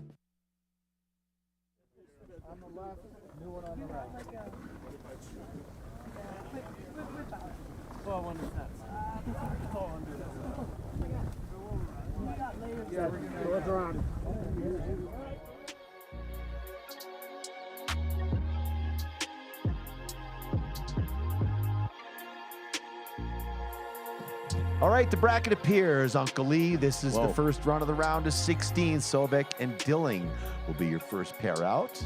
Then your Husky, Bohm, Frost and Perkins, Walquist and Ketterer, Christensen and Cornelius, Strand, Tassis, Reich, Begatel, Hershammer, and Forchek. Your 16 athletes about to battle it out for their first run in the round of 16. 8 USA contenders. That's outstanding. That is outstanding. 3 Norwegians, a Spaniard, Czech, and 2 Germans, along with the neutral country of Switzerland in the mix. I think we were out-countryed, so it's good to see that many Americans advancing. America. What's the red for on our American flag? Steve. That's right. It's bloodshed. Good job. Good job there, Clarky. The blue's the tough one. What's the blue for on our American flag? Your blue eyes. They're brown. Blue is for courage and valor in the valor. office of our chief of staff. It was tough to get the color purple, so they actually went to a blue. Purple was a royal color. Originally, our blue flag was somewhat of a purple, and they said, purple's tough to get. Let's just go with blue. And there you have it. Now you know. And white, what's the white for? Snow. Yes, you got that right. The white is There's for lots of it peace, here in Aspen. Peace and unity, and snow. That's right. Snow creates peace and unity. It does. Unless you're in a place that doesn't We can all get along on a powder day. No friends on a powder day, though. You know where snow is not great? I'll tell you this: 2 feet of snow in New York City, not so good. Not so good. No, Not nowhere to put it. Not so white. Push it to the rivers. Yeah. His name is Kevin Clark. We call him Clarky. He's been doing this for quite some time. Clarky up on the screen right now. The Colorado Pro Open Women's Bracket. Milzinski and Hammerand. Along with Norby and Dingsletter, Jones, Bailey, Hunt, and Tintori. The bottom half of the field says who? Sarah Rask, Oldil, Harsh, Fredrickson, Norby, Timmerman, Wold, and Zoller. Those are those 8 pair at the round of 16. Should those ladies be standing at the bottom, or should they be up top, Kevin? Be up top so we can keep our folks watching engaged, keep the action going. So once your run is completed, back on the chairlift, back to the top, you can see the whole course from the lift. So no need to hang around down there. Watch it from the finish corral. Catch your breath on the lift. Let's keep the action going so we keep our crowd engaged. Here with the men's and women's World Pro Ski Tour Pro Open by Mazda. Here we go. Look. Okay, so on the red course looking up, that's the Norwegian, the 2024 Tour champ. That was last year. He walked away with $35,000. He's representing Norway, Christian Sovek, and then Jacob Dilling, CU ski team out of Vail. 9 FIS wins, took a medal at the World University Games in Placid in 2023. Even starts. This is the first race of many for the 60 men, and they're off. Out on course, using his pole purchase a little bit there was Dilling, but he's right there with Sobek, your defending champion and your fastest qualifier, putting the pressure on the vetter. Look at Dilling go. Out there, out front, heading to the Celsius jump as Dilling touching down. Don't discount Sobek. Here comes Sobek. Fright training alongside Dilling, touching down with the advantage. Sobek really getting some good energy out of the ski in the middle of the course. That's where you have to make speed. You can't just coast and into the finish line with a big win for Sobek. Sobek, 0.452, and that is the veteran, the Norwegian defending tour champ, putting the hammer down when needed in the mid part of the course, taking that away from Dilling. So again, 0.452. Here's a peek back where Sobek just applied the pressure and knew what he was doing. Yeah, got some energy out of the skis. I talked about, put his foot in the rut and let it ride, and there he was at the finish. But boy, impressive skiing from Dilling in his first run against the champion. Not let the pressure get to him, but maybe a little bit when you heard him come alongside. It's always like, oh no, here comes the world champion. 2 tall drops of water here. Ryan Herhusky, Ray out of Kings Beach, Lake Tahoe, California. He's on the red side. Gianluca Bohm from Switzerland, representing Montana State, and a great start by Bohm. So Bohm letting it rip out of the start, getting that timing down. All these guys trying to figure out exactly how to time that cadence. You got to get your skis in the air and then smoke out of there. Just that on the blue course side. Bohm doing a good job here in their first of 2 runs and around to 16 over the Celsius jump. He's down in his tuck, really starting to stretch out that lead on the blue. Touching down, see how he handles the bottom of the course. Good clean turns, good energy on the outside ski. Across the line he'll go with an advantage. Bob, what do we got? 0.80 advantage for Bohm. That's going to put Herhusky up against the ropes in round number 2. So Herhusky is 0.8 behind. Nice job, Bohm, from St. Moritz, Switzerland, another impoverished community in the snow world. We stayed in the St. Moritz here in Aspen. Oh, nice. Here we go. We go to the German out of Westminster University, attending some school there. That's Roman Frost, red course, right-hand side looking up. Tanner Perkins, he's on the blue, takes a deep breath, and we're going to watch the Christmas tree lights in the middle. So, the American against the German. Oh, a little bit of coursework going on, which gives us an opportunity to thank all the course workers and everyone that had a hand in making this come together. Kevin, I know you've done a lot of coursework in your years. I was a freestyler. I built jumps, ran banners, ran fence line, packed it up, went to the next stop. It's a thankless job, but I thank each and every one of them. Just got to grind it out, get it done. So Aspen's big help to the fantastic crew the World Pro Ski Tour has, both on and off the hill. Getting it done here, no matter what the weather, no matter what the conditions. You haven't lived until you've rolled snow fencing in a wet blizzard. Don't jinx us. Don't jinx us. Hopefully tomorrow's going to be nice for our strike, but we got a lot of action yet to go here today at Aspen. Frost and Perkins. The cadence begins. On the red course side, looks like he got in a jump over Perkins, so Perkins handled jumping in that first round. Frost out in front, and here comes Perkins, really getting the ski out from underneath him, getting some energy out of it, pulling right alongside Frost. It's Perkins on that blue course, so their first of two runs. Here comes Frost, evening up over the bottom jump. Frost right there with him. Who's going to be better in these last four turns? We've seen a lot of things happen down at the bottom here. Both of these guys really staying on that outside ski into the finish line, twisted on the blue course side, and he still gets it done. Looks like blue, Bob, was it? 0.515 of a second for blue course. That is Perkins laying down the hammer right at the end. Great looking racing, gentlemen. It's going to be super close. And the hand behind on the blue course, the dragon knuckle still able to hold on. That was look amazing at this. that he First body was part able across. to stretch that out there. Yeah, good morning stretch, a little yoga to get him going. And we're loading up the gates next. So again, Perkins and Frost will head back up top.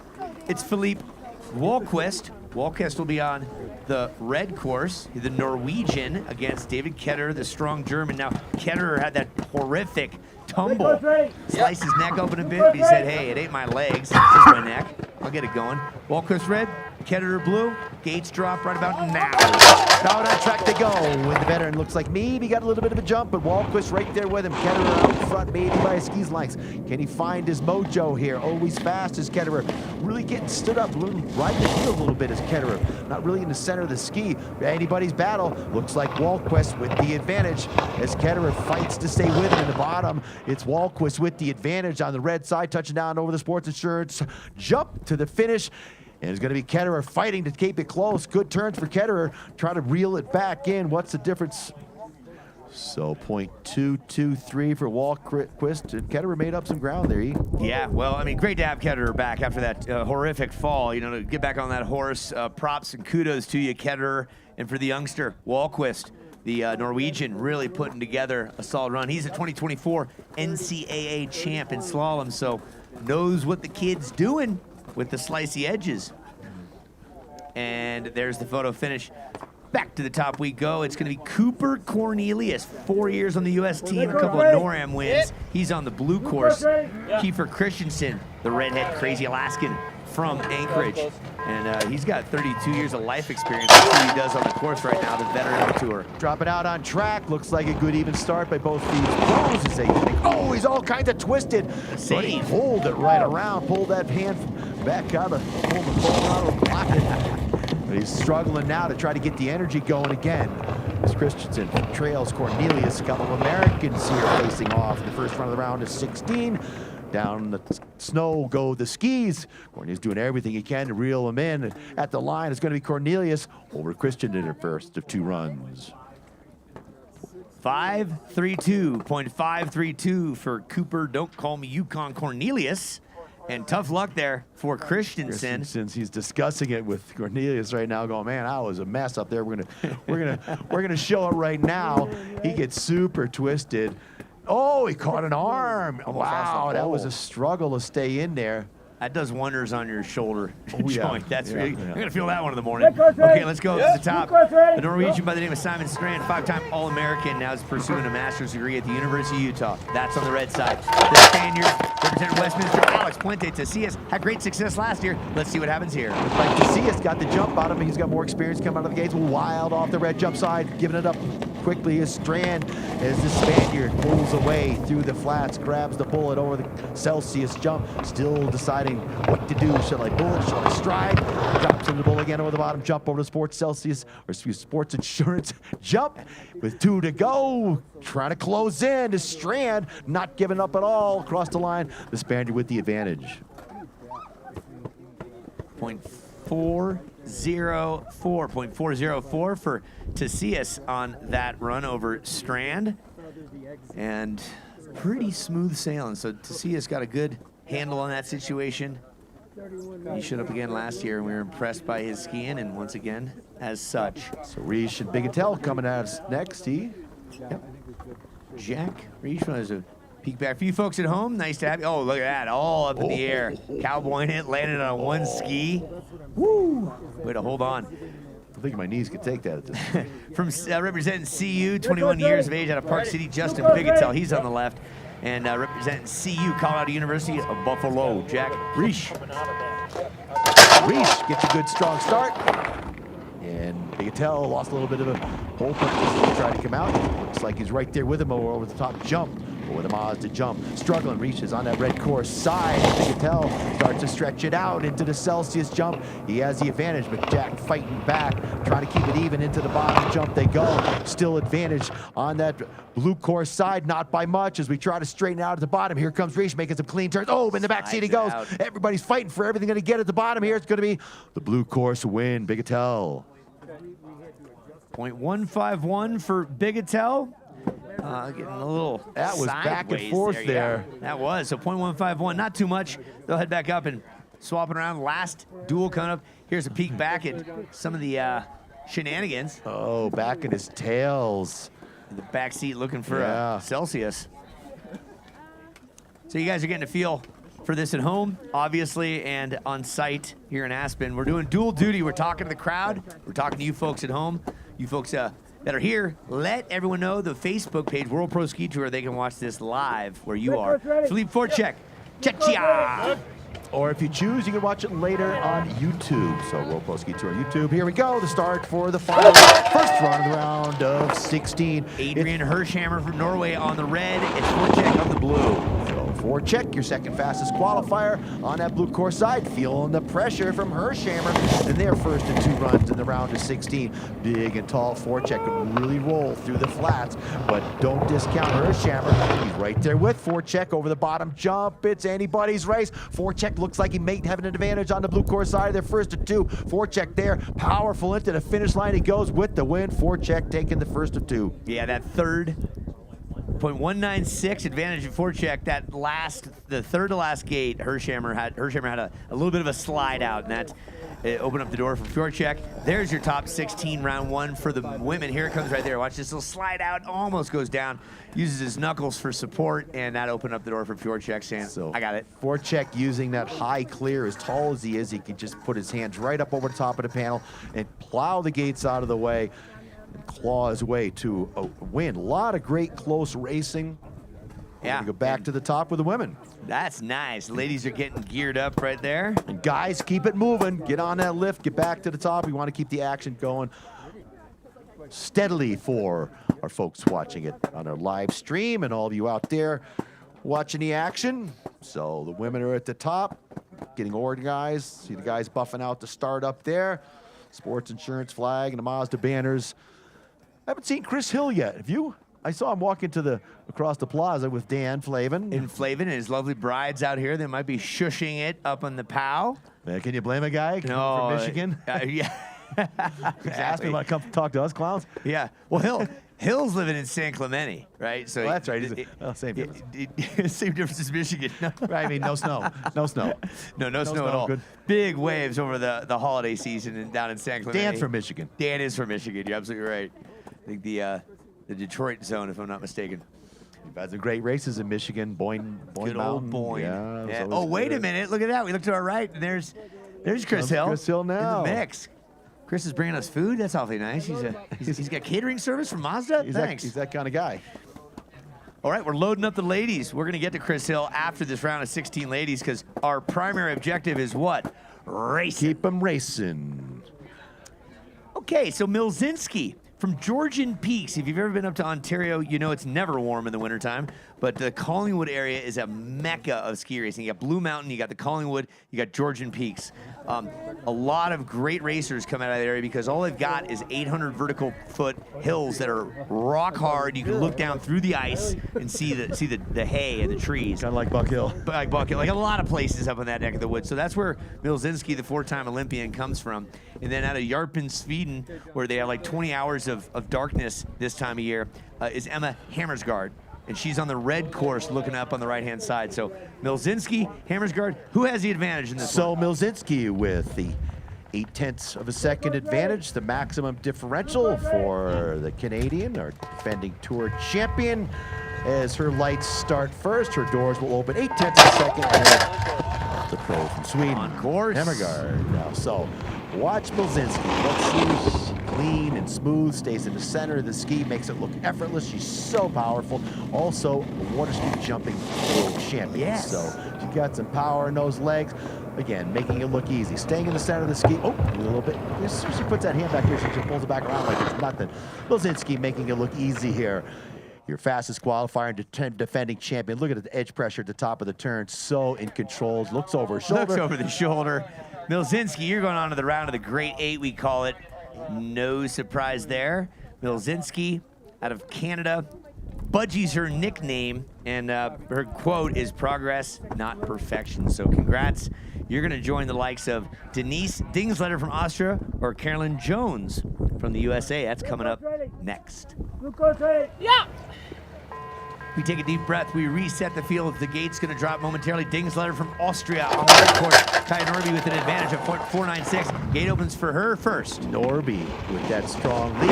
First run. You'd expect her to hold on. Let's see if Dingsletter can put any pressure on her. You got to get done every single one of these runs. 6 runs to win the pro race from the women's side of the ladder, starting with 16. Make it look easy. Kaya Norby out front, heading to the sports insurance jump.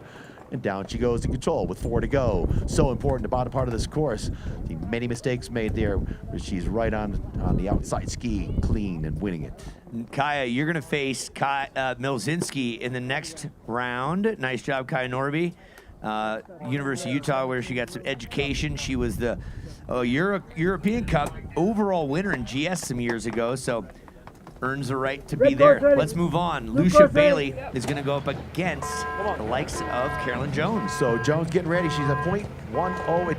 So her doors will open first, and out on track they will go.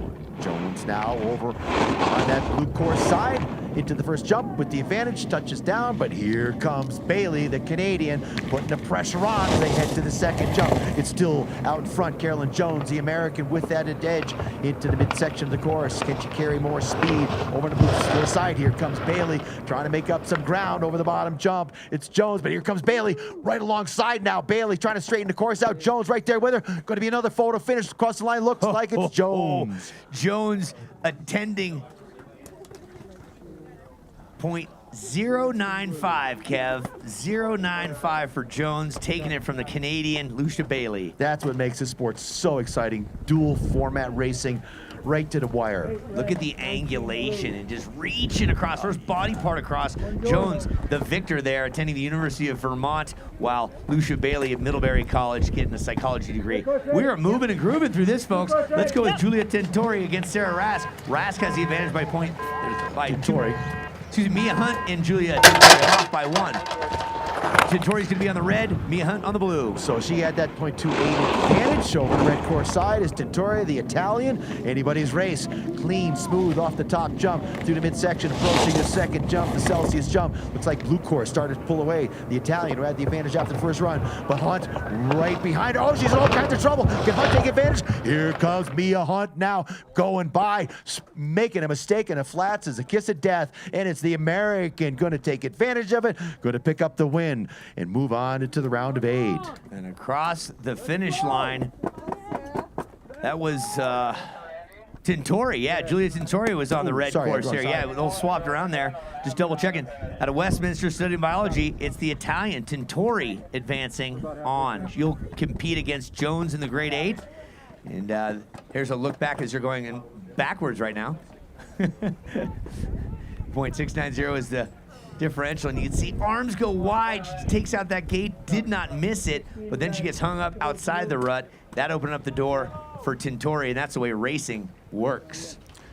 Kevin, we're ready for another battle. It's going to be Sarah Rast from Sweden. Victor here last year in the first race. She's going against the newcomer, the rookie Norwegian, Juro Vognlild. So Vognlild will be chasing as Rast doors will open first. Down the pitch they go. So Rast out in front there, striding away with the advantage after the first run. So into the second jump they go. Blue course still with the advantage. Working their way to the flat section, approaching the bottom of the sports insurance jump. It's all the blue course for Rask. Their second run of the round is 16, and with 2 to go to the finish, blue course taking the win. And Rask, so .60 Rask, you advance on. She's the first Swedish skier to compete on World Cup both during and after studying at college in the U.S. And one of her favorite tennis players, Bjorn Borg. Did you know? Go figure. So Rask will go up against the winner of this one, Caitlin Harsh and Evelina Fredriksson. We set our sights up top. I see Harsh on the left-hand side. That's the blue. She is from the Vail, Colorado area. And you get the Swede, Evelina Fredriksson. Who has the advantage on this one? So Fredriksson has the advantage over the red course side. Goes over first for hill, down the track to go, but don't ever discount Caitlin Harsh. She was quick out of the start, not letting her get away. Harsh and Fredriksson into the first jump. Fredriksson still maybe a little bit out front as they work their way into the Celsius jump. It's going to be Fredriksson with the advantage over Harsh, touching down by about a ski's length. Bouncing around out there is Fredriksson a little bit. Is Harsh. Oh, she gets caught up on the gate. Off goes the shoe. Harsh is down. It opens up the door for Fredriksson to complete her march towards the round of 8. She does that. Let's hope for the best for Miss Caitlin Harsh. I glanced away. Looks like she heeled out. Looks like the heel piece opened up. I saw the ski hit the inside of the gate. I think she might have straddled the gate. We'll take another look at it, but Harsh. She's all right. She's tough as nails. Yeah, so strong ladies field this year. Here's a peek at it again, folks, and Kev. And this is the gate. Nope, walked right out. Booted out. Heeled out. Yeah. So Harsh is the harsh reality of ski racing. Off comes the boot, Chu, and Fredriksson moving on. So Sweden will face Rask. So it's going to be Sweden in the next round. Fredriksson against Rask. And Tuva Norby is going to go up against Claire Timmerman next up as we do a little course repair. You thank a sponsor or two now, Kev. So, Chris Hill's hanging out here with us. We're going to bring him up after this round from Mazda. But he was getting pat. We'll talk to him in a minute. He's out there. Yeah, look at the smile. Thinking about it. Yeah, all right. You folks that are here still on the bottom part of the course, Caitlin Harsh is working her way down. Give her a round of applause. She's safe and okay. That's the priority out here. So with 2 pair to go, that'll narrow the field to 8 here. The Colorado Pro Open by Mazda. Those are course.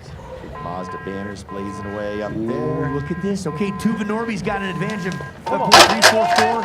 University of Denver team champion. And Claire Timmerman from Canada is up against the ropes and behind already. So Norby with that 344 touches down with that advantage. So got to stay in the rut. Don't get bounced around. It's rough at the bottom. Norby doing a good job. Into the Celsius jump she goes. Touches down, grabs the bullet. Clean and smooth, riding the rut. Into the sports insurance jump. Now goes Norby with a strong advantage after winning the first run. With 3 to go, got to hang in there. Can't give it a win until you get to the line. Across she goes into the round of 8. Goes Norby. All right, so Tuva Norby along with sister Kaya, they're advancing on, part of the sports insurance team. Nice job. The winner of this next battle will be the joining Miss Tuva, and it's going to be Tegan Wold or Sarah Zoller. So Zoller has that advantage after the first round of a .80. So big one. Wold's got a lot of work to do. Going to have to hope for a mistake. So got to come out, ski it. Just stay focused on your own course. You never know what happened. We just saw, Tegan come out of her skis. Excuse me, Derek come out of her skis. So got to keep them on. Got to finish the run. 28-0 advantage. Zoller, second place Swiss champs in slalom in 2022. Third place in GS in 2023. So she's a formidable force out of Switzerland. She's in control this first run after taking it 8/10 of advantage after the first run of the round is 16. Over the Celsius jump she goes. Long day for these athletes. 6 run for the men, 8 run for the women to get to the top step of the podium. As she's in control with 2 to go, it's going to be Zoller moving on to face Tuva Norbe. Zoller advances with a solid 0.8 advantage. She'll face Norby, so this is how it looks. Milzinski and Kaja Norby, Jones and Tintori, Rask and Fredriksson, the Battle of Scandinavia, Sweden, and Norby against the Swiss victor on that last one, Zoller. There's your grade 8 for the ladies. We'll take a small breather. We'll get going with the men's second round of the round of 16. And we're going to bring Chris Hill from Mazda in. Colorado Pro Open women's bracket. There's what it looks like. Again, Milzinski, Norby, Jones, Tintori, Ras Fredersen, Norby, Zoller, an international affair. And joining the warm hot seat that Kevin Clark has left is Chris Hill from Mazda. Hey, Uncle E, how are you? Good to see you. Top notch. Do I detect a little bit of wind burn or snow burn from the pow you're getting? There's a little bit. It was a beautiful morning, wasn't it? Did you get out there with your bride? Well, I did not get out there with my bride. She chose to do the spa today. So she's enjoying the spa at the St. Regis here in Aspen. You can't beat that. There's nothing wrong with that spa at all. Mazda, last we spoke, there was a CX-90 that was introduced to the marketplace. Kevin Clark spent about a week in it when he was in Taos with a lot of snow. He put it to the test. He said, thumbs up. That's 7-seater with a big sunroof and all the everything that an all-wheel drive comes with. He gave it a big thumbs up. How's the CX-90 doing in the marketplace? Yeah, the CX-90 is great. This is our first large platform product. We launched it about a year and a half ago. It's doing outstanding. This year's been a big year, too. This last 6 months, we launched CX-70, which is a 5-seat version of the CX-90, a little bit more sporty front bumper, a little bit different wheels, but another great car built on our large car platform. And then just earlier this month, showing up in dealers was the CX-50 Hybrid. So this is our car designed for the outdoors and with a hybrid powertrain. So this is great, a big step for Mazda in continuing to offer more alternative powertrains. We now have 3 hybrid models, 2 plug-in hybrids with our CX-70 and CX-90, and now this hybrid with our CX-50, and it's doing great so far. I was just out shooting a bunch of content in the snow with it. Attaboy. The thing handles amazing. For all-wheel drive and an environment like this, it works perfect. That's great. So a hybrid that does plug in, correct? The CX-50 is a parallel hybrid system, so it does not plug in. For CX-70 and CX-90, those are plug-in hybrids, They two are. different hybrid Okay. systems. Got it. And for those that don't have a plug-in yet, and they say a lot of the future is plug-ins, basically, you've got to have a system built into your garage or your house that works off of. That's correct? Yeah, it's just like owning an electric vehicle. If you have a plug in your house, you can plug in your plug-in hybrid and run it on electric only for short trips. Okay. And then you have the gas engine for long trips. So you want to commute up to the mountains from Denver, it'll use both the electric motor and the gas motor. Once you get to Aspen, you can run around on electric only. Beautiful, beautiful. This is not the last we're going to hear from you. It's just a teaser. We're going to get more from this gentleman here, Chris Hill, with Mazda. But right now, we're going to get back to the racing, so we're going to swap out the seats. Back to the action. Back to the action. The dudes are waiting up top. We're ready to race. Thank you, sir. If you're in the market for a new car, just go consider a Mazda. My daughter needed one, and Chris helped kind of guide me through that process. And my daughter's cruising around in one, and that's the power of marketing and obviously very good vehicles. So thank you, Mazda. So the Jacobs family now has a Mazda in the household. Susan Jacobs and John leased a Mazda.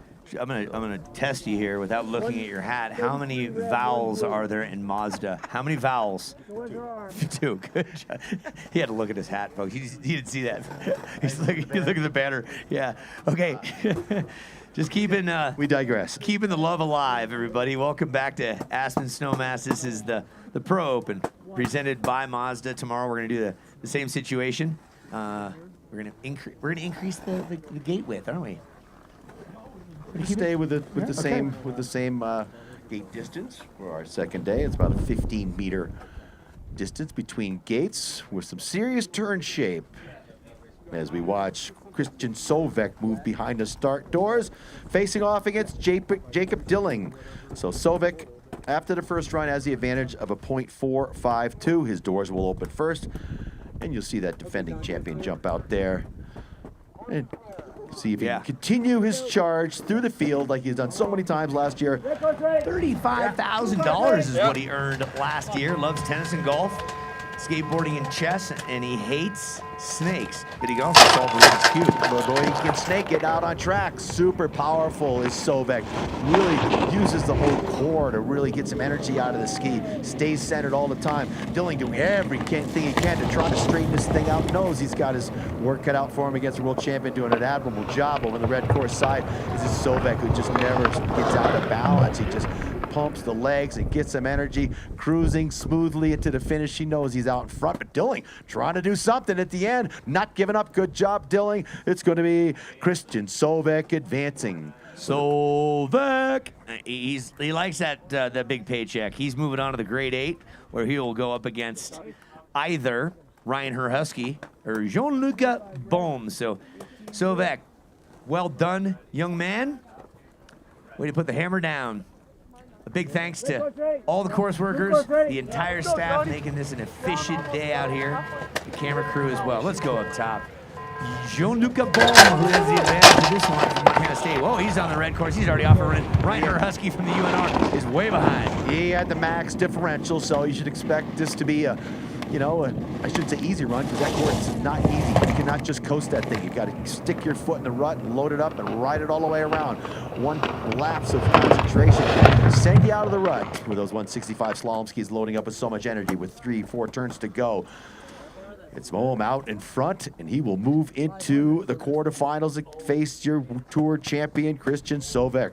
There you go. Nice job, Mom. Herhusky, good to have you in the mix for your first World Pro Ski Tour, doing Tahoe proud. Okay, how about this next one? Tanner Perkins, a rookie. I'm overly impressed with his ski racing.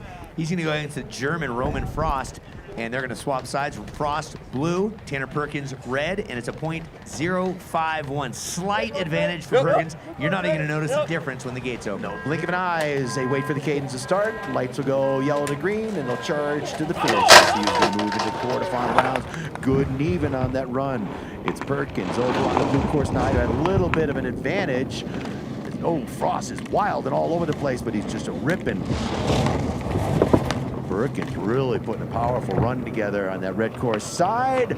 But Frost right there with him as they hit to the bottom bump, the sports insurance bump. Touching down first is Perkins, putting together a great day. Good pressure, top of the turn, coming underneath the gate. Look at Frost, though, making a strong effort. Not close. Perkins has got that quick snap of the feet doing Fred Astaire dancing, .135 difference. So nice job, Perkins, knocking off the vet, the German, Roman Frost. Live to race another day. So Perkins moves on. He'll go up against the winner of Ketterer and Wahlquist, and that's next up. Wahlquist with the advantage after that run with a .233. He switched over to the blue course side. Here's a look at the start again. Wind is very, very light. Ketterer on the right-hand side with that tough crash. He's back at it. Philippe Wahlquist representing CU, the Norwegian. He has the advantage. His gate opens now, but Ketterer's going to make up a difference. So out goes Wahlquist. Never count out Ketterer as they work to the first jump. Wahlquist with the advantage. Here comes Ketterer, putting a move on him right away over that jump. What's going to be at the second bump? It's going to be Wahlquist out in front. Here comes Ketterer at the Celsius jump. Close the gap, but Wahlquist keeps stretching it out. Past the Celsius banners and into the sports insurance jump.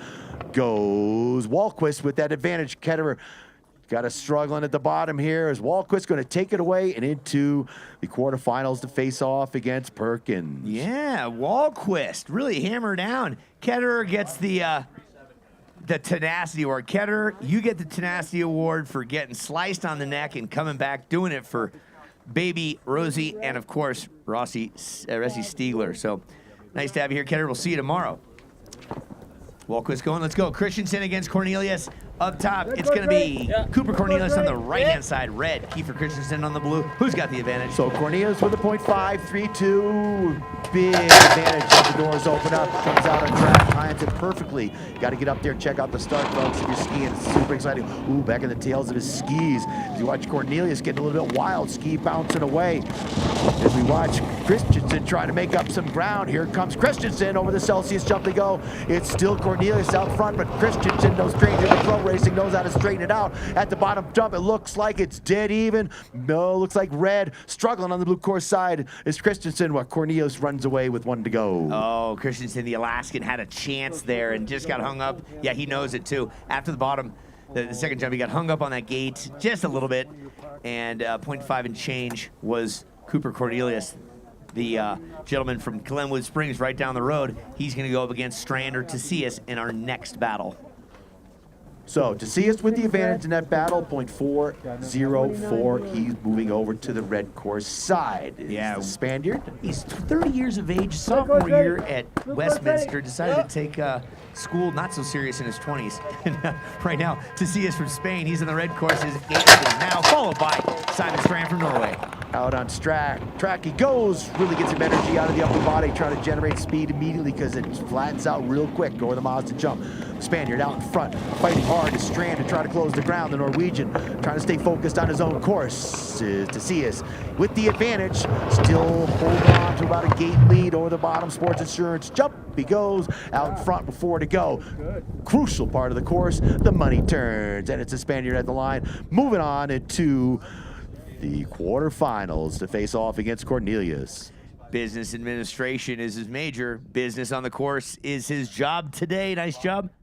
Simon Strand, 5-time All-American, kite surfer, climber, mountain biker, into karaoke. We'll see more of you tomorrow, Simon. Thanks for the love. Okay, Bigetel against Riesch. Or is it Reich? We're going to get that as Riesch or Reich, depending on where in Germany that name comes from. So, but we know that Bigetel out of Park City, Utah. He is presently with the advantage of just about a tenth of a second. Bigetel now will be on the red course. So wait for Kevin Kiley, Randy Patterson, Matt Rogers up there.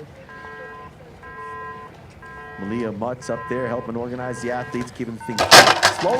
Bigetel, doors open first, but again, like Ugly said, not by much. 0.15 down the pitch he goes.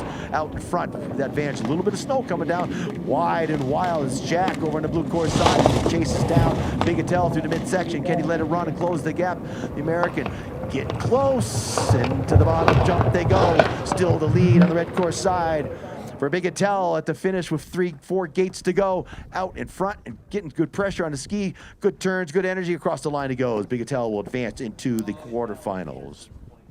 Well done, Bigetel. Nice racing. Way to put the hammer down. Both those guys attending Colorado University. Both of them are Buffaloes. Bigetel, football, golfing, tennis. Also, he knocked out his front tooth skiing slalom at the age of 15. It's still missing. He could use a good dentist. Final race of the round of 16. It's Fjordcheck, last year's second fastest in qualifying, but he's also won one of these events at Bear Valley last year.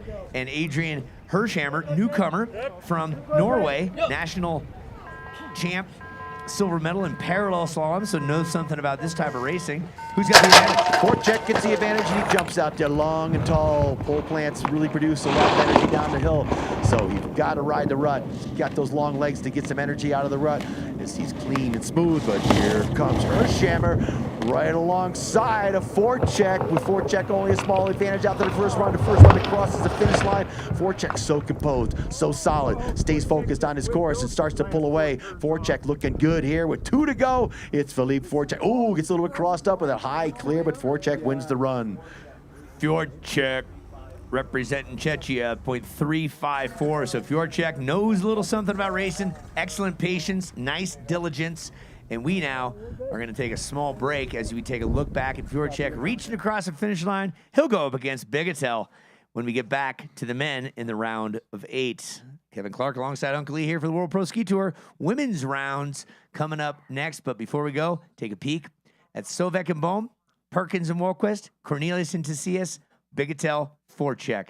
International affair out here in Aspen for the World Pro Ski Tour 2025. We'll be right back.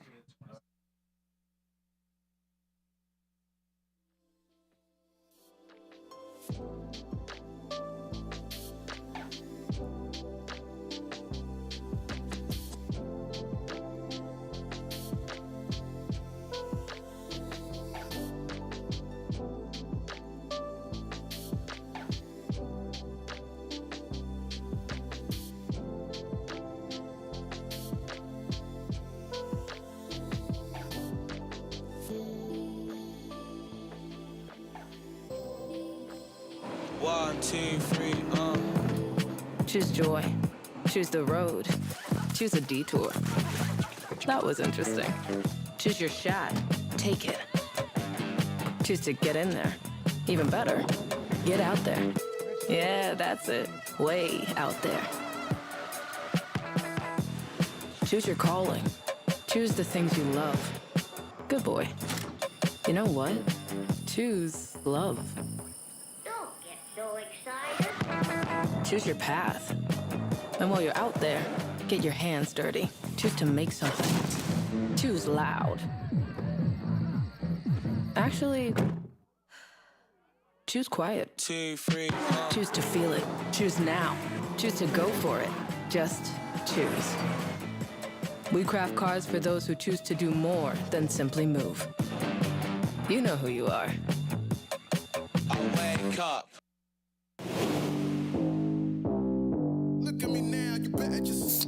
Woo. Let's go.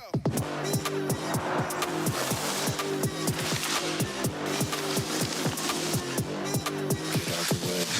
Don't let me tell you again, I'm coming to win and coming to lose it. Don't let me tell you again. Get out the way.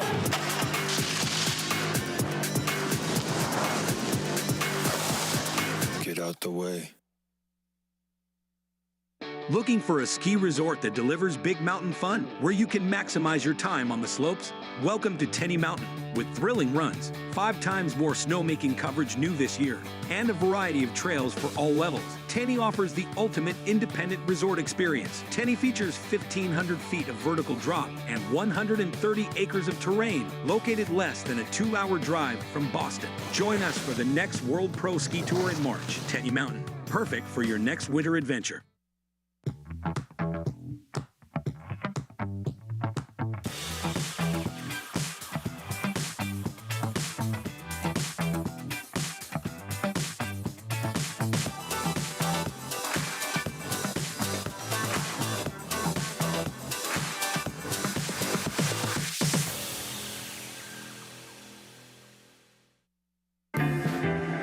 Sunny days call for Sun Cruiser Vodka Iced Tea.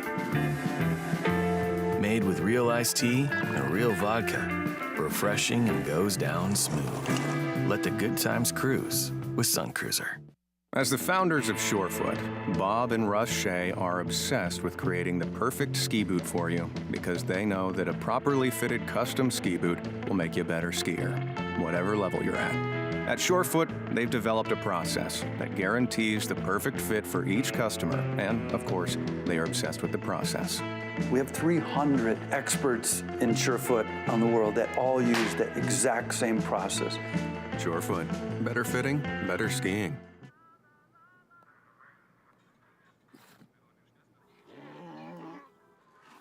Hey, on the mountain we've got a saying. Get off your...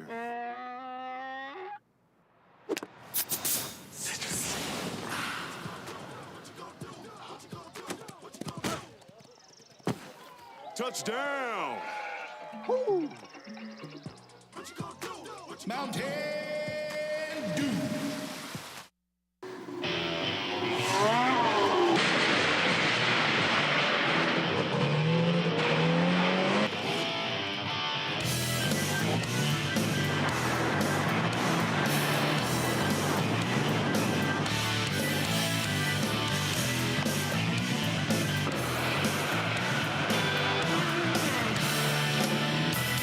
For the best deal on the best shed or garage, visit toughshed.com.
Please hold. You good? Okay. 30 seconds.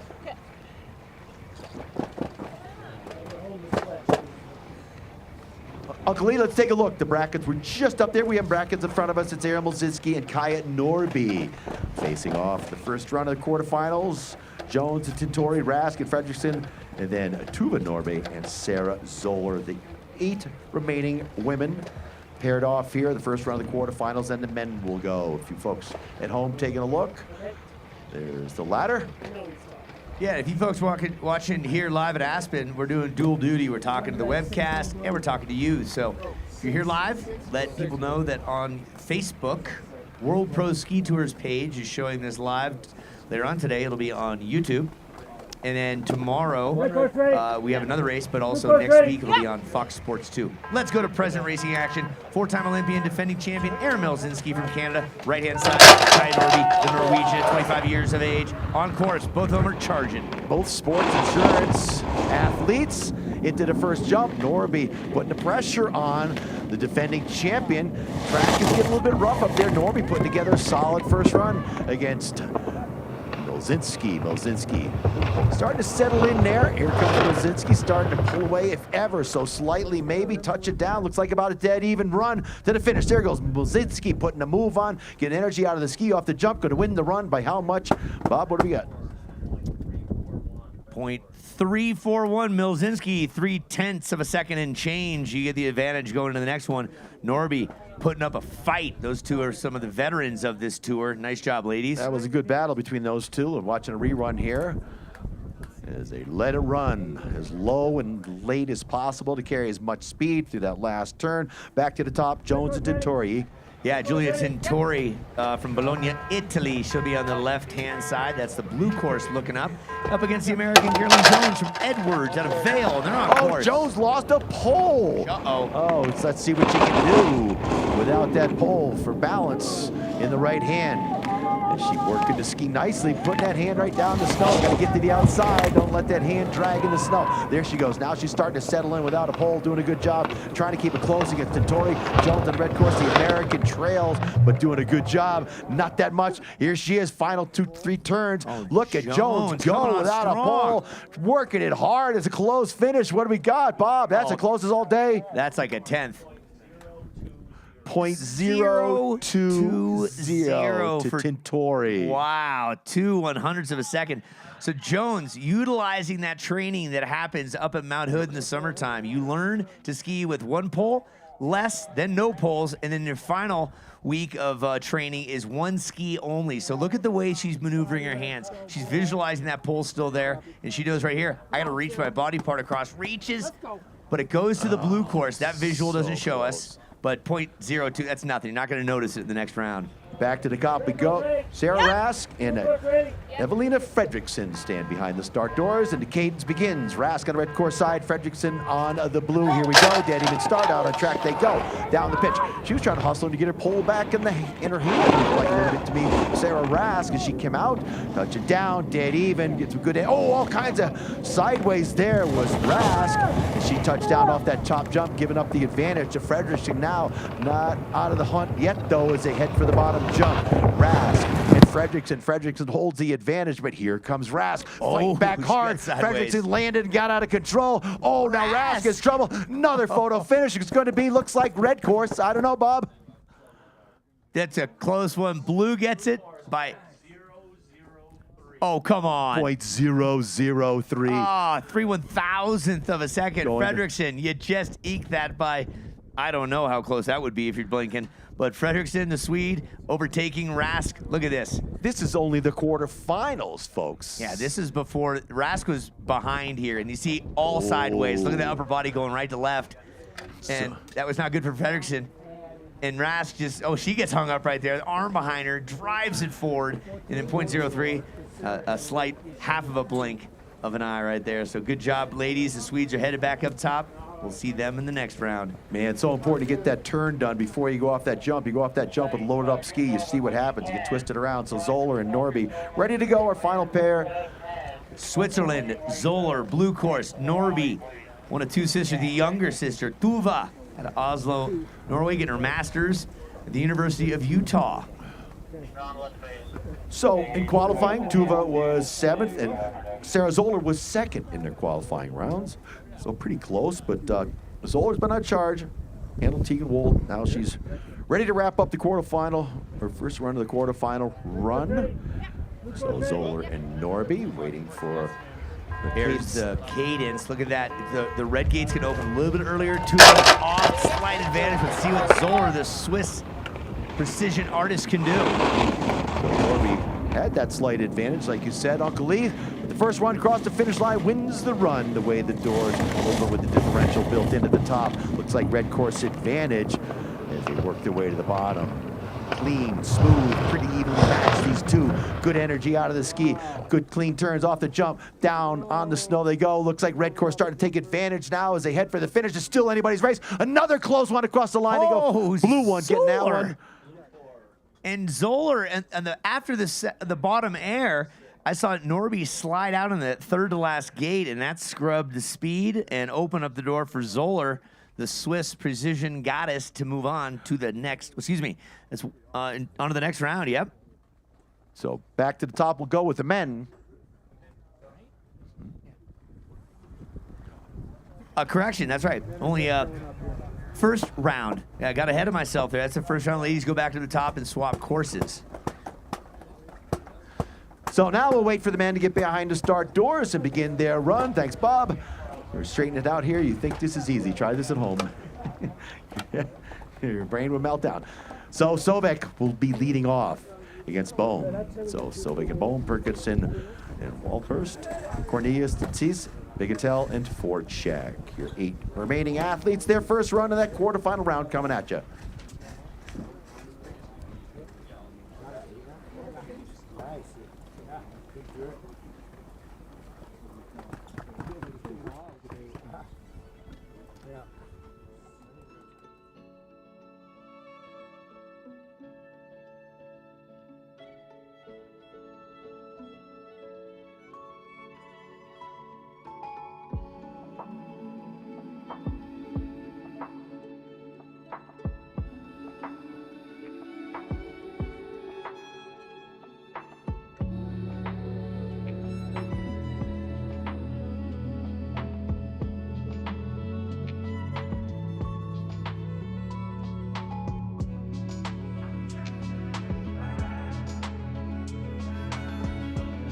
Welcome back, Aspen Snowmass Colorado Pro Open presented by Mazda. Here's a screenshot for you folks at home and live on the big screen. Christian Sovek and Jean-Luc Bohm, they're coming up next, followed by Perkins, Walquist, Cornelius, Tacius, Bigetel, Forchek. They'll all get 2 runs at it on each course. On that graphic, if you look far to the right, the champion, 2nd place, 4th place, 3rd place, those numbers not quite correct this year. We'll get those corrected. Regardless, it's more money than you're probably going to make today. If you're watching this, I believe it's $7,500, $3,500 for 2nd, $2,500 for 3rd, $1,500 for 4th. Regardless, thanks to our sponsors for amassing all that money to give it to our athletes. So they're getting them loaded up at the top. Kevin Kiley, Randy Patson, Malia, and all the guys up there. So, Sovek and Bohm coming at you as soon as they start this next run. The snow's let up. Supposed to be a sunny day tomorrow. We're looking forward to that. Beautiful afternoon here at Aspen, putting down some fresh powder for everybody here on vacation. Stop over when you're done, when your legs are burned out. Watch the finals as we work our way through the Colorado Pro Open by Mazda. First run for these 2 in the quarterfinals, Sovek and Bohm.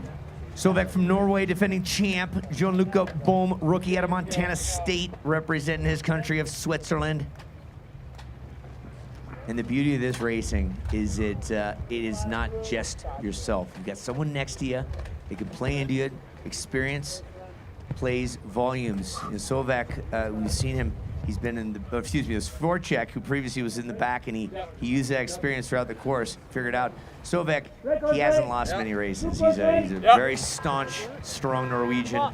He won 2 of the 6 events last year, took 6th place in 2 of the 6 events. He's off. Nice looking start by Bohm. Bohm just left Sovek there, but know, Sobek just stay focused on his course. And off the first bump, it's Sobek right there with him.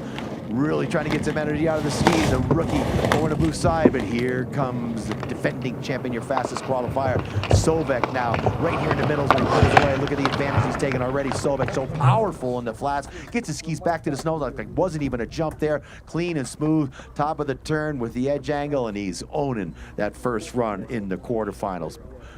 0.80. Just when you thought Bohm had something for him, he hit the middle of that course and he freight trained away. No, Sobek finding the opportunity on the backside of the turn to generate speed on the exit point, and that's where people like Michaela Schifrin, if you study her, she finds the speed on the backside of the turn with the way the skis are set. Very impressive. We now move on with Perkins and Wahlquist. Perkins out of the USA. Norway is Philippe Wahlquist. As we look up top, it's going to be the Norwegian on the left-hand side. At a 50-50 chance there. And Perkins is on the red.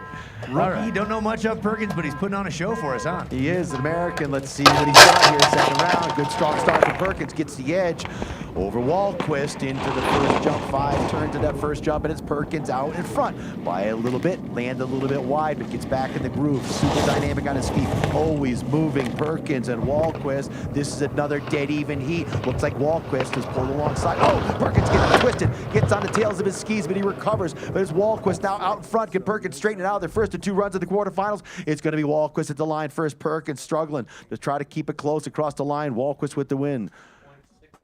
0.606 for Wahlquist. 606 for Wahlquist. That's going to pay dividends into the next round.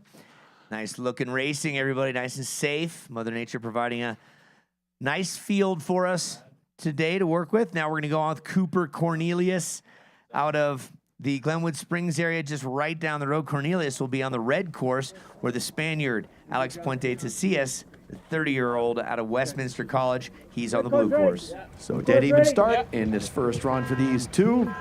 We build into the differential once we've got that first run in. Whoops! Sees with a really good start, getting the jump over Cornelius, the rookie, is the Spaniard. 5 turns into the first jump. He's got control of this. Cease working the ruts, trying to stay ahead of the rut. Gets some energy out of the ski. Don't want to get bounced around. Got to release that ski as soon as you've got the juice out of it. Doing a good job as the Spaniard into the sports insurance jump at the bottom. Owning this run, but right alongside Cornelius trying to fight back. Cornelius, look at him go. Uncle Lee, right to the finish line. He's just freight trained through the middle of the course. Looks like it's still the Spaniard with the win, Bob. Oh, 0.068. 0.068. That's 6/100ths of a second. And Tacias just saying, wow, I got that one. Where'd Cooper come from? What behind? focus from Cooper to just stay in his own course, in his head, and just keep fighting. And he's closed the gap. We've had incredible close racing so far in all these rounds, but back to the top they'll go for the second run. Yeah, Who we got so next? Roaring Fork Valley. Cooper Cornelius grew up around these parts, so he knows this turf well. Attending the University of Denver, and our next battle is Justin Bigetel, representing Colorado University out of Park City, Utah. The 21-year-old, he's going up against the fast man, Philippe Vorchek, who has the advantage.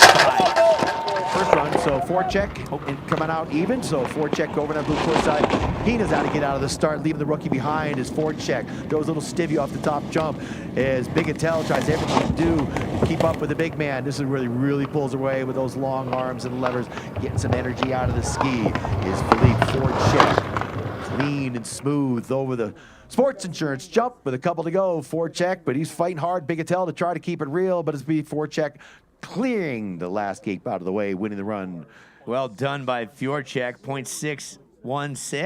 616 for Vorchek. And again, he was the 2022 National Skier of the Year, also National Champion GS. That's Vorchek. One to watch out for throughout these 2 days of competition. Well, Clarky, it looks like that was a lickety-split. We got the men done in the elite or the great 8, and now we'll get the ladies back up top. Men, take a deep breath, get on the chair, and we'll see you back up top. How about we take a small little break, and we'll be right back with you with the ladies' second round of the grade 8.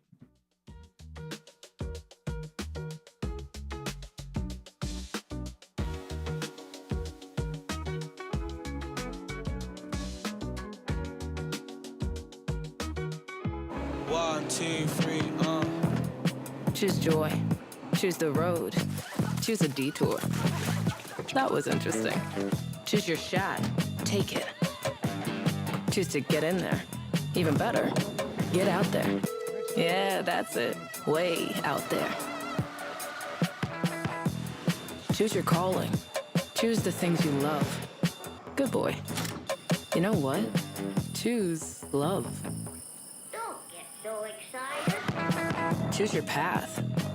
And while you're out there, get your hands dirty. Choose to make something. Choose loud. Actually, choose quiet. 2, 3, Choose to feel it. Choose now. Choose to go for it. Just choose. We craft cars for those who choose to do more than simply move. You know who you are. I wake up. Look at me now, you better just. Woo. Let's go.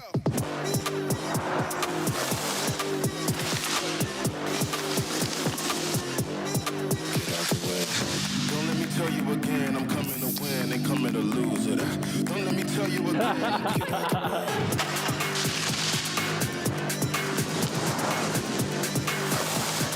Get out the way.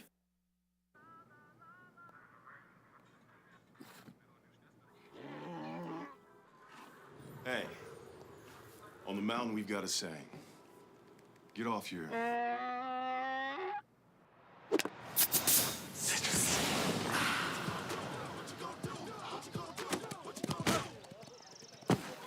Touchdown!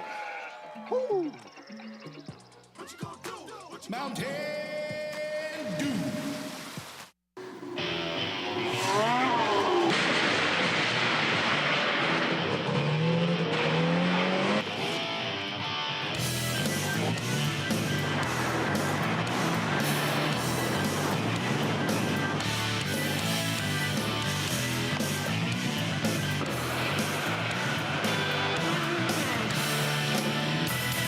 For the best deal on the best shed or garage, visit toughshed.com.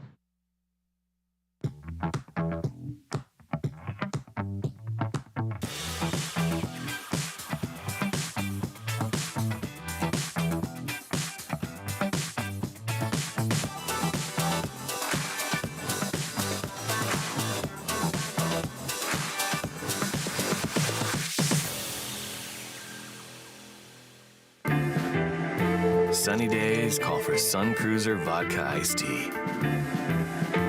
Made with real iced tea and real vodka. Refreshing and goes down smooth. Let the good times cruise with Sun Cruiser. As the founders of Surefoot, Bob and Russ Shea are obsessed with creating the perfect ski boot for you because they know that a properly fitted custom ski boot will make you a better skier, whatever level you're at. At Surefoot, they've developed a process that guarantees the perfect fit for each customer, and of course, they are obsessed with the process. We have 300 experts in Surefoot on the world that all use the exact same process. Surefoot, better fitting, better skiing. Looking for a ski resort that delivers big mountain fun, where you can maximize your time on the slopes? Welcome to Tenny Mountain, with thrilling runs, 5 times more snowmaking coverage new this year, and a variety of trails for all levels. Tenny offers the ultimate independent resort experience. Tenny features 1,500 feet of vertical drop and 130 acres of terrain, located less than a 2-hour drive from Boston. Join us for the next World Pro Ski Tour in March. Tenny Mountain, perfect for your next winter adventure. No. Okay, we're back. The Colorado Pro Open by Mazda here. The second round of the quarterfinals. Aaron Milzinski and Kaya Norby. Uncle Lee standing behind the gates. Yeah. Milzinski and Norby, a few years back, they were racing together when we only had 7, 8, 9 gals, and now the field of 20 plus, whittled down to 16. Here goes. Gates open up early for Milzinski, 0.3 advantage. Let's see what Norby can do on the red course. So down the track she goes into the first jump. The Canadian with the advantage. Norby going to fight for everything she can, try to keep it close. Well, she's got her hands full with Milzinski, but anything can happen.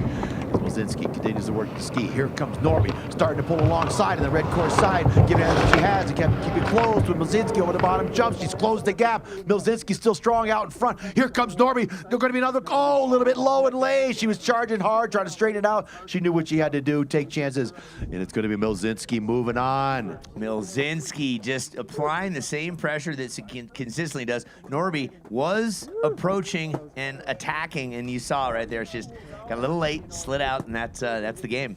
Yeah, you gotta straighten it out. You gotta do everything you can to try to get it. And there's your tour champion up on the screen. Let's go back to the top. It's Tintori and Jones coming at you next. We saw Jones ski the whole run without a pole, and she only lost by .20.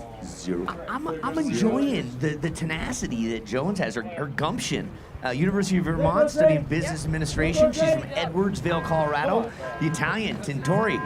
We've seen her excel. She competed last year, and she's out of the gates first, just by a hair. But Jones already putting the pressure on right out of the start as they drop down the pitch in the first bump. Looks like Jones may have a slight advantage. She's doing better with 2 poles in her hands. The American out in front, not by much. Tintori dropped down on her tuck over the Celsius jump. Jones and Tintori working the flats into the bottom jump. They will go. Looks like Jones with the advantage. We're going to have to let the timer tell the story as they drop down the pitch. Powerful through these last turns, head to head, into the finish line. Looks like Bob, what do we got? Bob, what do we have, Bobby? Tintori with the win.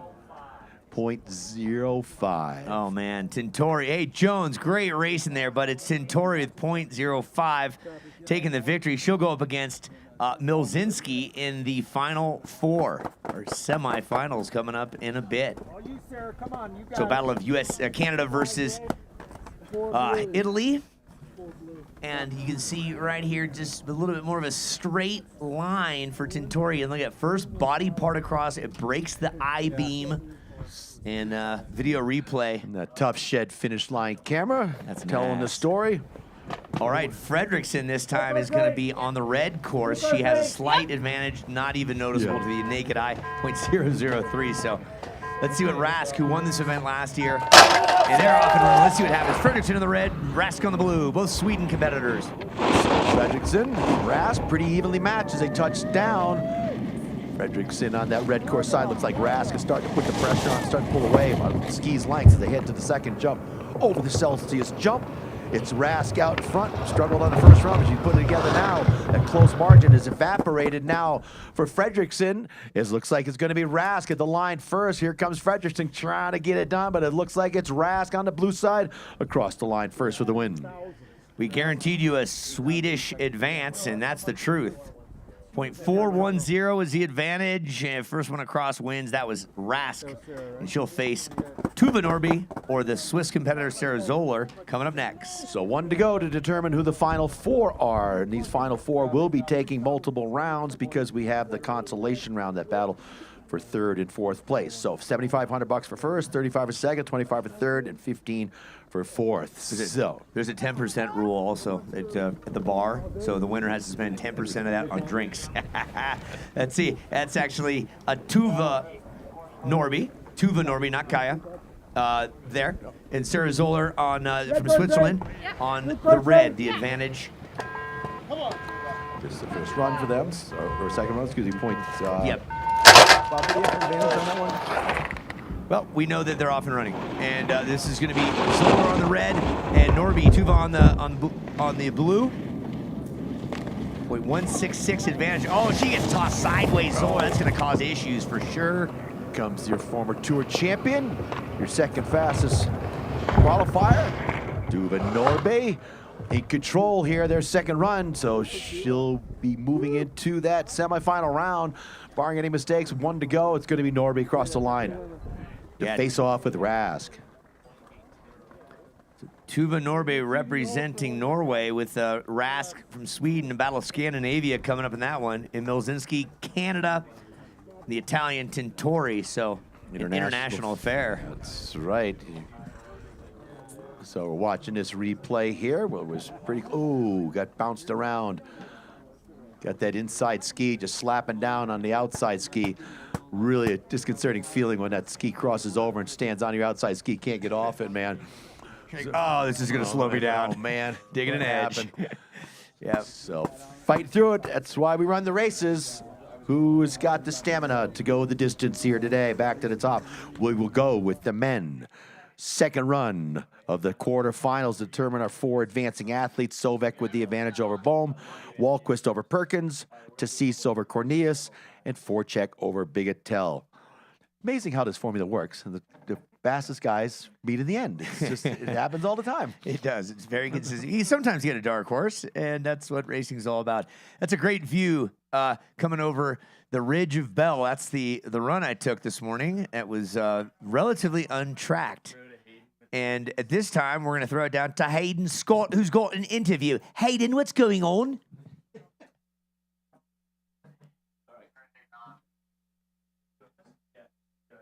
Check, check, check, check, check. There we go, there we go. Hey, thanks, everybody. I just want to say what a fantastic effort by everybody here in Aspen. We want to thank Jay Roy and all of his crew and everybody here in Aspen for a massive effort. Over a foot of snow since 5 a.m. this morning, and we're still racing. So thank you so much. I'm here with Aaron Milzinski, who is into the semifinal, not for the first time, and Giulia Tintori for the first time from Italy. Giulia, it is a great day for Italy so far. Federica Brignoni winning the downhill in St. Anton this morning. And now look at you into the semifinal, your first ever Pro Tour race. Oh yeah, it's so fun to be here. I'm so excited. And yeah, it's a great day to be an Italian today. Giulia, what do you say about this side-by-side dual slalom World Pro Ski Tour format?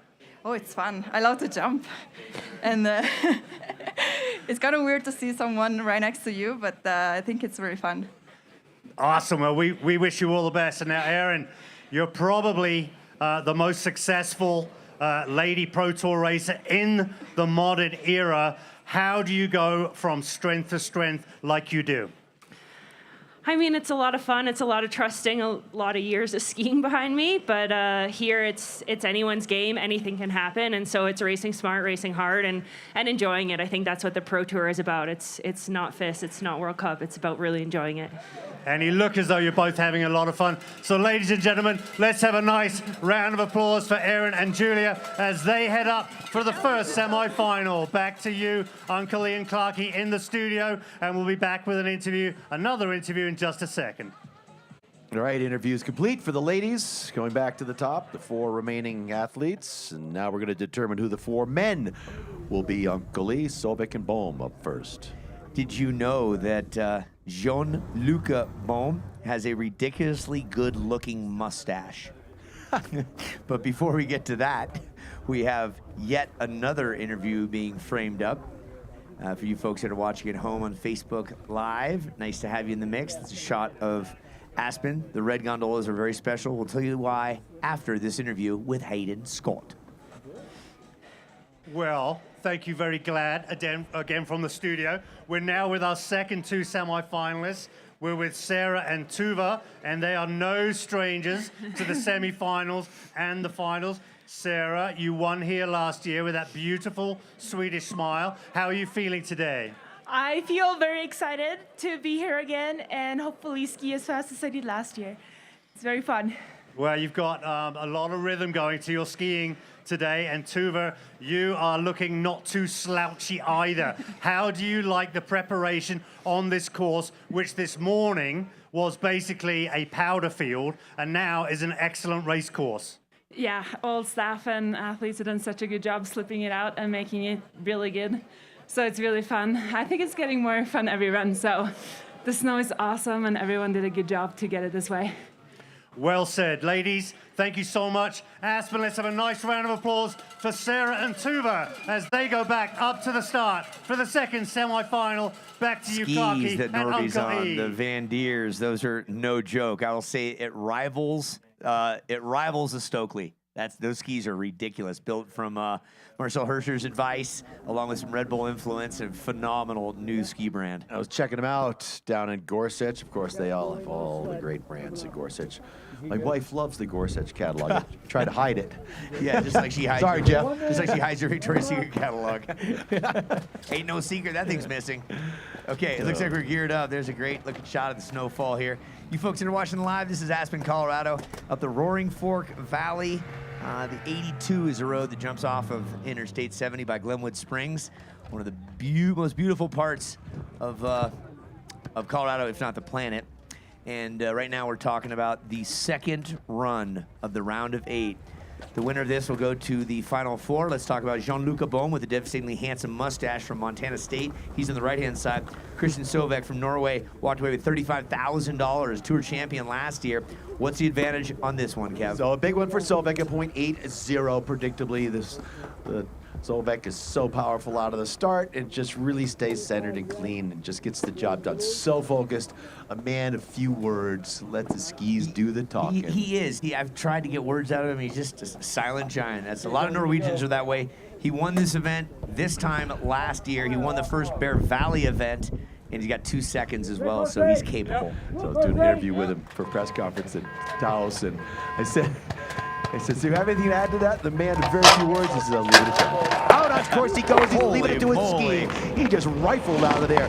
Wants to put a stamp of serious approval on that thing. Here he goes, Sovek out in front, and boom, he's just throwing it down the hill, doing everything he can to try to get speed out of the skis. And it's Sovek, clean and smooth, powerful and balanced. It's Sovek dominating this run into the semifinals. Once he gets it done off the bottom jump, it's Sovek looking good here. Just doesn't make any mistakes. Across the high clear, looks over his shoulder, on he goes to the semifinals. Sovek, well done. Hey, Bohm, Jean-Luc, Johnny, nice to have you in the mix out of St. Moritz, Switzerland. Mom and Dad will be proud as they are your sponsors. Keep up the good work at Montana State. We'll see more racing from you tomorrow. And Christian Sovek, you're moving on. You'll go up against the winner of this next heat, Tanner Perkins or Philippe Walquist. Walquist on the right-hand side has an advantage by .606 over Perkins. So the cadence begins now for this pair, Walquist and Perkins. See if the American can get back at him. I'm liking the way this kid skis. Keep your eyes on Mustachio Perkins on the left-hand side. All these guys Yeah, rocking these stashes. it's the thing to do in honor of Burt Reynolds. All right, we're gonna get serious now. Walquist gonna get the advantage. Opens up quick, but here comes Perkins right up against the doors, trying to keep it close. Into the first jump they go. 5 turns at that first jump. Walquist out in front. Really got a good strong start. Timed it perfectly as Perkins doing everything he can to close the gap into the Celsius jump. Walquist touching down first. It's like Perkins closed a little bit of a gap. What can he do in the midsection of the course? Staying in his bullet, trying to really work the skis and get the energy at the same time, staying aerodynamic off the bottom jump. Not gonna happen today unless Walquist makes a serious mistake. On goes Walquist to face off against Christian Sovek. One complete sentence there by Kevin Clark. That was fantastic. No punctuation, but a lot of emphasis. .753, Philippe Walquist, the Norwegian sensation. He'll go against defending tour champ Sovek. All right, next up, we are moving and grooving and shaking. Super close race, the dude. bacon. That's it. Westminster up against University of Denver. It's Puente Ticias. He's got the advantage here up against Cooper Cornelius, but I'm liking the way this Cornelius kid skis. 4 years on the U.S. team, 2 NORAM wins. Watch out for the Bonsai Blue Bomber, Cornelius. And it's almost an even start. So Ticias with a little bit of an advantage gets the jump as Cornelius tries to figure out the timing on the start gates. Ticias in trouble, down he goes. Oh, that was nasty. Oh, he lost a ski up there. Yard sale. Look at the binding. He's sitting there looking at his skis going, man, we'll get a replay on that, see what happens as he looks around. Blue went out first, so the ruling, as we mentioned before, is the first one down and out is out first, meaning you are not moving on. So Cornelius moving on. Yeah, Cornelius moving on, and that's here we go. What Let's see what happened, there, Uncle Lee. Oh, he's in the back seat there. And oh no, he just walked out of his ski, hit the wall in the rut. I said, oh man, put his leg down to try to save himself. Then he takes a panel out while we put that back together. So Cornelius said, I'm not going to get collided with. Nope. I've seen that happen earlier today. I want nothing to do with that. He's looking around going, here comes my ski. That's called the holy shiitake mushroom crash. Yeah, so he's okay. That's the beautiful thing. And again, thanks to the course workers, Mother Nature for the soft snow. There is a little bit of a flatness right below those Mazda banners. It is flat there. He landed there, but the snow is soft enough. See, think he gets into the rut late, which puts Here's where it starts, right? Look, oh yeah, it was late in that rut. Now the ski just gets flexed out and just outside ski just walks off. Oh, you know, it's so Stein lucky. calling it pilot error from the top. You know, whatever it is, he's safe. When that leg hit after the jump right there, that could be a recipe for disaster. Well, so I think there's a bunch of soft snow underneath that jump, so the Spaniard is fine. For Cooper Cornelius, Glenwood boy, all at 25 years young, 2 NORAM wins, as we mentioned, has a huge family reunion every year of over 200 people. So if you're watching online, hello to the Cornelius tribe. He'll be going up against Bigatel or Forchek. So the odds-on favorite will be Forchek there with a 6/10 advantage over Bigatel. Switching sides, the big guy. Both these guys big guys. But Forchek so imposing in the start there. So quick out of the start.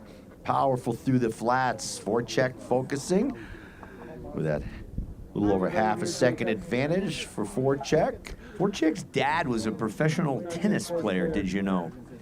From Pilsen, Czechia, it's called now. Studied computer science at CU. Was involved with the World Championships. He's an Olympian, very well-to-do. He holds the CU record with 15 top 5 GS finishes. That's Forchek on the red.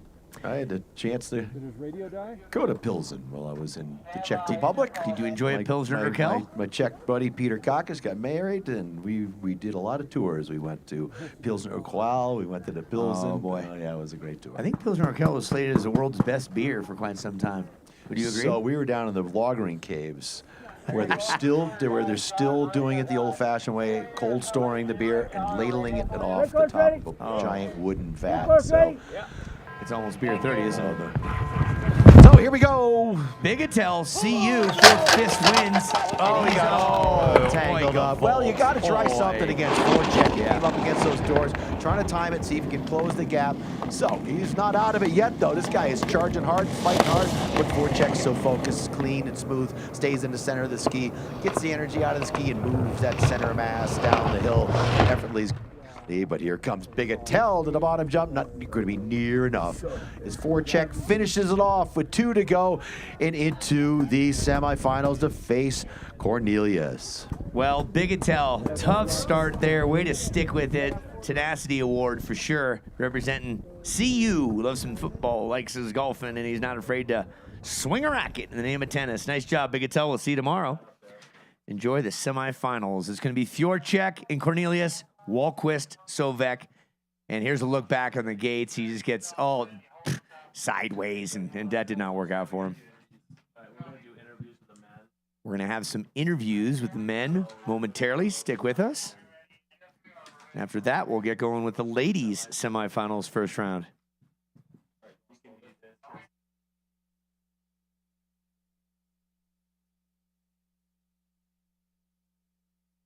Ben Clark says, on the other hand, you have different fingers, and Baker Jones tells us that you can lead a cow up a flight of stairs, but you can't lead it down. With that said, we'll take a small break and be right back at you with an interview.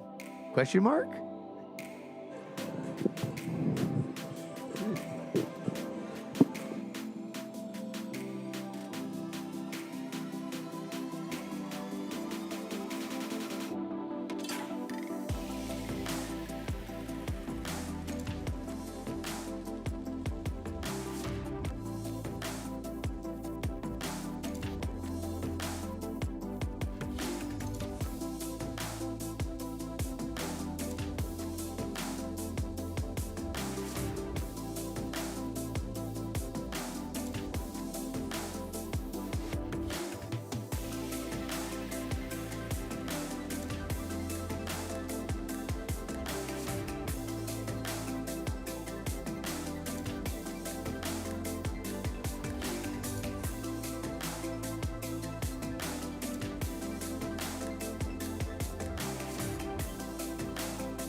Out to Hayden Scott in the finish corral with our advancing athletes on the men's side. Hello, hello. Hello, Aspen. Are you watching? Are you enjoying it? We are with our first two semi-finalists, Christian Sovic and a newcomer to World Pro Ski Tour Racing, Philip Walquist. Philip, what do you say about this amazing experience today? It's super fun, and it's something completely different than I'm used to, but I enjoy it. You telling me earlier that you've just been in Colorado just a little bit more than a year, and do you feel that Colorado is a good base for you as you improve in your ski racing? Yes, I think this is the best place to be for sure, and yeah, and I think the University of Colorado Boulder is the best school also to go to, so it's not even, yeah, it's like the best thing for sure. And Christian, you've been a multiple World Pro Ski Tour winner. This time last year, you won your first race, and following that victory, you went from strength to strength, and here you are again into the final rounds of another race here at Aspen. Yeah, I'm hoping to get the win again, but got to get through this guy, and he's been smacking my ass all year, so hopefully I can beat him this time. Guys, what, as a pair, what would you like to say to our friends here in Aspen and the tremendous effort that they've put in to pull off today's race? No, it's amazing. We got a lot of snow today, so thank you to all of the volunteers and everyone helping out. It's been a great race. Fantastic. Folks, let's give it up for Christian and Philip as they go back up to the start for that first of the two semifinals. Back up to you guys, and we'll be back with a second interview in just a second.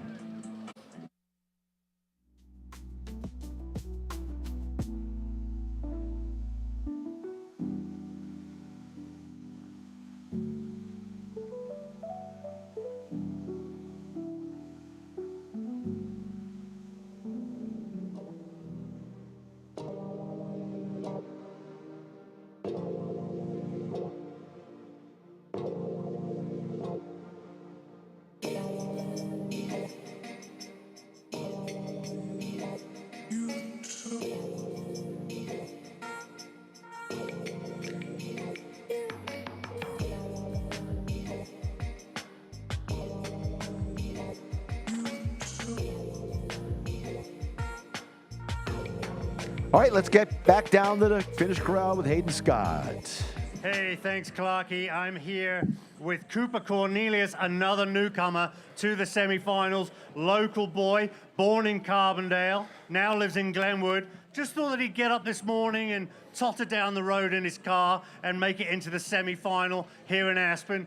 Cooper, what are your feelings going so far in your very first Pro Tour race? Yeah, it's always a good feeling. I love racing at home. It's one of my favorite places in the entire world. Just happy I could make it this far. Got him next, so we'll see. I gotta be on my game. Philip, multiple podiums last year. You're really skiing with a lot of aggression and strength today. How would you sum up your feelings going into this second semi-final? I'm ready. I just gotta push hard, push as hard as I can, not make mistakes, and we'll see. The better one will proceed to the finals. And Cooper, as you're the local boy, can you just express your gratitude to J. Roy and all our friends here in Aspen? Yeah, I just want to say thank you guys. Thanks to all the volunteers. You guys make this event happen. Wouldn't be possible without you, so thank you. Aspen, let's wish Cooper and Philip all the best as they go up for their semi-final right now. Back up to you in the studio.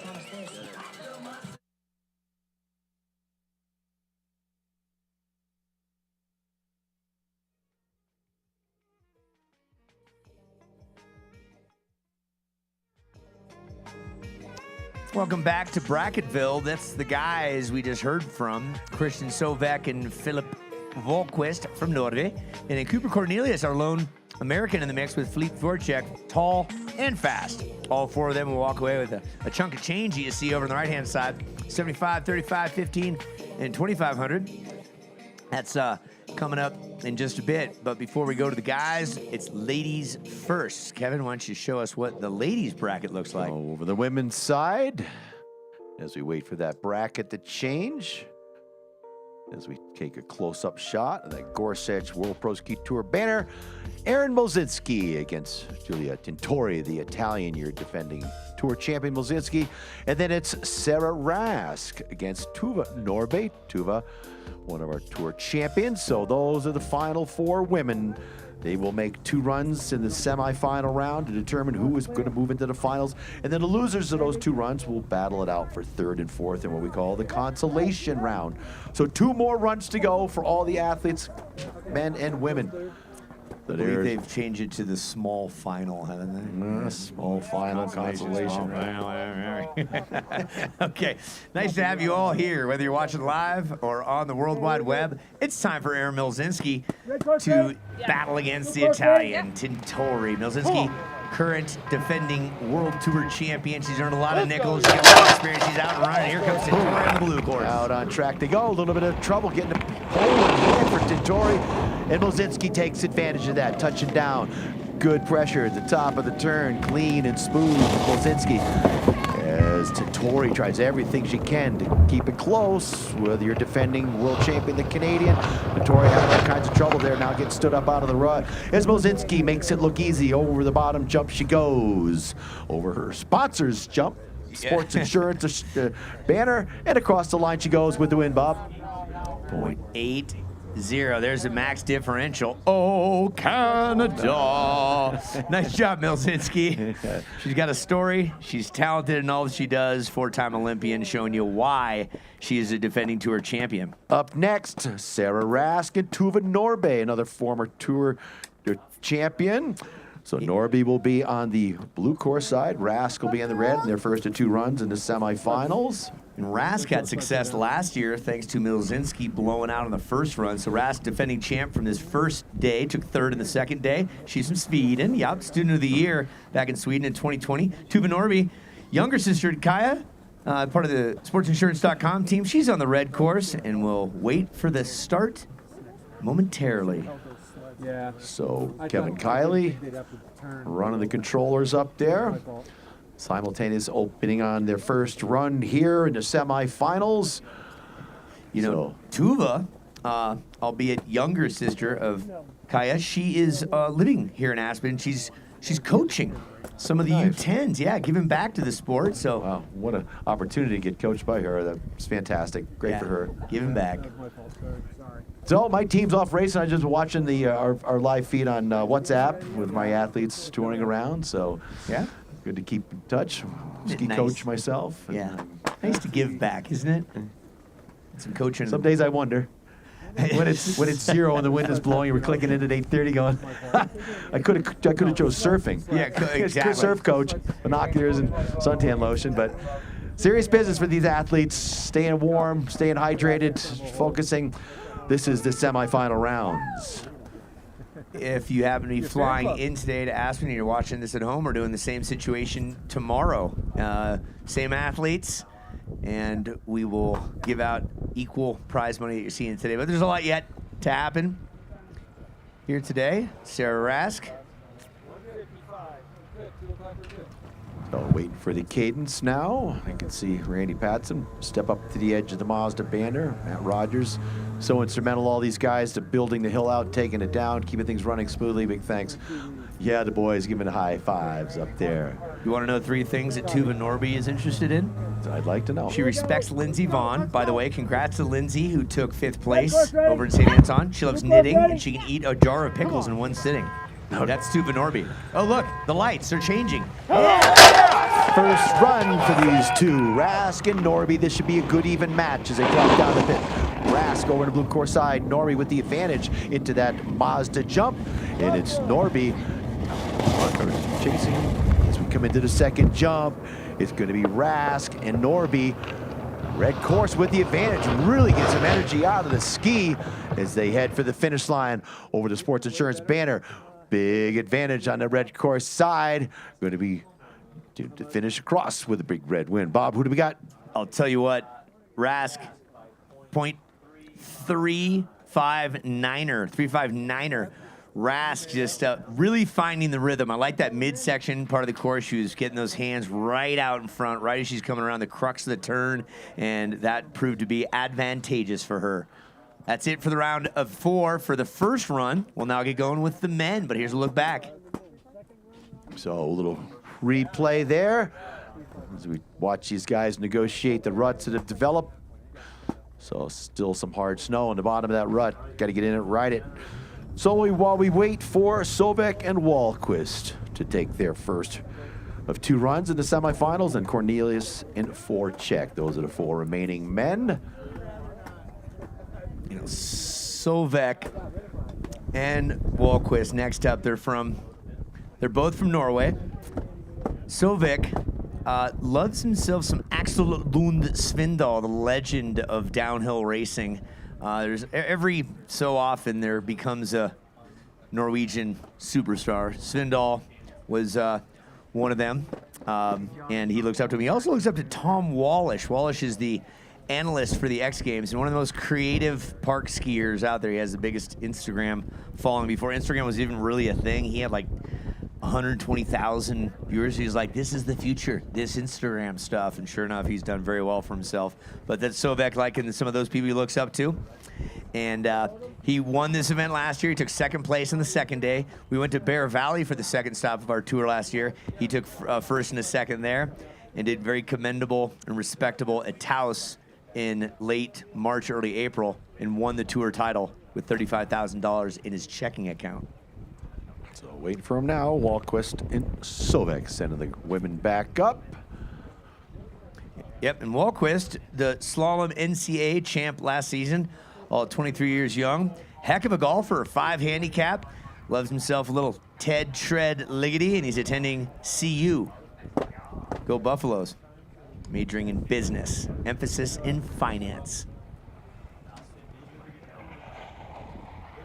So staying focused up there. A little breeze is picked up. It was calm earlier. Moving that cloud system out, bringing us some sunny weather for tomorrow. It's going to be brisk in the morning, but that's what we want. Nice hard track. We'll see what we're going to do for tomorrow's set. Will we reset? Going to take some coursework if we're going to do that.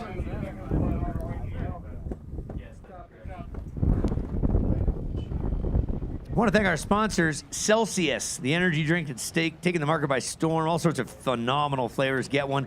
If you're walking around, there's a whole Celsius tent there with plenty of product so you can try it with your lips and your stomach. I see some jumping jacks going on up there. Courseworker's been out there since 7:30 this morning, and as our staff tries to stay warm. Got to get the heated gear. You're a crew member out there. Yeah, I remember first putting on my first set of heated boots. I'm like, wow, this is magic. Who thought of this one? Sportsinsurance.com. Mark was up here earlier talking about it. Excuse me. And Tough Shed, also. Tough Shed Howl's out in the mix somewhere. And looks like they're doing a little course prep work as that gate got knocked around, and they're doing the proper measuring. Make sure it's the right distance as they drill it back in, Kev. So I got this picture when we were doing a course setting with Bear. He holds 2 tape measures. One tape measure goes across the hill, the other tape measure triangulates up to the turning pole on the opposite side. The triangulation, geometry coming into play. Physics, I say, folks. All right, CU against no longer in college Sovek. His college has become going fast on skis. Big dude, few words spoken, lets the ski and speak. He's on the red course. This is the first of 2 runs.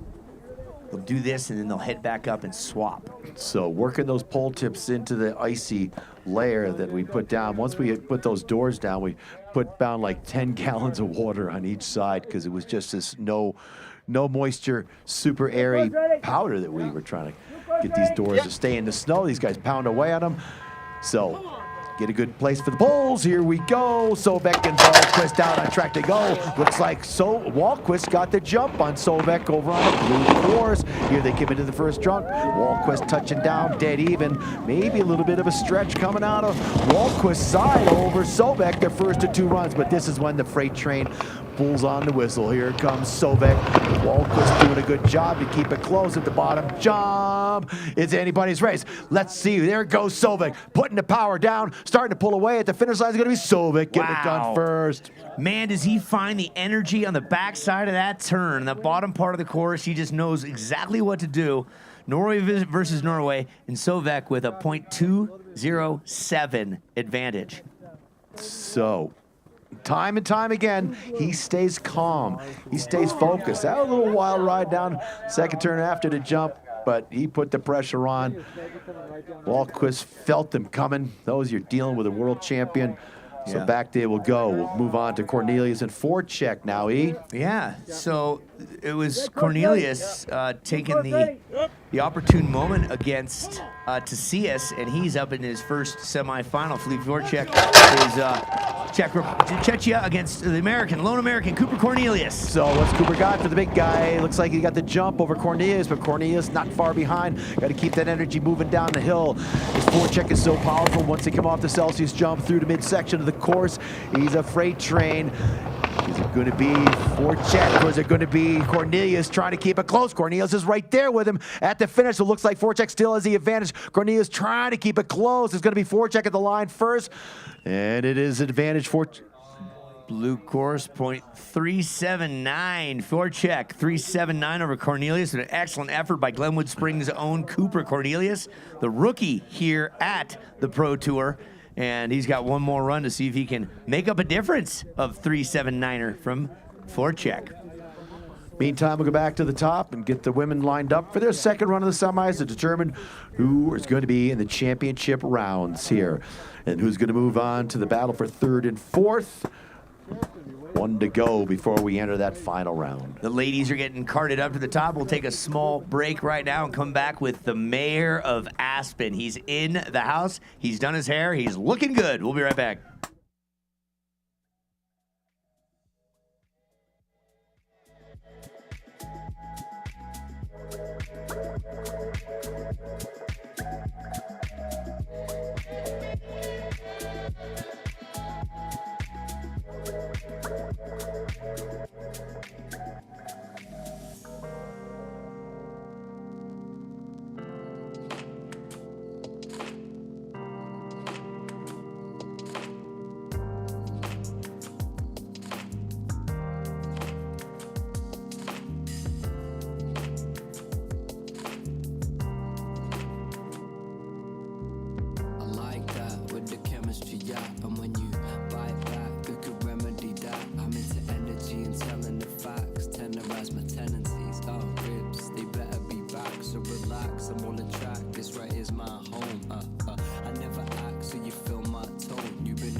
We're going to take a selfie right now. That's what's going to happen because it's not every day you get to hang out with the mayor of Aspen. Oh, what a privilege. Hi, Tori. To be with Uncle Funky E.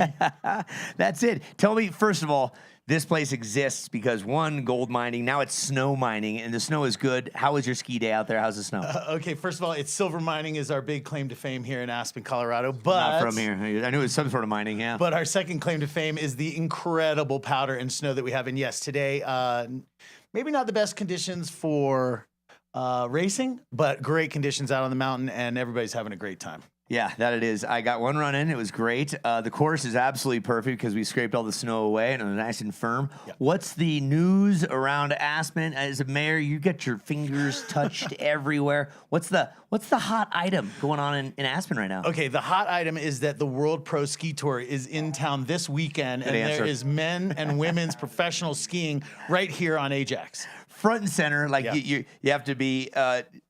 I'm not going to say it, but if you don't see this and you're not paying attention to it, what are you doing, right? Yeah, absolutely. If you're not at the base of the mountain from about 10 in the morning to about 4 in the evening, you're in the wrong place. Got it. So the perks of your job is you get to go ski and talk about Chamber of Commerce types days, which today is what's the hardest part of your job? You think?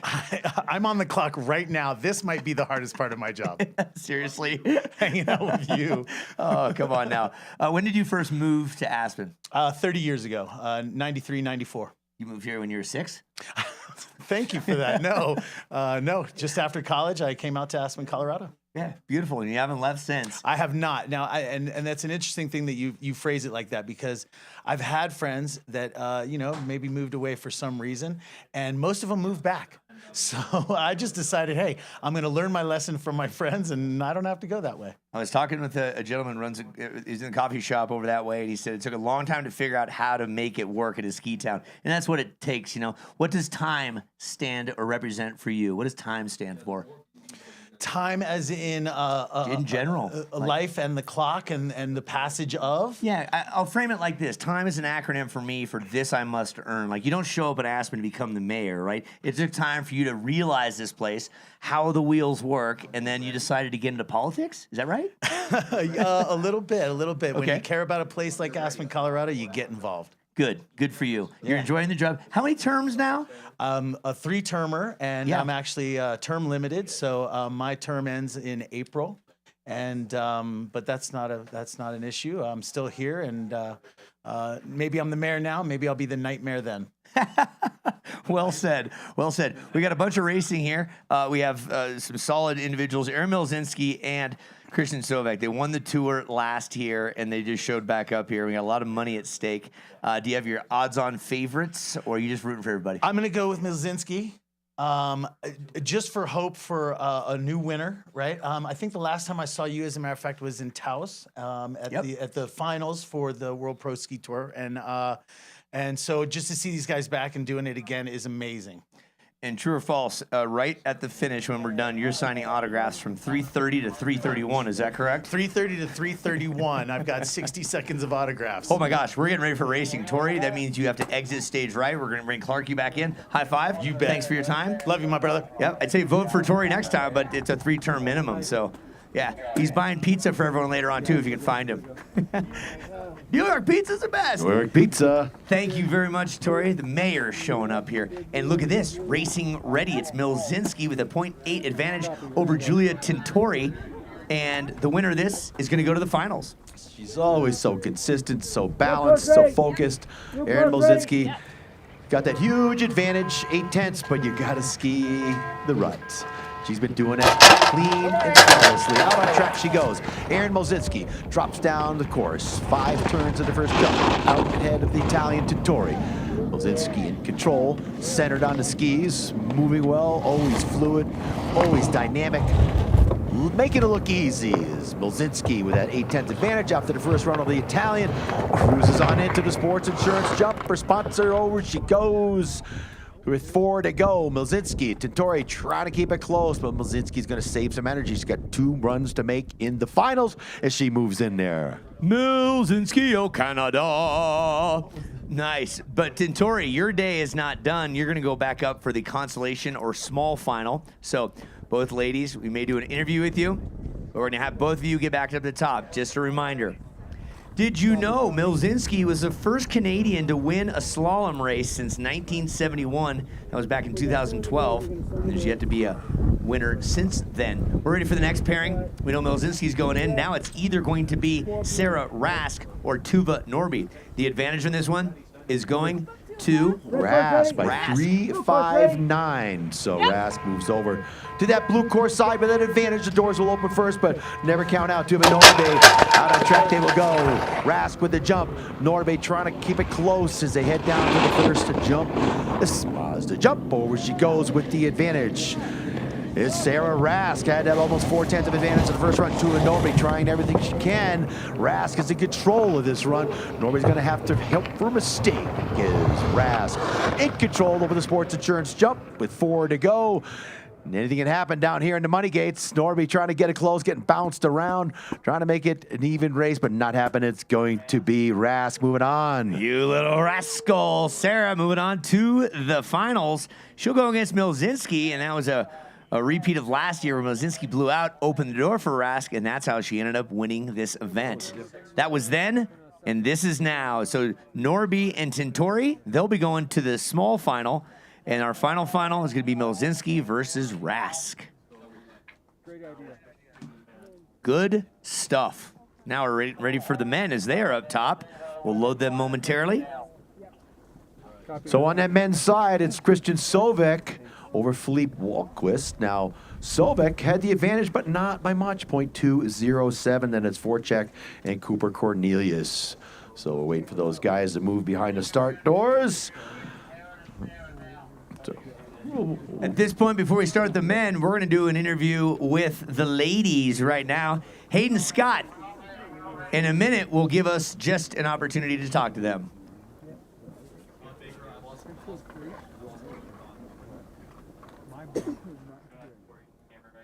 We thank you all for being a part of this, whether you're live on site in the cold or at home nice and warm. Thanks to our sponsors, Gorsuch Sports, directly located below us. They've got opportunities for you all over Snow Country, Vail, Beaver Creek, Aspen. Great stores, been in business since the 60s. Love the beer and a brat for $10 at Gorsuch. So on the weekends, great deal. Can you help a brother out with that later? Hell yeah, let's get out. Yeah, I'd like that. I'd like that. Tough Shed. If you need a place to live, you could actually live at a Tough Shed if you wanted to. Heck, I lived in a closet for a while. Hal does. Hal. If you ever get the chance to meet Hal from Tough Shed, it's just a life experience. We think life-changing experience. You said it. Yeah. The next stop of this tour, it's a smaller tour this year. We're in a growth year. It's going to go to Tenny Mountain, New Hampshire on the St. Patrick's Day week. And that promises to be an Irishly good time.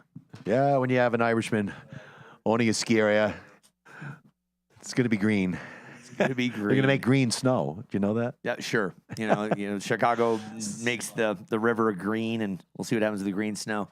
Who else we got? It's on Sun Chaser. If you're into adult beverages, Arnold Palmer was a golfer, and he made a great drink with lemonade and iced tea. Add a little vodka to it, put it in a can, drink it down, and that's part of the Boston Brewing Company. Did you know they're part of Sam Adams? That's right. And that Boston beer. The Truly stuff, which is like a wine cooler from back in the day. So, not to forget any of our sponsors, Bumbas. We're in the gift bag. A pair of Bumba socks. Did you get a pair? I didn't get a gift bag. You still got that stinky pair from 4 years ago? That's right.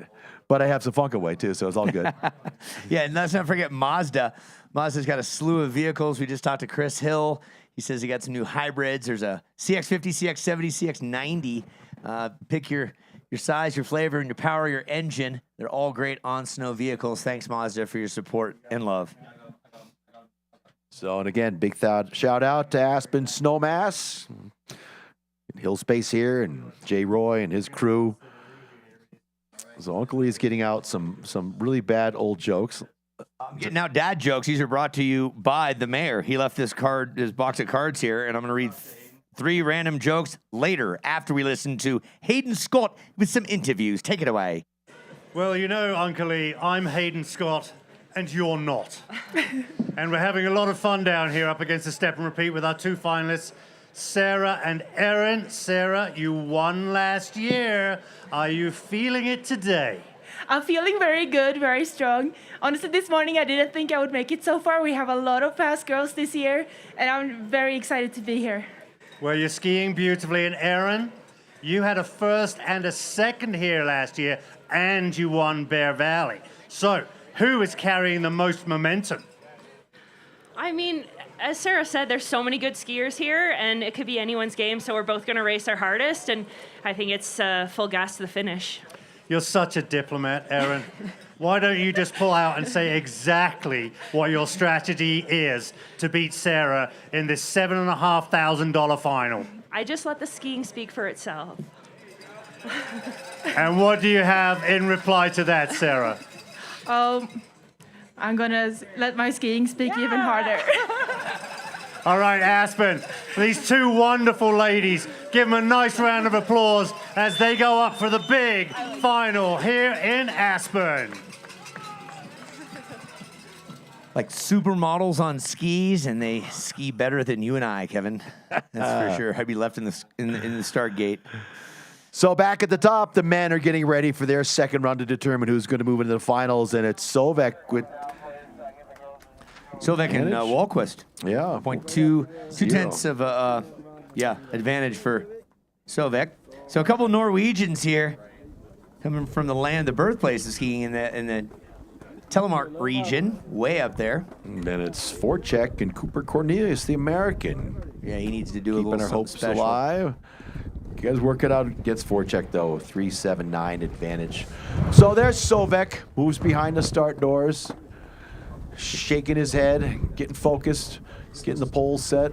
You know, he was born in Rio de Janeiro. Did you know? I did not know that. Now you know. You are a wealth of information. He's been able to solve a Rubik's Cube. I got one side once. That's the extent of my cube skills. He also has a very large checking account from last year at 35 grand. Need a loan? Talk to Christian Sovek. Philip Wahlquist is on the blue course.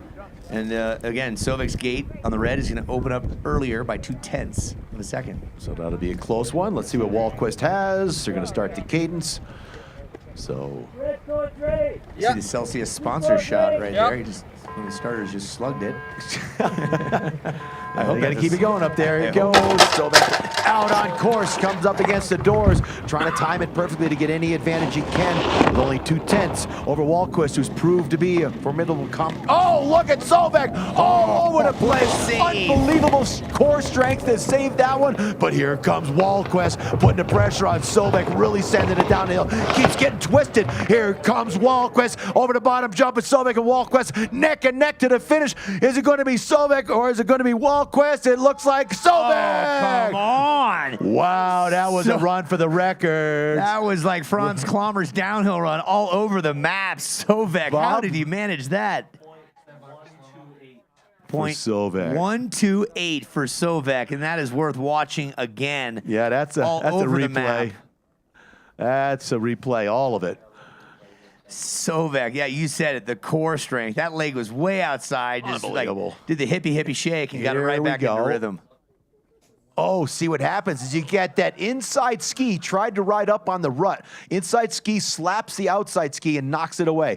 But he's so powerful, he just put that inside ski back down in the snow and powered through it. But then he's twisted again in the flats. But he's letting the skis run down the hill. Here's where Wahlquist thought he was going to be able to make a move at the bottom here. It was Sovek with a little bit of an advantage in those last two turns. Clears that upper high clear. Look at him looking over the shoulder at us. Yep, just reaching for it, saying, I got you by a knuckle. At the Tough Shed finish line, Cam. Here we go back to the top. Voracek and Cooper Cornelius, the American. Can we have an American in the finals? He's going to have his work cut out against Voracek with a .379 advantage. And there goes Voracek.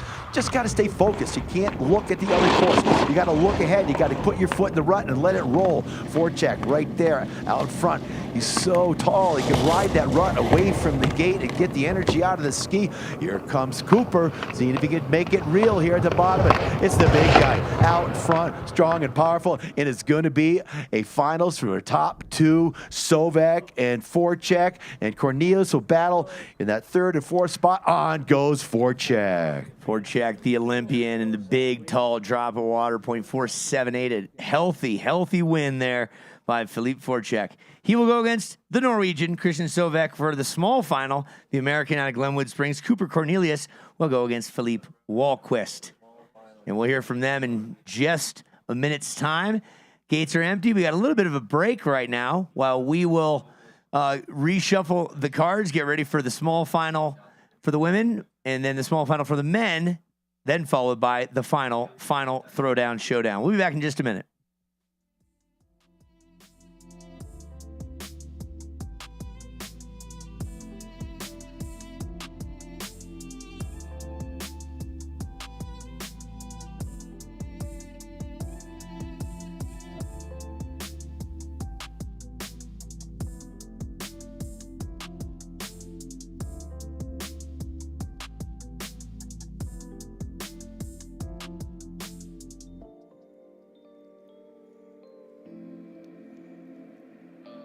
One, two, three, Choose joy. Choose the road. Choose a detour. That was interesting. Choose your shot. Take it. Choose to get in there. Even better. Get out there. Yeah, that's it. Way out there. Choose your calling. Choose the things you love. Good boy. You know what? Choose love. Don't get so excited. Choose your path. And while you're out there, get your hands dirty. Choose to make something. Choose loud. Actually, choose quiet. 2, 3, Choose to feel it. Choose now. Choose to go for it. Just choose. We craft cars for those who choose to do more than simply move. You know who you are. I wake up. Look at me now, you better just. Woo. Let's go. Get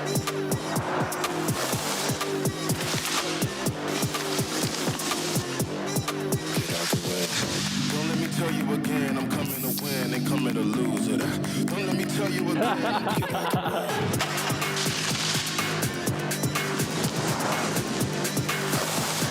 Get out the way. Get out the way. And we're just about ready for an interview right now. Hayden, what do you got for us? Well, what I have, Mr. Clarkey and Mr. Uncle E, is an amazing rematch between Norway and the Czech Republic. On the right, we have Mr. Christian Sovic, who won here last year. On the second day, he was second, and then he went on to win in Bear Valley, California, and also did extremely well in Taos, New Mexico. And here we are back again. Christian, what's it going to take to go back-to-back here in Aspen? It's going to take all I have. I remember last year I got really lucky against this guy. He DNF'd. I'm sure that's not going to happen now, so I've just got to put down some good skiing. You had an amazing recovery in that last run, Christian. What is your secret to come back for an amazing moment there where most other racers would have skied out? I mean, that's just a display of how you should not ski, but I was lucky enough to stay on my feet, I guess. Philip, you have been on the podium many, many times, but never won. Is this the day here in Aspen? I hope so. I did not win the qualification finally, so I hope it's gonna. The curse is gonna stay, but hard to say. Of course, I have to ski really well. Christian's fast, beat me a straight Y, so just gotta push and see. Well, you're both skiing aggressively. You're both skiing beautifully. Aspen, let's give it up for our two finalists, Christian and Philip, as they go back to the top for the $7,500 final. Yeah, Hayden, getting the interviews done. We're sending back to the top. 2 more runs to go to crown champions here today, Uncle Lee. Yes, sirree. We heard the mayor in the background clapping. He's excited. And we're working on doing the small finals first and then the big finals after that. That's coming up here, World Pro Ski Tour. There is a look at the top of the W Hotel. That's where we had our party last night. We thought it was there. We thought it was on the top floor. It was actually on the second floor that did have an outside area. Still roof. There was still a roof on it. Yeah. Rooftop. Rooftop party. It was nice seeing you do that cannonball into the pool there. In my Speedo. In your Speedo. It was special. A little bit of wind. We blowing digress. Across court. Yeah. We've been going for how long now? Is this thing on? Thanks to the snowmobile operators chasing that snowboarder down. The snowmobile operators are dragging the athletes back up to the top in a very positive way. A good drag. And thank you for their support. Last year, a great World Cup race happened here in March after the successful tech races that happened at Palisades. This year, there will be no World Cup here in Aspen. Not that they didn't do a good job. We're just shifting all things to the World Cup final in Sun Valley, Idaho, March 22nd to the 27th. And a little FYI, if you didn't hear, Lindsey Vaughn took a 5th place today in the downhill over at St. Anton, Austria. And they will race again tomorrow in the Super G. So smashing work by Vaughn's comeback. And she means business. I talked to some of the U.S. team members when we were at Beaver Creek, and those ladies are elated to be doing that. Like Lauren Masuga, for instance. Lauren Masuga is 22 years of age. Lindsay started her World Cup campaign in 2002. Lauren wasn't even born yet when Lindsay was starting her World Cup campaign. Now, Lauren gets to be the beneficiary of the greatest of all time speed downhiller on that team. So the team is strong. The ladies are looking good. Trisha Mangan, Paula Moltzen, and the list goes on. Those are the ladies on the U.S. side of things. River Radamus on the guys' side of things. They're doing the tech races in Edelboden, I believe, presently. And that's happening over there in Europe. And here's a look at the brackets. We started with 16, chopped it down to 8, then to 4, and now we've got still 4 to go. It's Milzinski and Giulia Tintori that battled it out. Now the final is going to be Milzinski and Rask, which was a repeat of last year. The winner is going to have $7,500 in their pocket. Second place, $3,500. So 2 runs left to go for our 4 remaining athletes, and men and women. And tomorrow we'll be back out here again. The sun will be shining. It's going to be buffed and ready to rip. We're going to pull the course, put a machine on the hill, groom it out, and see if we can find some of that hard snow for our second day of eliminations. So, shout out to the cameramen. Thank you for keeping it in focus. What do you see on the screen, Kev? So, top part of the bracket, Kristen Sovek, Lee Wahlquist, and Cooper Cornelius and the Philippe Forchek. They've moved down. Now it's Wahlquist and Cornelius facing each other in that small final, and this is the first run for the finals. Will be Sovek and Forchek.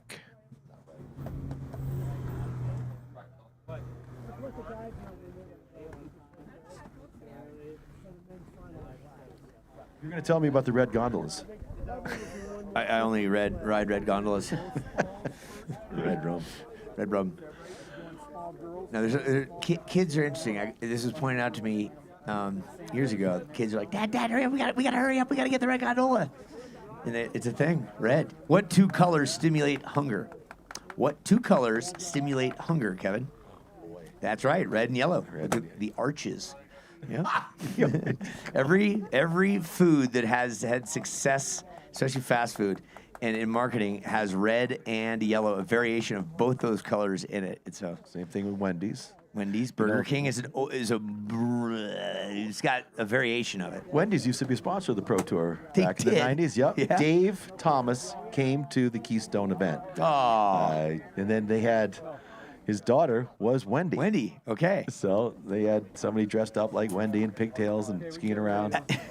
The X Games was sponsored by Wendy's. We had halfway down the course before the start of slopestyle, there was a Wendy's pop-up.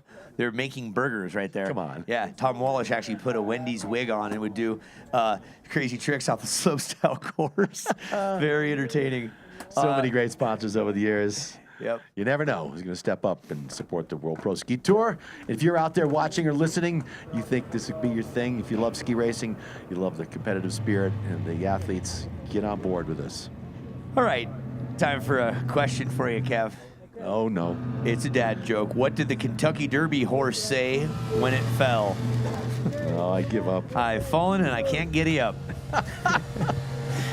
What does a mobster buried in cement soon become? Boat anchor. A hardened criminal. A boat anchor's not bad either, yeah. And if I owned a DeLorean, I'd probably only drive it from time to time. Yeah. Get that one. My kids were nice enough to get me a couple of rubber chickens and a card, All-American Dad jokes for Christmas, and I thank them. You are beautiful. Uncle Lee, so much fun. Hey, keeping it light, keeping entertainment. Yeah. My friend, when I go home, my friend says, who is that guy? Just let out of the loony bin. The infamous Uncle Lee. I have 2 quotes that are mine that I've you can't really trademark them. I've service marked them, right? And it's keeping the FU in fun. And the other one is keeping the ASS in passion. There you go. That's it. You got to have passion. If you're not having fun, what are you doing it for? Right? We got some passion right now in the gates. A small final, I believe it's going to be Giulia Tintori and Tuva Norbe, if I'm not mistaken. We'll get word from our starter. Yeah. That looks like Tuva. Okay, the Italian goddess, Giulia Tintori from Bologna, Italy, 25 years young, does have no sponsors. She was on the Italian national team, skied a bunch of Europa Cup, and she eats pasta every day. That's the right-hand side. Tuva Norbe, she lives around these parts. She coaches U10. She's given back, and she's had some success on this tour. Huh, Kev? Always a great smile on her face as we go with the first run. In the small finals, out on track goes Norbe. Looks like she got a little bit of a jump over the Italian with years of experience. Norbe into the first jump they go. Pretty much dead even. Put your foot in a rut, ride it around, release that edge, keep focused ahead. And off the jumps, get the turn done, get the skis back down to the snow. It's Norby out in front of the Italian in the first two runs in the small final. The battle for third and fourth. It's Norby at the bottom. And here comes Tintori trying to straighten out the red course side. It's Norby out in front. Tintori running low and late, but it's going to be Norby at the run at the finish with the advantage, Bob. 0.336. 336 for Norby. Nice slaying right there, young lady. And Tintori, you got your work cut out for you. The difference is $1,000 between third and fourth place. A little replay here. To watch these two charge into the bottom. But Tintori get a little bit inside there, but gathers it back up. Into the finish line they go. Norby with the win. Back to the top will go with, I believe, the men's small final. Philippe Walquist and Cooper Cornelius. Yeah, that's a nice way to go about it. Up top, and this is over on the left-hand side. That is Cooper Cornelius skiing from out of Glenwood Springs. Spent a lot of time in this Roaring Fork Valley. Over on the other side is Philippe Walquist rocking the CU armor. Buffalo 2024 NCAA national champ in slalom. That's Philippe Walquist. On the red, Cooper Cornelius on the goal. Even door opening, the first of two runs for the small final. The American, lone American in the final four. Does he have it? Can he hold on to that spot? Looks like about dead even as they work their way into the Celsius jump. Really looks like maybe a little bit of a red course advantage, but not by much. Anybody's race. Looks like Walquist starting to pull away. Touches down early over Cornelius with 3 to go. It's Walquist out in front of the American, but they'll switch courses for that second run across the line to go. Advantage going to Walquist. 0.441 for Walquist. So now we'll go back to the top and bring you the first run of the women's final. Milzinski and Rask coming at you as we watch the replay. So we're just doing everything you can to try to straighten the course out, but you don't want to go too straight, too late. But Walquist skiing well today. And our DJ today, we got Ken monitoring sound. We have DJ Triz down in the mix. It was snowing. Now he's burned off all the heat. With the heat, burned off all the snow. He's ready to rock and roll. Nice job, Triz. Here we go. Milzinski over on the right-hand side. She rocks #1 because she was the fastest qualifier, as well as defending tour champion. Over on the left-hand side, Sarah Rask. These two battled last year in the final, and it was Rask who took advantage of a mishap by Milzinski. Here we go, race 1 and 2 for the finals. Good even start. Down the pitch they go. Milzinski on the red course side gets bounced around a little bit. Rask takes advantage. So close. Milzinski wide and just bouncing around there, trying to get back in the groove as Rask takes advantage of that mistake by Milzinski. Here we go over the Celsius jump. Really straighten it out. See who's going to have the advantage when we hit the bottom jump with 5 to go. It's going to be Rask out front here in their first of 2 runs. Here comes Milzinski. Trying to straighten the line out. Closing the gap. Oh, Milzinski. Oh, takes it wide. Looks like she hooked her arm. Looked like your shoulder was in pain. You hook an arm on those panels, and that can twist you around sideways as Rask looked back up the hill to see what happened to Aaron. I'm sure we'll get a rerun on that. She put her arm inside there, and that twisted her right around.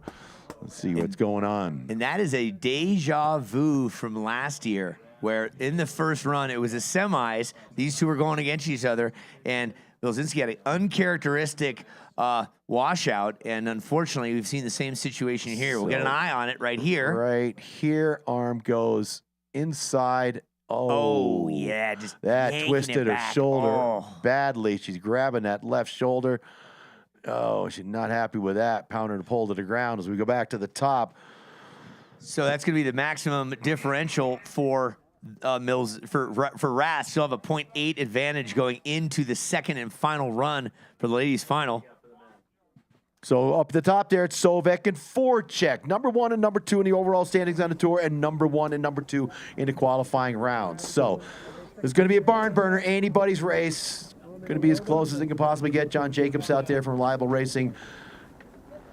putting a new gate panel in. Reliable Racing, been doing it for decades. I think into their 5th decade of business. Is that appropriate? Oh boy, I'd have to say. I think Looks they're like past 40 into the 5th. So Milzinski, we got an eye on her. She's got both arms moving. Yeah. And making sure that knee is there, and we'll just let her collect her thoughts. Colleen Stewart's monitoring it down below. So wait for that gate panel to go back on, and then we'll send Sovek and a forecheck. Yeah, we'll need a new panel there.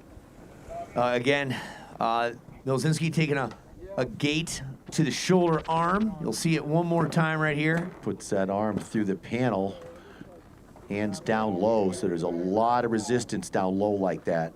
If it was up higher, boy, almost pulled the panel off, but that twisted her around. And right there, you can tell she's in pain. She's not happy with that situation. So, gate panel going back on, getting ready to send Sovek and forecheck. The men's final first run about to come at you.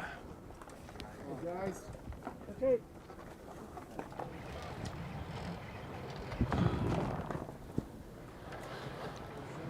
Thanks for tuning in. If you're watching live on site here in Aspen, if you're from around the globe watching on Facebook, thank you as well. Tomorrow we'll do the same thing. As Kevin said, we'll put a cat on it and get rid of the ruts, reset the gates tomorrow morning, and have ourselves a whole different playing field on the same slope. It's getting bright out there right now. Luckily, the sun's trying to come through. They said it was going to brighten up, and that's good sign for tomorrow. It's going to get super cold, so we get that hill groomed out. It'll harden up. It'll be good. Here we go. The men's first run of the finals. Number 1 and number 2 in the tour. Number 1 and number 2 in qualifying. Sovek and forecheck. Ooh, forecheck gets a strong start. Looks like he's got a little bit of an edge. Over Sovek down to the first jump they go. Touch it down. It's forecheck with the lead on the blue course side. Here comes Sovek, starting to focus into the second jump. Then Celsius jump. It's forecheck still with the lead. Here comes Sovek. He's so quick through the flats, but the big guy, he can motor too. Into the sports insurance jump. It's Sovek turned it around on forecheck. Oh, he's wild. He's wide. Anybody's race. Looks like forecheck trailing now. Sovek high clears and into the line with the win for Christian Sovek. 0.1. Red 196. Red 196. Sovek taking the win on that one. 1.196. Sovek just so quick, stayed focused. After forecheck got the jump on him, we're going to watch it over the final jump here. Forecheck a little bit twisted over on the blue course side, and Sovek losing that outside ski. Just little toe to the snow with the inside, carved it around, gets back on course. Man, just such power out of both these guys. Great ski racing. Yeah, just pushes the gate out of the way, says, I'm going to reach for the finish line, and every fraction of a second counts.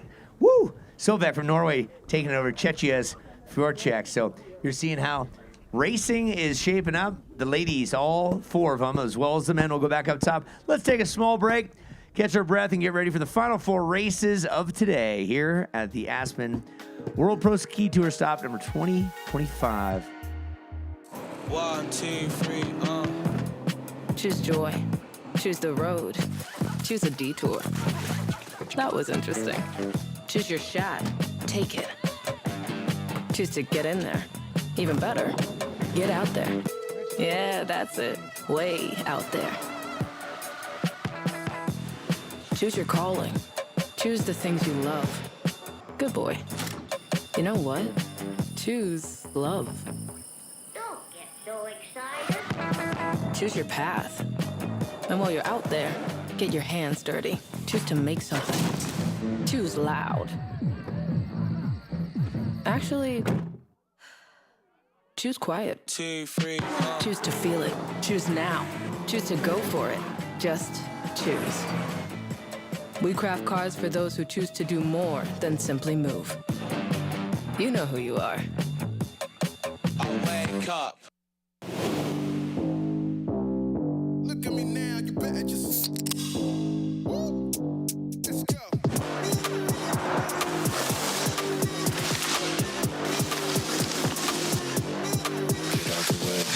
Don't let me tell you again, I'm coming to win and coming to lose it. Don't let me tell you again.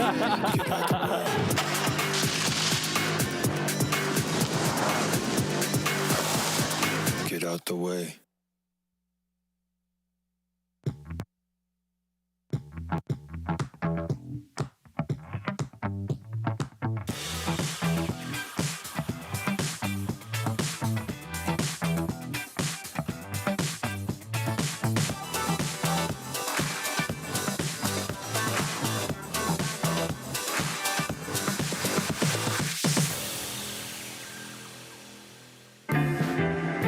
Sunny days call for Sun Cruiser Vodka Iced Tea. Made with real iced tea and real vodka. Refreshing and goes down smooth. Let the good times cruise with Sun Cruiser. Looking for a ski resort that delivers big mountain fun, where you can maximize your time on the slopes? Welcome to Tenny Mountain, with thrilling runs, 5 times more snowmaking coverage new this year, and a variety of trails for all levels. Tenny offers the ultimate independent resort experience. Tenny features 1,500 feet of vertical drop and 130 acres of terrain, located less than a 2-hour drive from Boston. Join us for the next World Pro Ski Tour in March. Tenny Mountain, perfect for your next winter adventure. As the founders of Surefoot, Bob and Russ Shea are obsessed with creating the perfect ski boot for you because they know that a properly fitted custom ski boot will make you a better skier, whatever level you're at. At Surefoot, they've developed a process that guarantees the perfect fit for each customer, and of course, they are obsessed with the process. We have 300 experts in Surefoot on the world that all use the exact same process. Surefoot, better fitting, better skiing.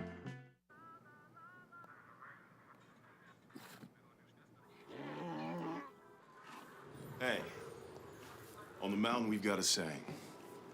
Get off your...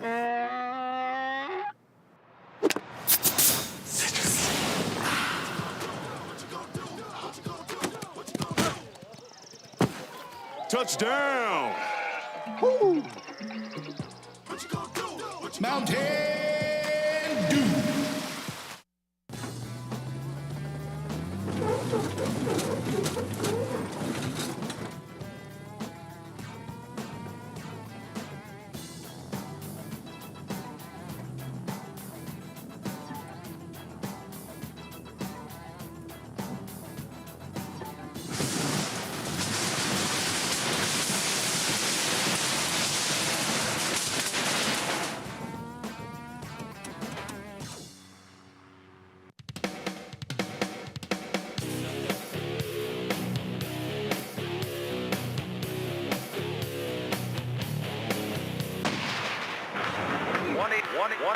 Buy Tough.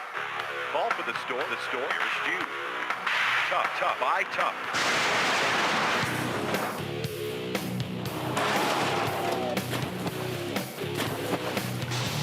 For the best deal on the best shed or garage, visit toughshed.com.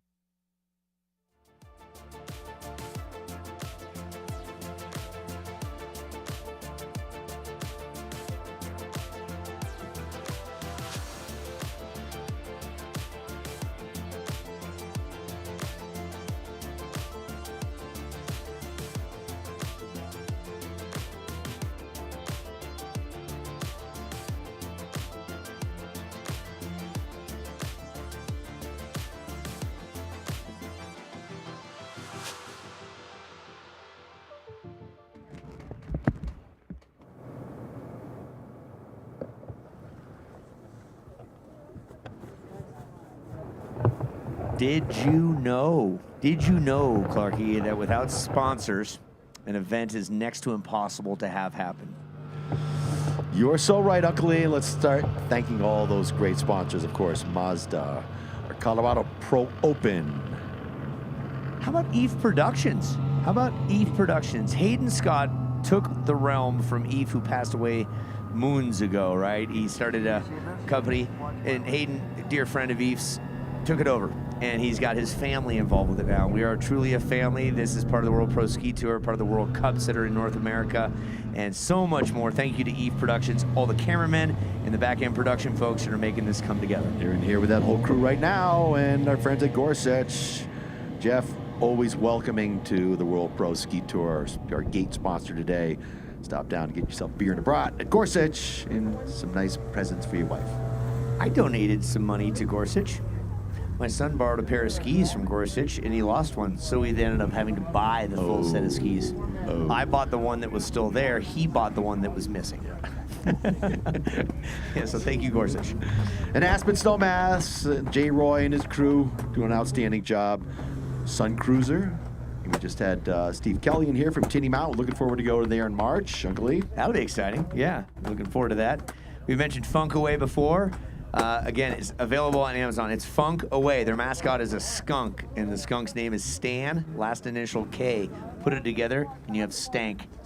Stank, the funky skunk. That's right. And the stuff works on anything that smells. Get some funk away. So Reliable Racing, our official supplier of all things Race Hill. And don't forget to stop by, see Susan Jacobs at the Swag tent. Get yourself some wicked cool US World Pro Ski Tour swag.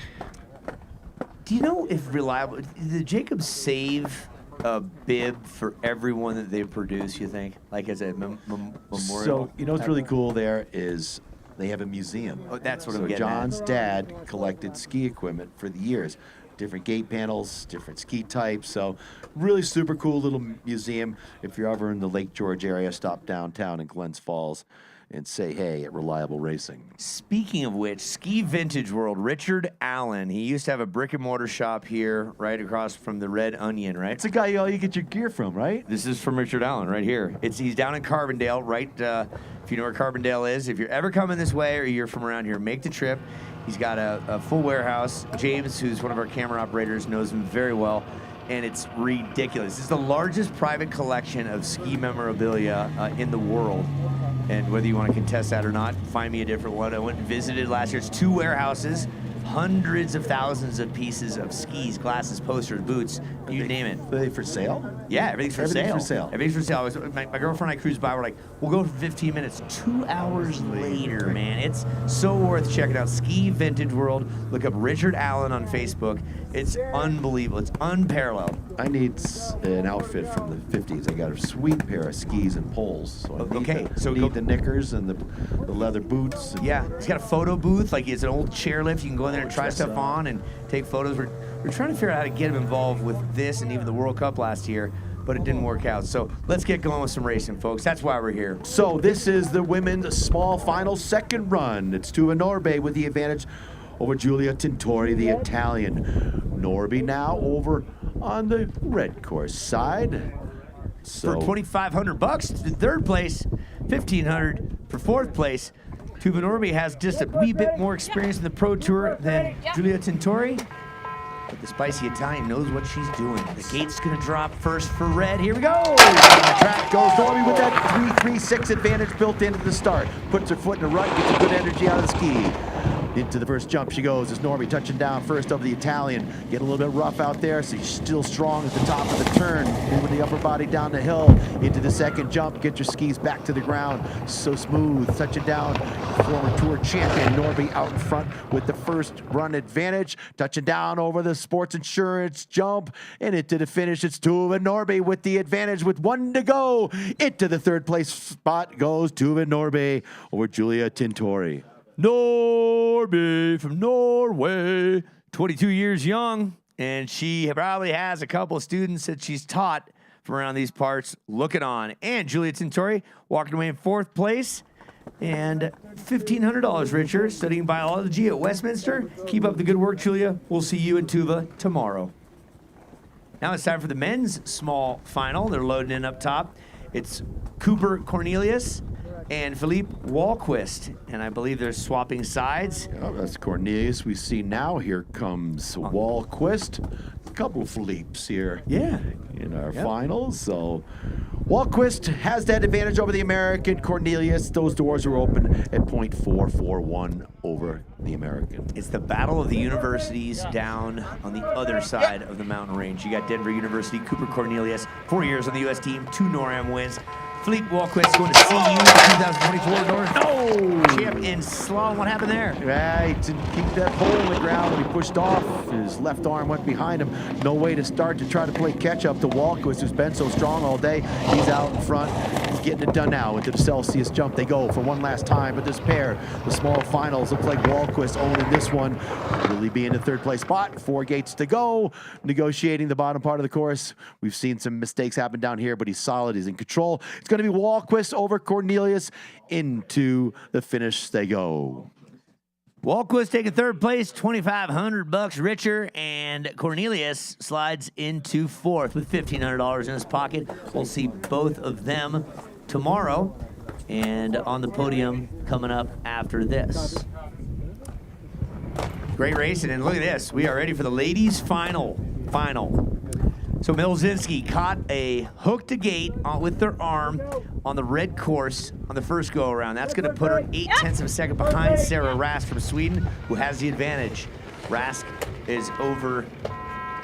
That is opposite. You're going to swap that around. Rask is on the red course, and Milzinski is on the blue course. So after that tough break for Erin, hooking that arm, she's got a lot of work to do to make it up. Hopefully your shoulder's all right. We got tomorrow to come back and fight again tomorrow. So 0.8 of advantage is a tough one to make up. Into the bottom jump they go. It's going to be Rask with that advantage. So Milzinski really trying to stay focused, but Rask is powerful on the second run.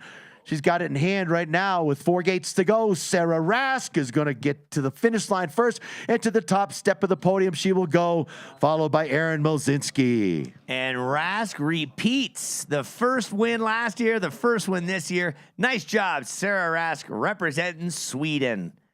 Erin Milzinski slides into second place, runner-up with a $3,500 paycheck. The Canadian making due time with what she had to work with. Nice job, ladies.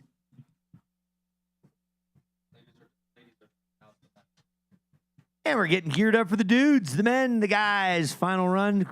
The fastest two gentlemen, as the qualifiers taught us yesterday. Filip Forchek was second fastest from Czechia. And Christian Sovek from Norway, last year's tour champ, the defending champ. He will load up into the blue gate this time. So for all the marbles, and it was a close one after the first run down the hill, it was Sovek with a .196 advantage. As Forchek now moves behind the start doors on the red course side. Fierce competitors.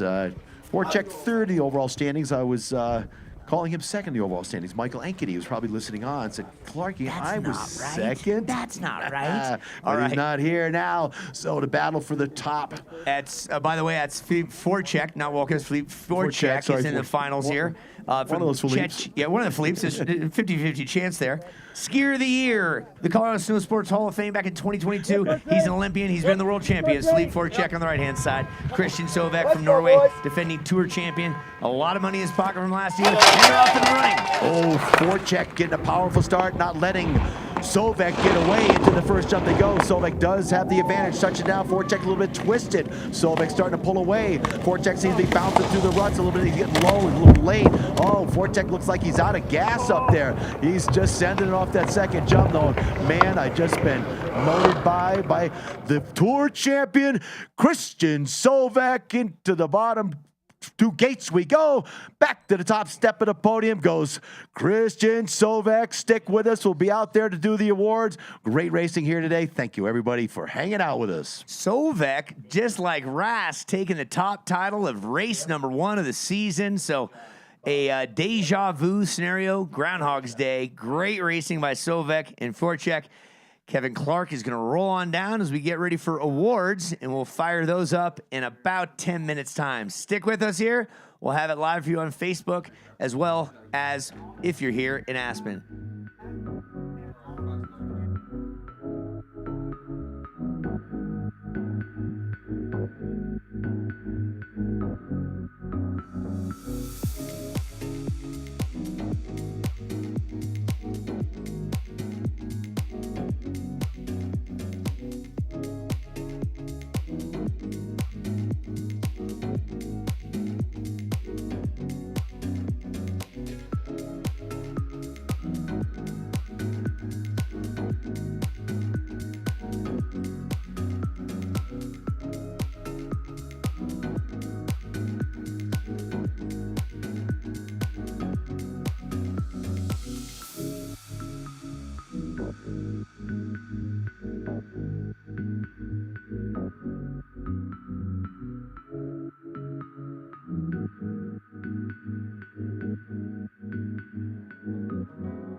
Attention, attention. All athletes, all VIPs associated with the awards, please report to the finish corral. All athletes and all VIPs associated with the finish awards, please report down to the finish area where the awards will take place. Thank you very much, the management.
At this time, we're ready for the official awards for the World Pro Ski Tour here in Aspen. Kevin Clark, what do you got for us? Thank you, Uncle Lee. What a great day of racing. One of two here in Aspen. What do you think? Everybody having a good time today?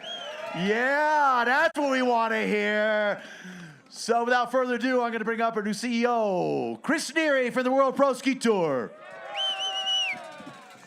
Hey, everybody. Thanks for coming out. Really appreciate it. This weekend, we have 60 racers, 50 from outside the United States. We're really proud of that. Give yourselves a round of applause for traveling to the World Pro Ski Tour. I want to thank Jeff and the Aspen Ski Company and all the crew that helps out make this happen. We woke up with some snow this morning, and they did a fine job of clearing it up, and we're looking forward to a great day of racing tomorrow. Guys, thanks for coming out. Without you guys, this doesn't happen. Give yourselves a round of applause. Thank you. Thank you, Chris. Let's bring him up from Mazda, Chris Hill, here in the Mazda Pro Open. Welcome back, Chris. Thanks, Kevin. Hey, thanks, everybody. At Mazda, we love partnering with organizations who really embody what it means to move and be moved. We love everyone living their life with intention. That's what we strive to do, is create products for people who live their life with intention. Congratulations to all the athletes. Thanks for the amazing moving moments today. We loved watching you. Congratulations. We look forward to more tomorrow. Thanks so much, Chris. The commitment from Mazda is outstanding to keep these athletes going. Okay, let's start with the women's. We're going to bring up in fourth place from Italy, Giulia Tintori.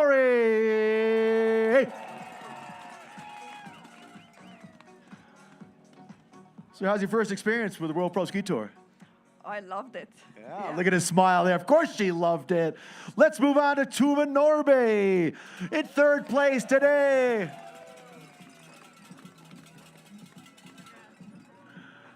What do you think, Tuva? Good first day? Yeah, great first day. This is really fun.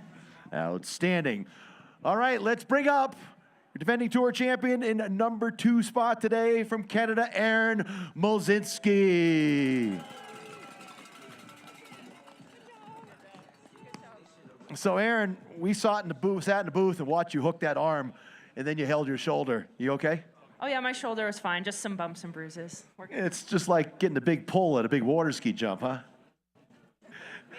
Makes you know you're alive. Right, so Aaron Mozinski in third. Let's bring up number 1 today, Sarah Raz.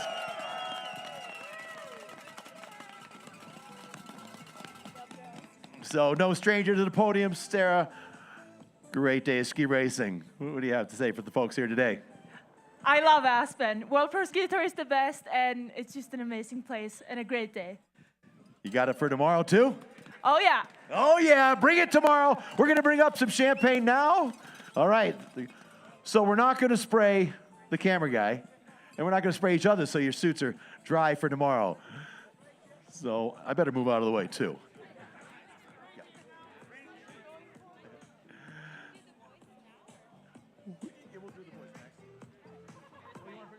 Let's bring up the guys first, though. Hold on to that champagne yet.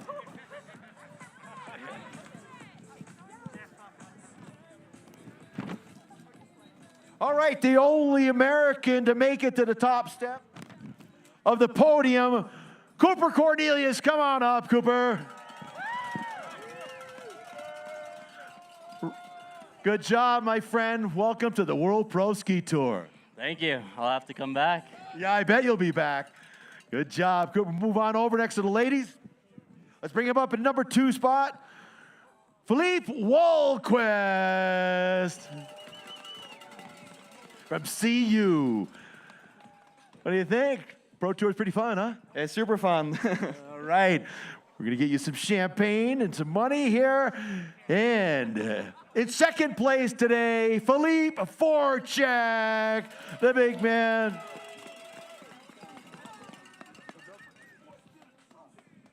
So, Philippe, that last run, you looked like you ran out of gas a little. No, it looked like I gave up. I didn't. I was just straight and, hitting the rods way too low, so I had to move back up to start skiing again. Save it for tomorrow. Thank you, yeah, exactly. That's the plan. There we go. All right, number 1 today, Christian Sobek.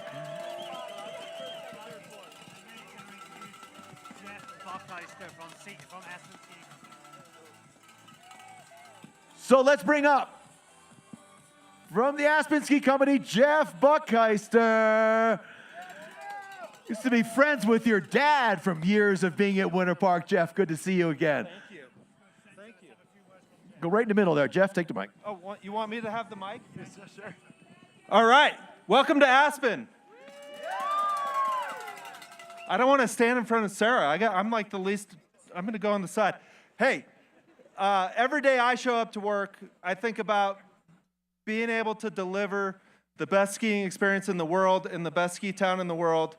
And part of that is having the best events in the world. And so we're honored to work with the World Pro Ski Tour and all of these great people coming to Aspen and celebrating athletic achievement. Secondly, there is a lot of NCAA athletes in this field. I was one of them back in the day. Huge congratulations to every single collegiate athlete that's out here making it happen. I'm a former Buffalo, but I have a soft, soft spot in my heart for the DU Pioneers who crushed it today. So, thank you everyone. Congrats to my two favorites, Chrissy, Sarah. Good job, everybody else.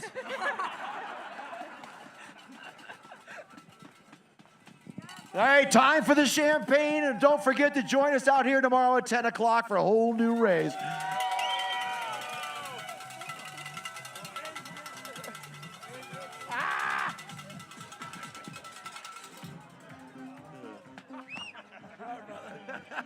was awesome. I think they got you the most.